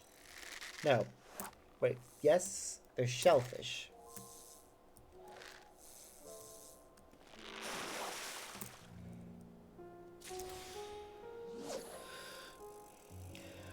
Huh.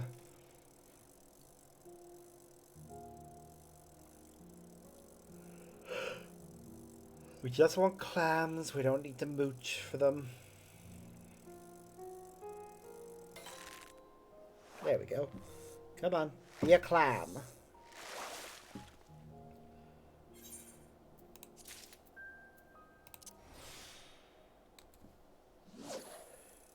Okay, so that gives us 2. Or sorry, 3. So this will be number 4. And if we're lucky, it will be a nice big one.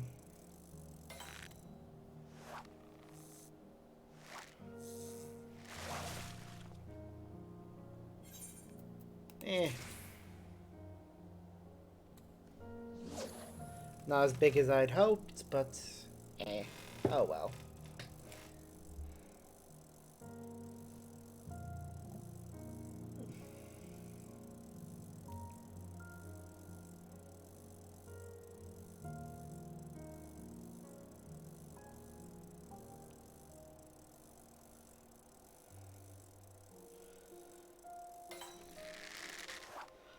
It's not a fish we want, but I'll take the experience.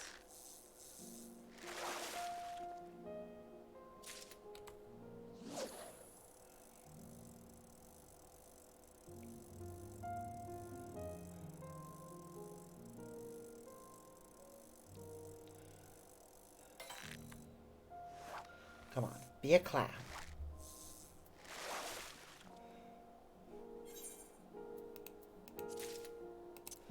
Identical cast, and we'll get another clam. And that should be enough clams to complete the quest line.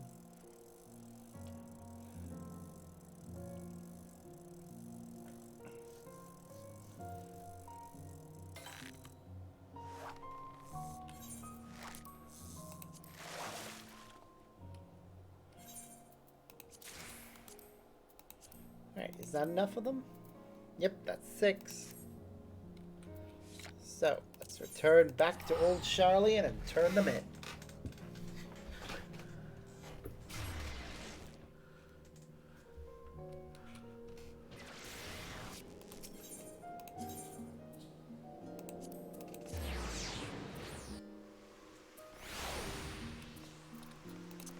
We may even unlock the next quest line if we're lucky. Not sure whether it'll be level... Usually it is level 87 that you unlock the next one of them. So I look for those clams.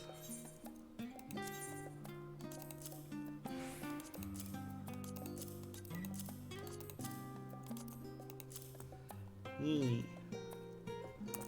That's all 6.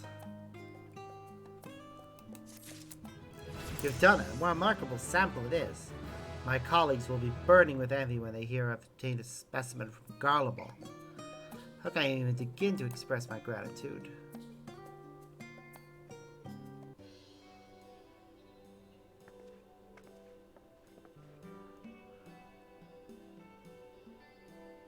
Oh, you might be wondering who this is. My research has been progressing so well of late, I've brought on a few of my students to serve as assistants and help me analyze all this data.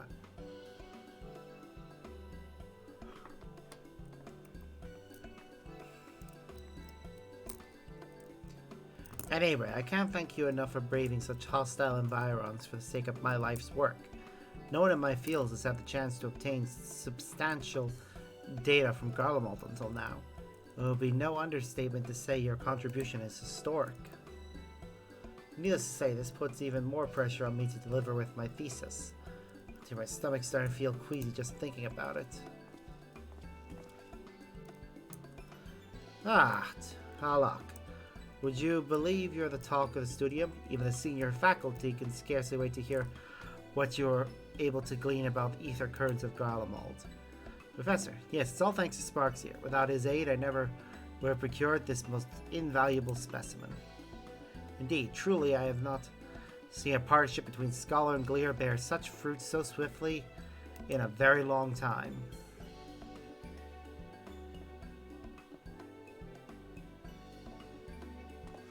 That's right, speaking of gleaning, I meant to tell you about everything I'd learned from the clams you brought.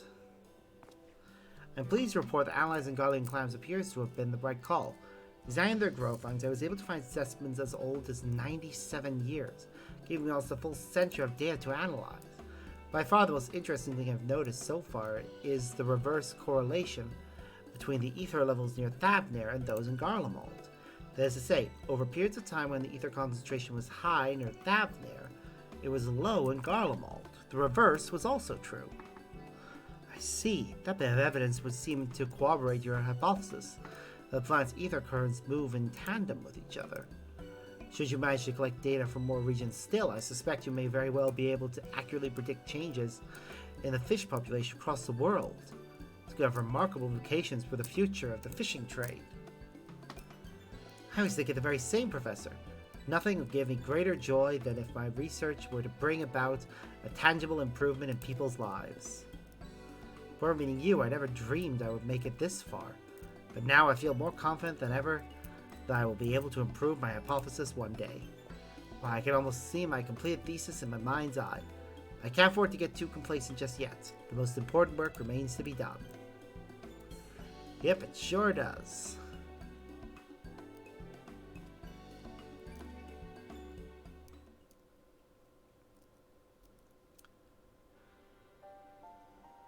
I am pleased to see that all is progressing well, and yet do not be surprised if there comes a time when Telok resolves as a researcher is tested, a time when he's forced to consider what it is that truly drives him to engage in his work.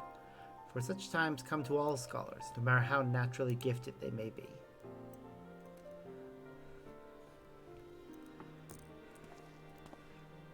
Should Telok find himself in an impasse, can I trust you to lend him your support when it is needed most? Mean the world to him, and to me.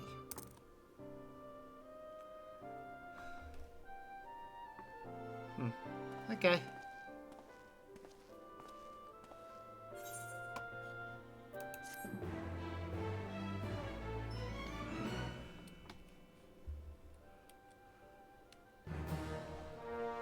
Yay, seasoned fisher.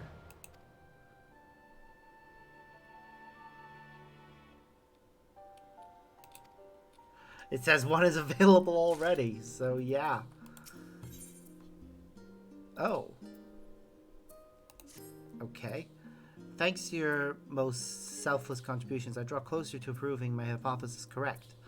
Other gleaners have also helped me by continuing to find specimens for me in calmer waters. But I would gather data from further and further afield, which is, of course, where you come in. Huh.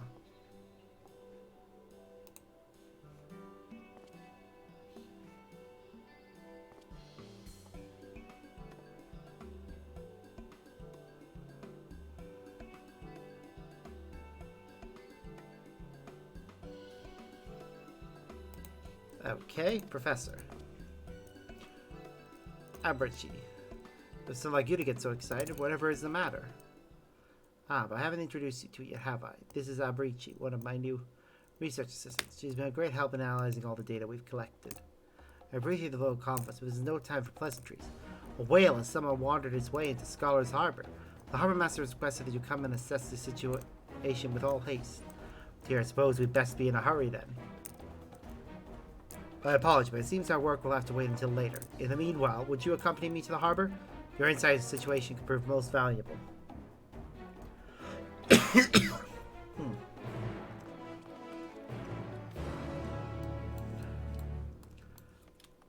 I shall go do that, but first... Hidegeshi, I don't suppose you know of store items on the moon.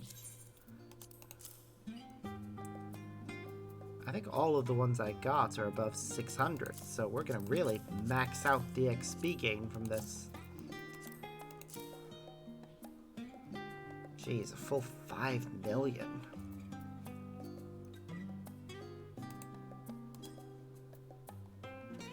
We only need about, yeah, 3,600,000 should cover it to level. People traveling the moon know nothing of life on, but glad to recognize all these samples. Carrots are not what I expected to found buried in the crust of the moon, but thank you very much. Now we switch over to botanist a moment.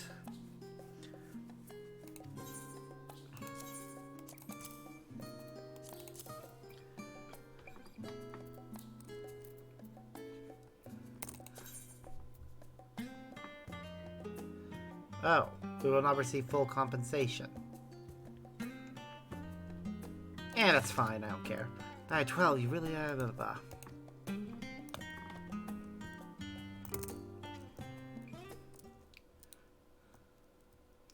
Professor Tankin and Higeshi take you brought them and set to work emulating the lunar culture.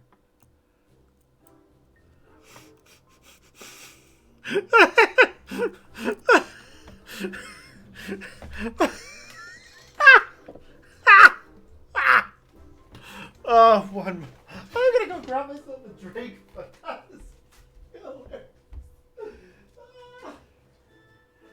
Oh.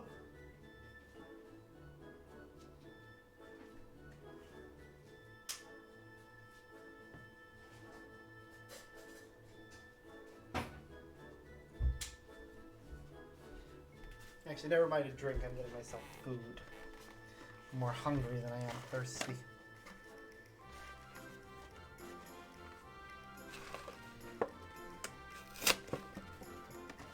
And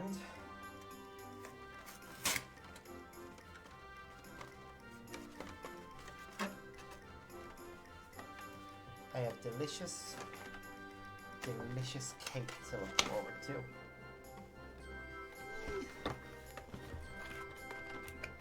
Num num. Anyway, Professor, are you certain this is representative of life on the moon? But of course it is, Hinageshi. My information comes from the Loperids, a race that calls Mare Lamentorum home.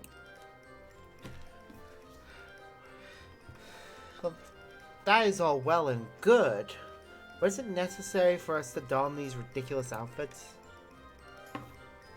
Alright, well, I thought it might help us to experience life as the Loperids do. We've been better off wearing Loperid outfits.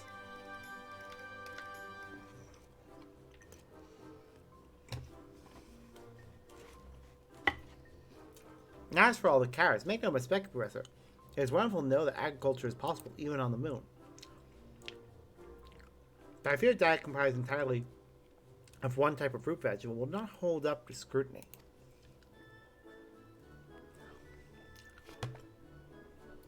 That may be so, but civilizations have had to move and adapt countless times throughout history. And they were not always able to eat exactly what they longed for. There may come a day when we too are forced to move to the moon.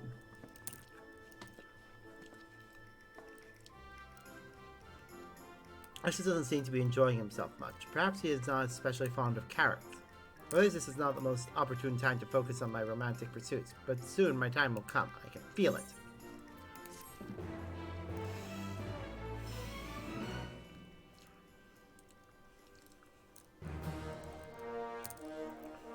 Experienced matchmaker. Oh.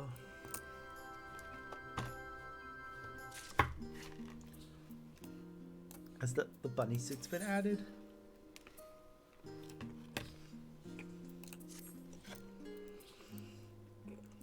I wonder what culture we shall be examining next. Knowing even the moon is inhabitable, the possibilities seem endless.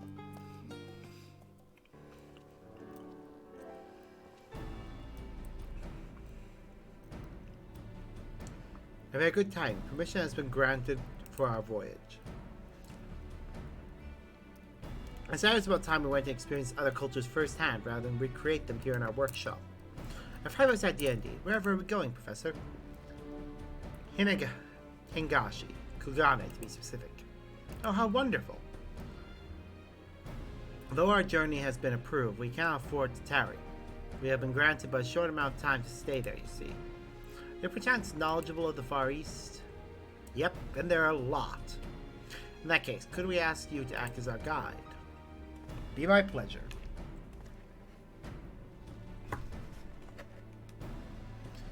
You have my thanks.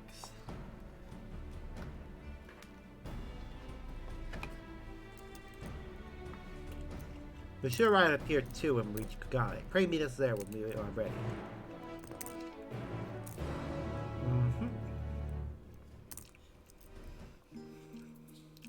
Right. Well. First things first.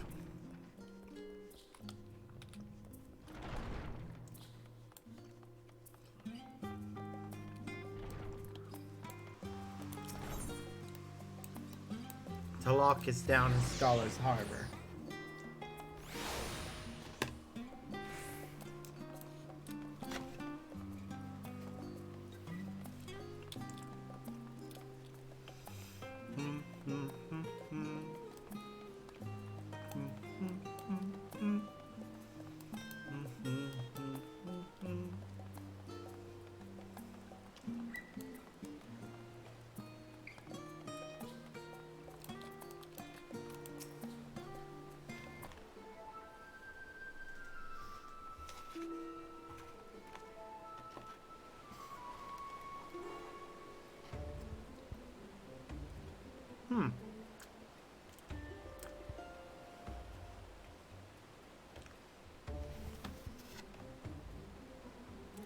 That's apparently what whales look like in this world. It's a breed that calls the northern seas home. It's not especially rare to see them off the coast. I've never heard of one coming so close to land as this.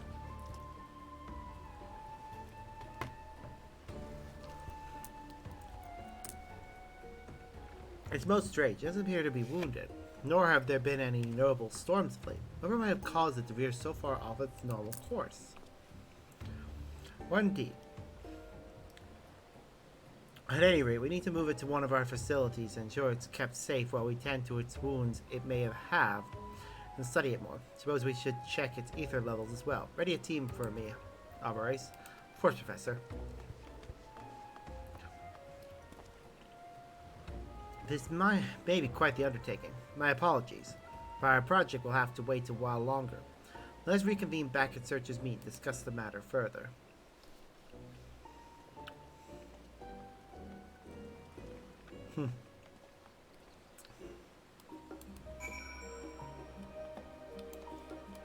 Well.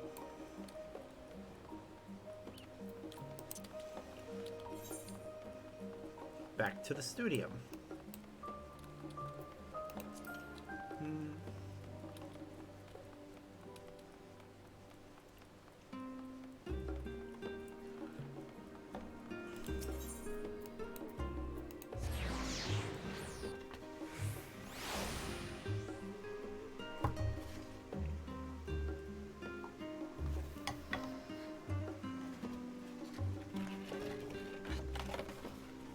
I've had enough of my cake for now. Save the rest for after dinner.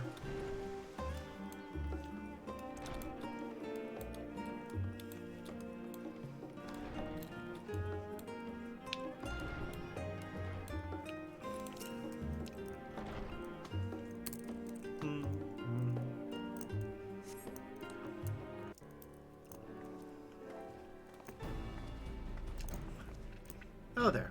I am so very sorry for keeping you waiting. We just finished attending a creature's ailments and doing some preliminary analysis. As expected, the whale hadn't sustained any major injuries. However, it does seem to be suffering from severe ether sickness and is highly disoriented as a result. Needless to say, I can sympathize. The creature's ether levels were also cause for concern, which would explain why it wound up somewhere so far from its usual habitat. That said, we're still none the wiser as to what caused all of this. How goes it, Tilak? Oh, and Sparks, what a pleasant surprise. I've heard all about your predicament from with the wayward whale. Master Kite, to what do I owe the pleasure? Our sibling hoping to pick your brains about something that I imagine is related to your line of work. Around the same time your larger-than-life friend wandered into the harbor, a veritable legion of fish washed ashore in Yamaha, near the experimental etherite. That sounds too similar to be mere coincidence. Curious behavior by aquatic life has been known for 10 natural disasters. Yes, this strikes me as very much related to my studies. That said, nothing I have gleaned thus far has suggested that ether currents can change so drastically as to inflict nearby creatures with ether sickness. All I have observed suggests that the currents of the planet follow a simple and regular rhythm, not unlike the tides. Indeed, the entirety of my research up until now has been focused on proving this point. If there has been a sudden disturbance in the underwater ether currents, it takes some time to determine the cause. I also need to attend to the whale. Will I have time to return to my thesis? As for the whale, the studium has already announced that it will be dispatching a vessel to research the ether currents in the seas near Charlian. It won't benefit any of us if such incidents continue to occur, after all. We wish to investigate the link between the two events, as Master Kite suggested. Then perhaps we should pay a visit to Thavnair. An astute suggestion. You could recruit the help of one of our colleagues over there. Or, wait a minute, I believe you have the perfect man for the job right here. Sure, I'll go to Thavnair.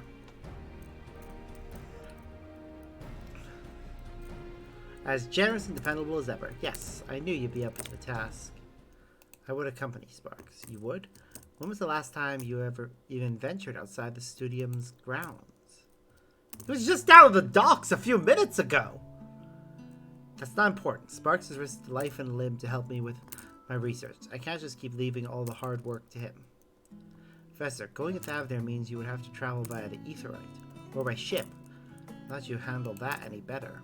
You don't have to tell me that. Still, time is of the essence. Besides, I'll never be truly respected as a researcher if I don't go out and get my hands dirty from time to time. I have let my fears rule me for far too long. Today is the day I conquer them. Well, it's clear you're not going to change your mind. At least try not to cause Sparks too much trouble. Now that you mention it, I hadn't consulted you on the matter. Sparks, do you mind if I join you this time? By all means, come along. Fantastic. In that case, I shall see you in Yo.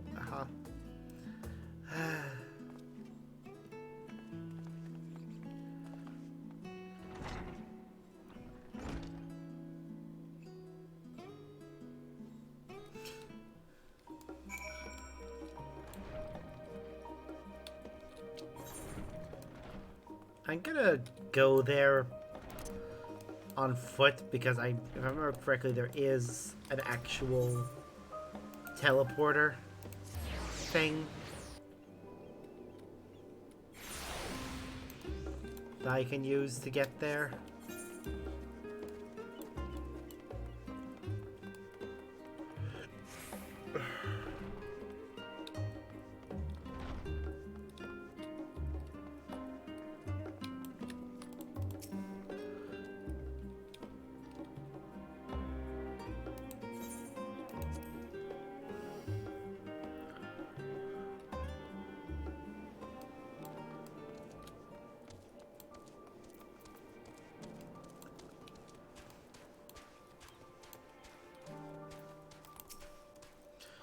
Oh, the poor baby.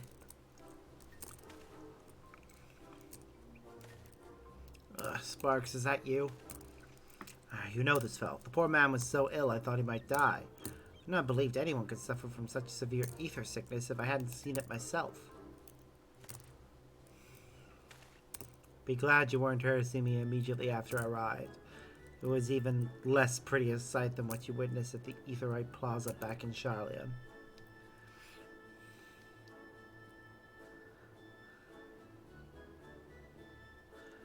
Don't even get me started on the most ghastly visions I saw. Countless replicas of myself dancing and singing and spinning, spinning, spinning. Oh, spinning, please make it stop.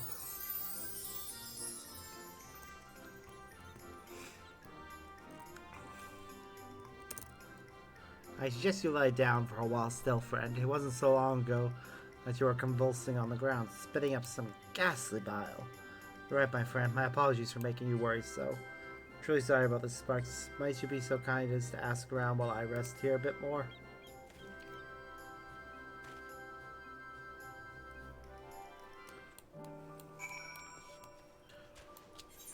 Right, talking to people.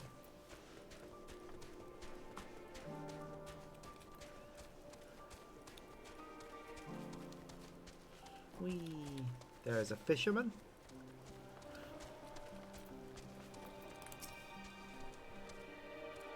God, you think this is a lot of fish? You should have been here earlier. This is a massive improvement, believe you me. No time to rest, though. If they start rotting, the stench alone will be enough to make the whole town ill. Yeah, that is a lot of fish. What is especially bizarre is that these fish normally stay away from land altogether, save for when they go upriver to lay their eggs, that is. Anyhow, I've never seen or smelled anything like it in my life. Hope I never do again.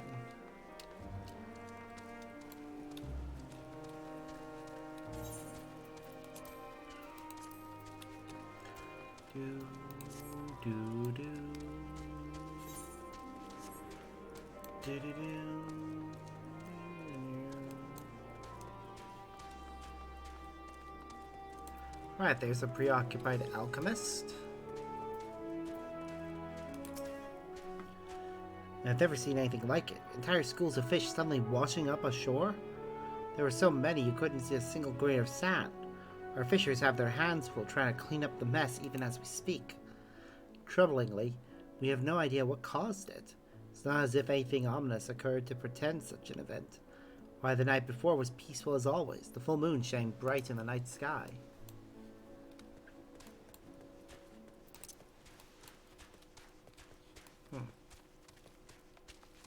I mean, the moon makes people do weird things, so... Now that you mention it, there was one thing out of the ordinary earlier the day before the fisher appeared. The river that runs here from the shroud of Samaga was swelling like mad. The seawater flowed back into the river, and some say they saw it carrying fish deep, deep into the woods. I hate that my throat is still recovering from that cold.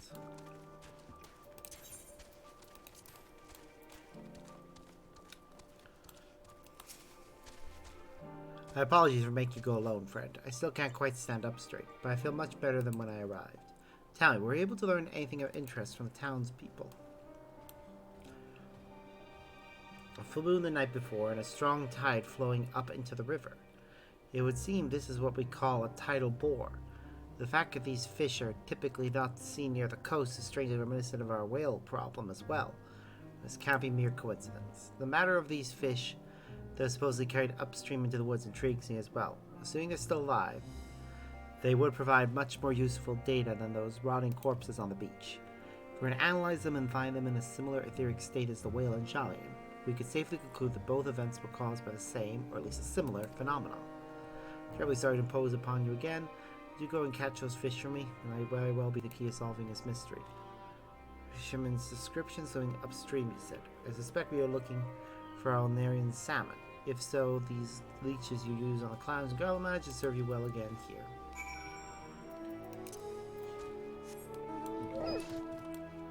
Okay. Alnarian salmon. They're found at 30, 21.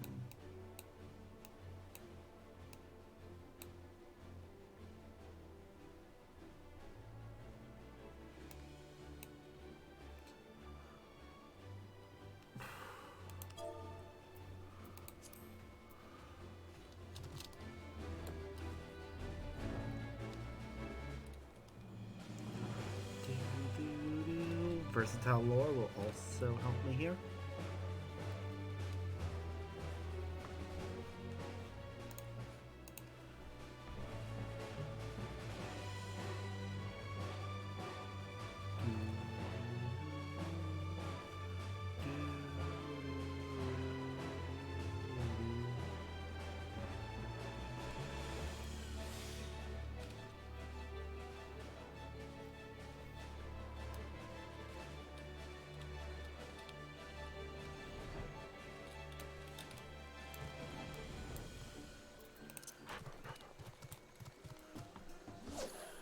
Mark for the wandering whale detected.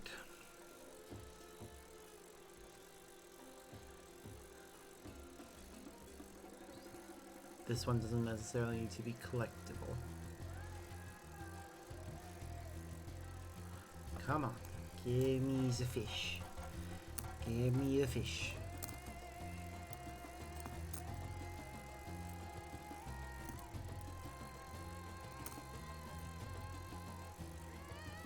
Not a lot to ask. Come on. Be the right fish.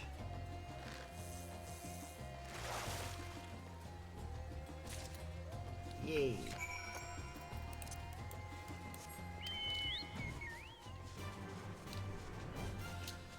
Did it.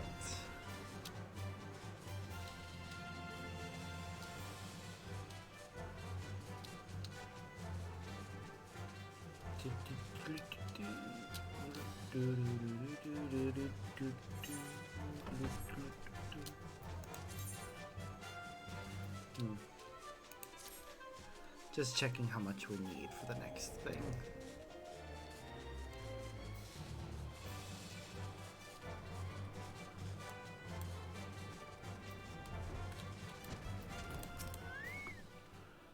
I vote to impose, we must go into the...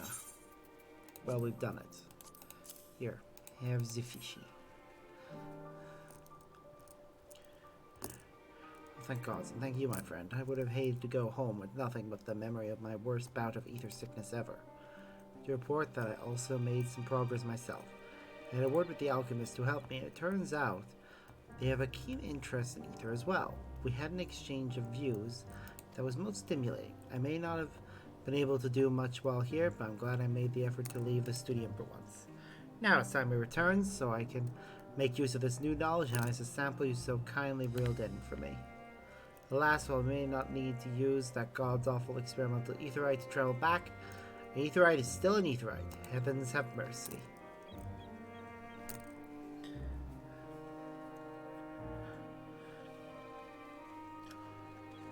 Yep, heavens have mercy for you, my friend. Yep, that's back to Charlian, so...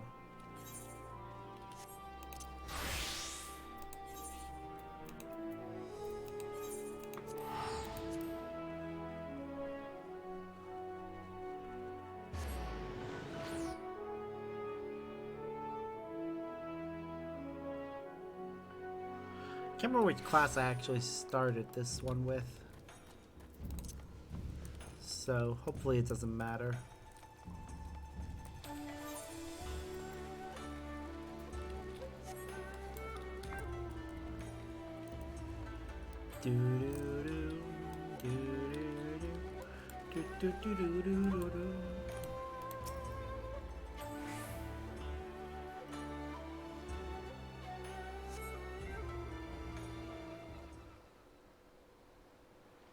Sometime later.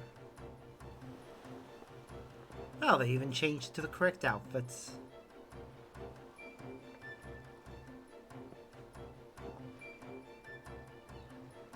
We braved the experimental aetherites and came via Razat Han. Much to our delight and surprise both, they were renting local attire, and I was not about to pass up the opportunity to dress in authentic Hingan garb. I still can't believe I am here in this foreign land with the professor. Now where is Kugane Castle? Wherever it is, it does not seem to be visible from here. Would you happen to know a better place to take in its splendor? How about the Tasogare Bridge? Tasogare, I really like the sound of that. Very well, show us the way.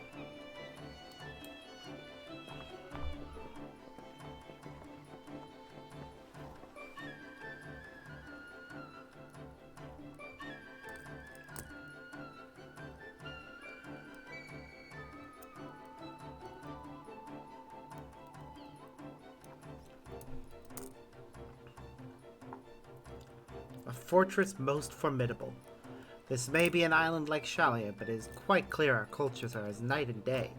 However, we must always keep in mind that Kugane is unlikely to be a true representation of life in Hingashi. After all, this port town is but a tiny part of a larger region, and sadly the only section of it open to the wider world.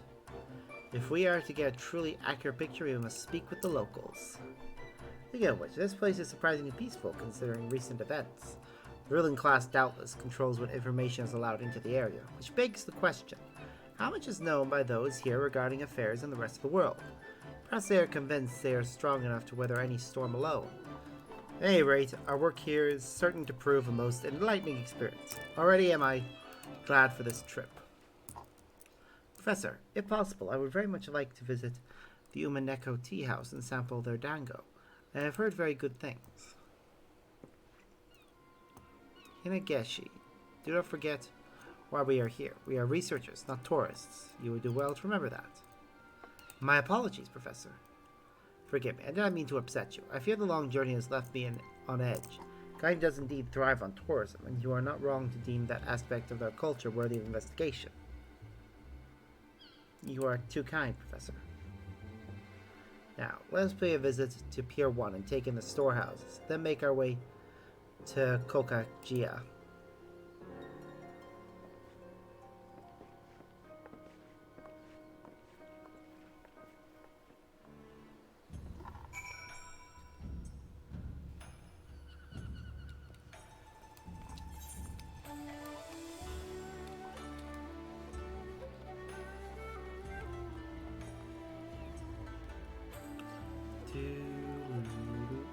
Oh no.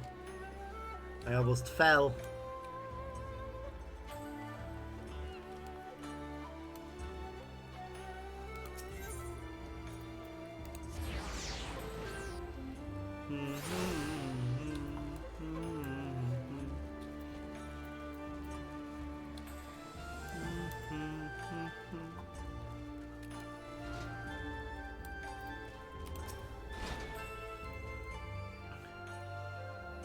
Ah, such heat.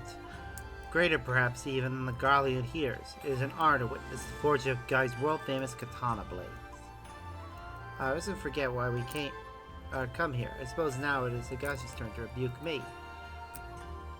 Huh. Where is she? Where could she have gone? With some transfer sites in South City, I cannot rightly say when last I saw her. Let's send a search for her. If you would check the Lijin or Ijin district, I will search on Kogane Dori.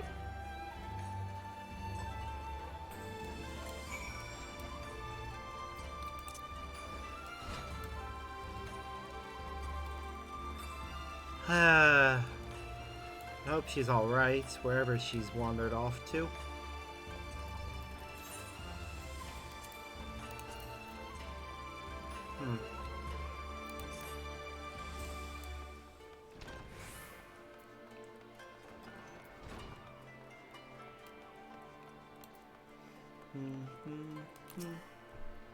A woman lost on the streets, you say? Tourists would have no cause to come this way. We better start searching near the gates of Kogane Castle. Much of the city can be seen from there. Now, if you'll excuse me.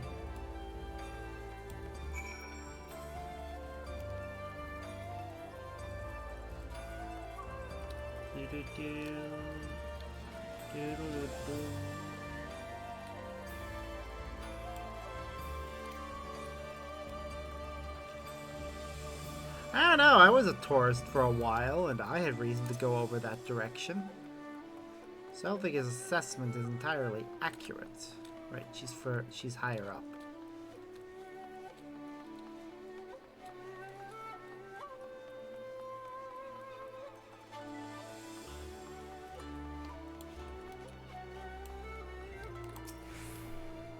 Surveying.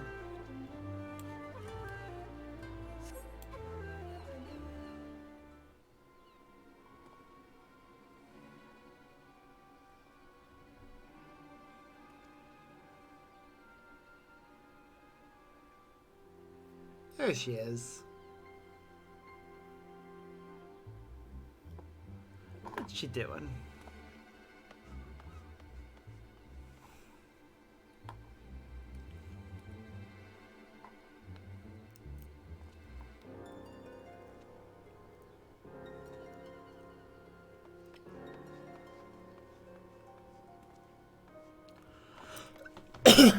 Looks like we both found her at the same time.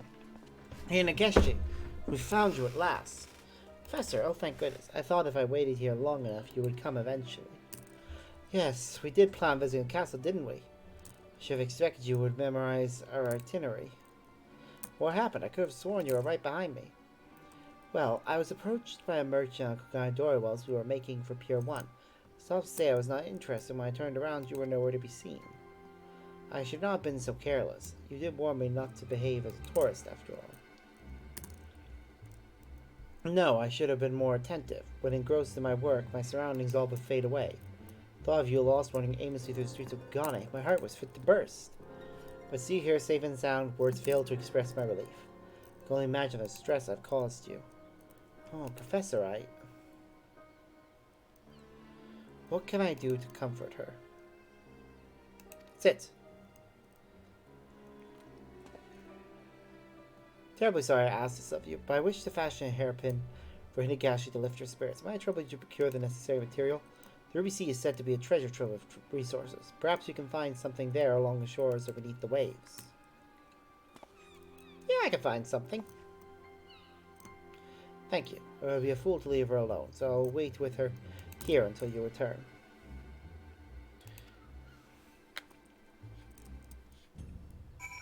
It says in Onokoro.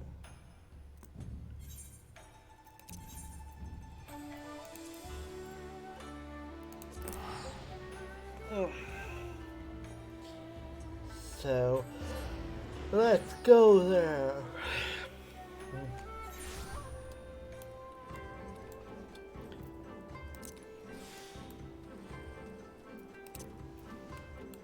Do do do do do do do do do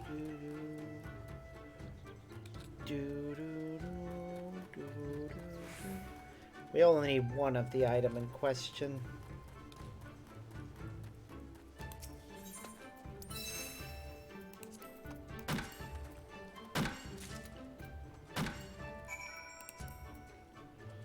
So I'll also get.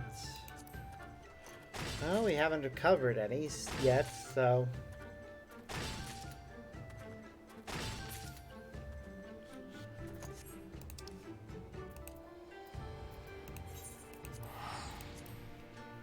Back to Kugane.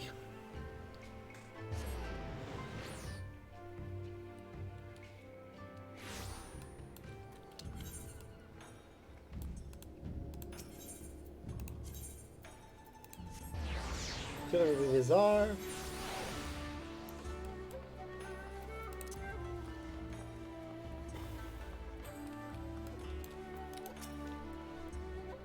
Well, they say the Ruby Sea is a treasure trove of natural resources. Yeah, I found what you wanted. Here you go.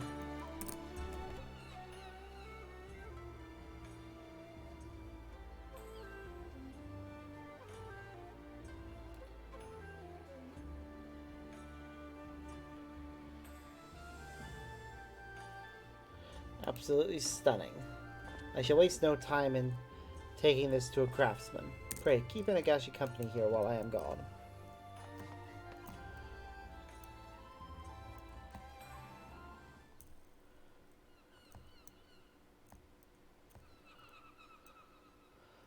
Where do you suppose the professor has run off to? I suppose it doesn't matter. I would only prove a hindrance were I to accompany him further.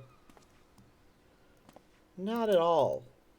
He cares about you and went to get you something to try and cheer you up. My apologies for disappearing like that. I went on a little errand to have this made for you, Hinegashi.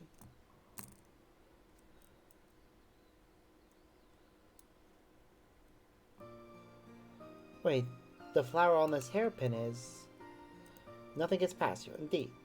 It is the flower the locals here know as a Hinegashi. I thought it would be a shame were we to return home from our travels empty-handed. Hope it is to your liking. It's perfect. Thank you, Professor. I shall treasure it for all my days.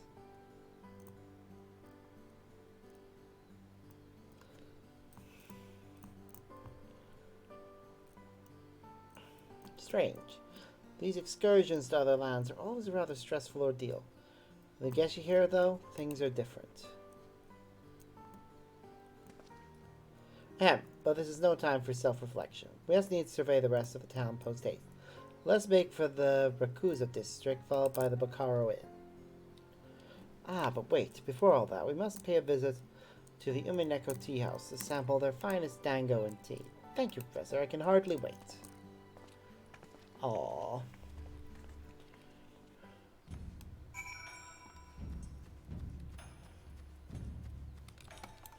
They're being cute.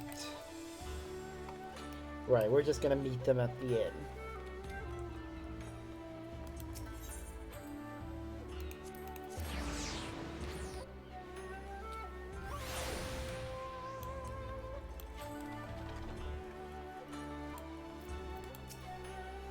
The springs were exquisite, though it was the view that took my breath away. I struggle to believe that on the other side of this ocean lies Doma, the Azim Sep, my ancestral home. How I would love to travel there just once, to see how the nomads live firsthand. You will, Professor, someday, and I shall be by your side when we do. I should like that very much. Last time has come for us to return to Charlian. Pray, stop by Searcher's Meet once you've returned. I would see you compensated for your work here.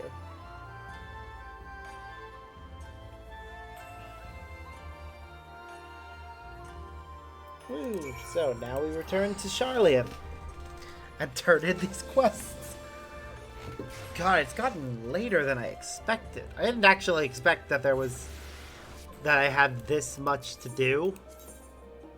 Maybe I should have saved some of this for when we next have content.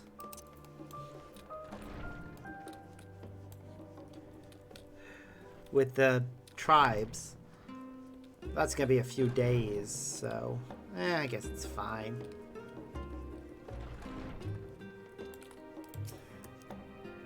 Ah, it's good to be home. Traveling is lovely, of course, but best enjoyed in moderation like all good things. I should be at some place to call home as well. That I would bid you return there and take a well-deserved rest. I will be in touch again once we are ready to resume our work.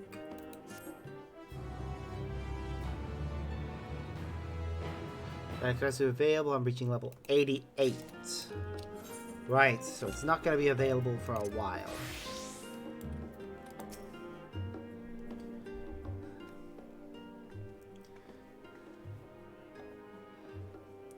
Good to see you return. Needless to say, the trip was a rough one for me.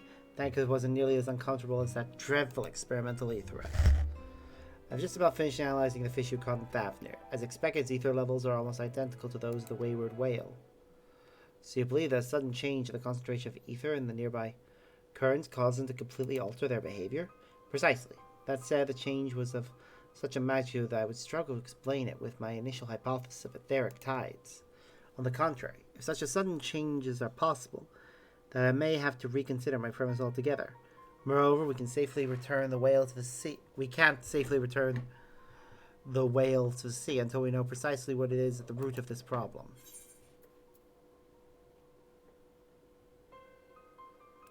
Might the tidal bore hold the answer? Yes, I do remember considering that way when you shared the people's tales with me. If we posit that the underwater ether currents are affected by the moon, much as the tide itself is, then any sudden change in the moon's state would naturally affect underwater ether levels as well. Recent changes in the moon. Pascal, that's it. The structure of Zodiac would have freed an unfathomable amount of ether from within the moon.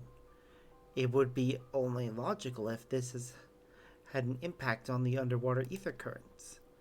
If this is the explanation, my initial theory may yet be viable, with this recent outpouring of ether being the exception that proves the rule.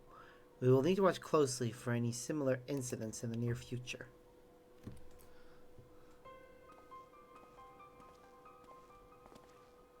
Telek. Word has it that you braved the journey by Aetheryte to do some field work in Thavnir. Did you find a lot of interest there? Just sharing our research. I see. Word of advice, if I may. Any researcher worth his salt must be prepared to rethink and reevaluate their theories and present it with new evidence. Have you given any thought to how you might adapt yours? My initial theory was, to a degree, predicted on the existence of Zodiac. Now that he is no more, I'm not entirely sure how we might... Unless we could, yes, that's it. We could examine a species altogether more ancient, from a time when the heavens were free of Zodiac or other entities of high etheric concentrations. So please, there is no time for idle jests. I'm being perfectly serious. While I have a complete confidence that Sparks here will be able to find what we require. I don't doubt his skills, but even the best of gleaners would struggle to find specimens of species that doubtless died out ages ago. Oh, ye of little faith, our friend is more than up to the task. Isn't that so, Sparks? Yeah, I've time traveled, so it's not outside the realm of possibility. Spirit talk. A good scholar must consider every possible option, even those that might seem impossible. Keep pondering the matter, and I have no doubt you'll arrive at an answer ere long.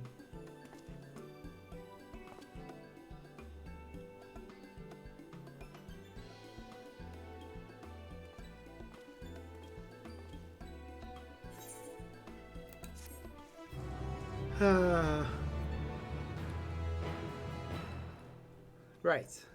Level 88 is when the next thing will become available. Alright, well. Those won't be available for quite a while then. I'll need to think about some things.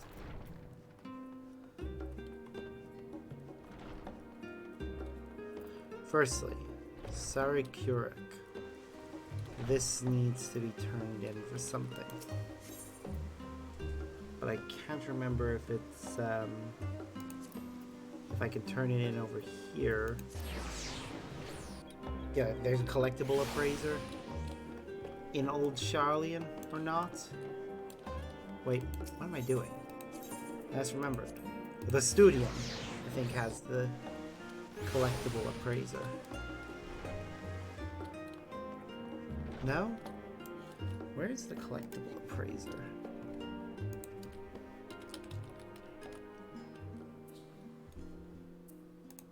Old Charlian does have one, as far as I'm aware.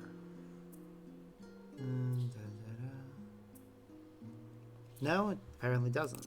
Okay, so Razathan is where we need to go right now. To turn those in.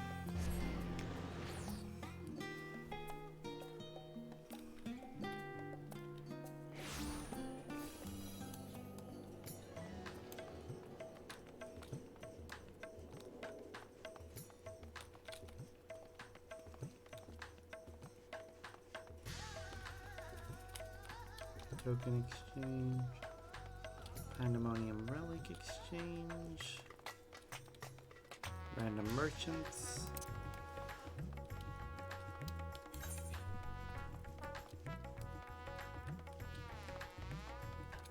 Materia Melders, Splendors Vendor, Script Exchange, Collectible Appraiser. Okay.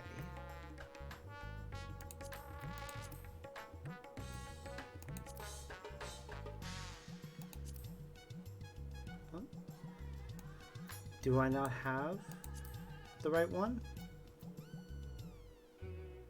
What do I do with Saracurix then?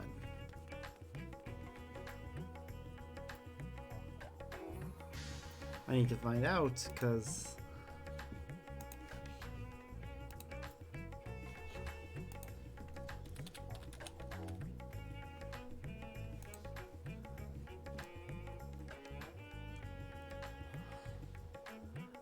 there's something, their custom delivery to Margaret is what I do with them.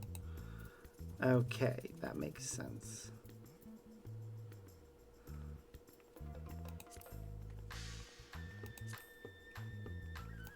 Oh well. Talk to the script exchanger, see if there's anything we can exchange scripts for.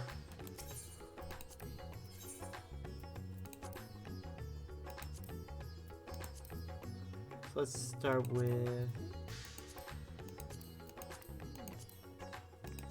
Gatherer's Gear. Got the full set there.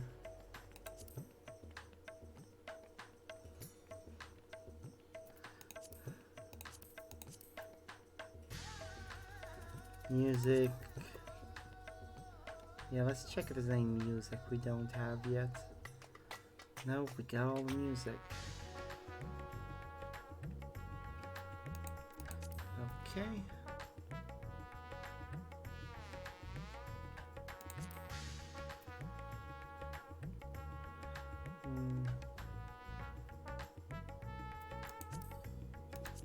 Hold on. Regional folklore is something that I should get. But also, I don't have any of these chimera worms, do I? No, I do not. So let's get 99 of them.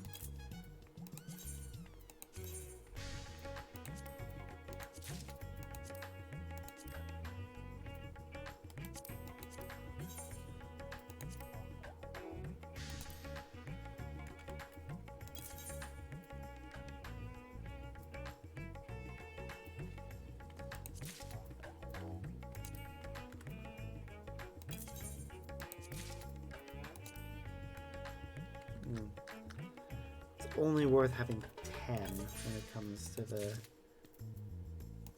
lures and jigs, because they're not as easily lost. There we go.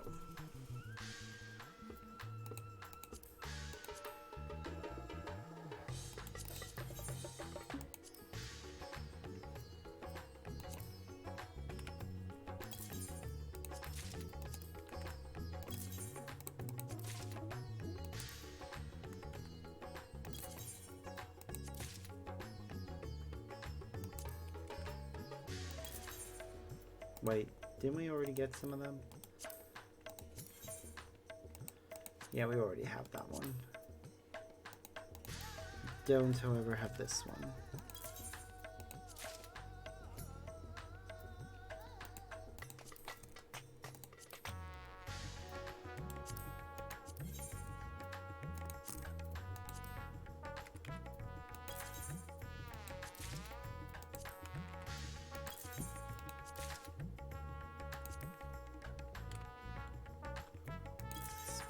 Minnow. Green lore. And silkworms. Pretty sure, yeah, I already have them. I already have all these, I think. Yeah, I think I got a bunch of these for... Don't have enough of them, though.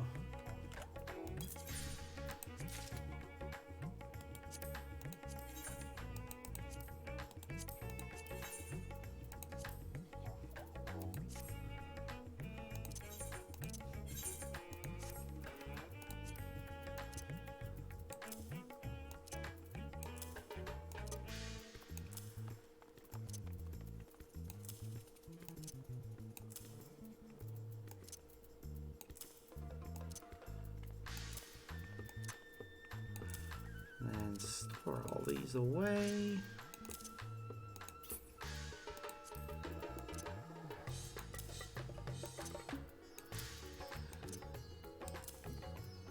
For later.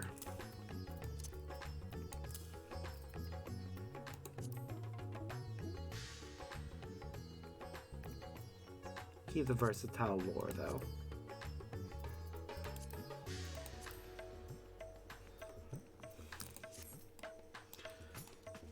Alright, I'm gonna hang around here and do some stuff off camera. Because I think we're at a good stage where we can stop for now. There's no more content for me to do on camera right now for FF14, so I think this is a good place to stop right now. I'll probably do my dailies for dungeons and such off camera right now, while I also sort out my dinner. And then we'll be probably back around 8 o'clock to continue with Final Fantasy VII. So until then, as always, I've been Sparks, and I hope you all have a wonderful day.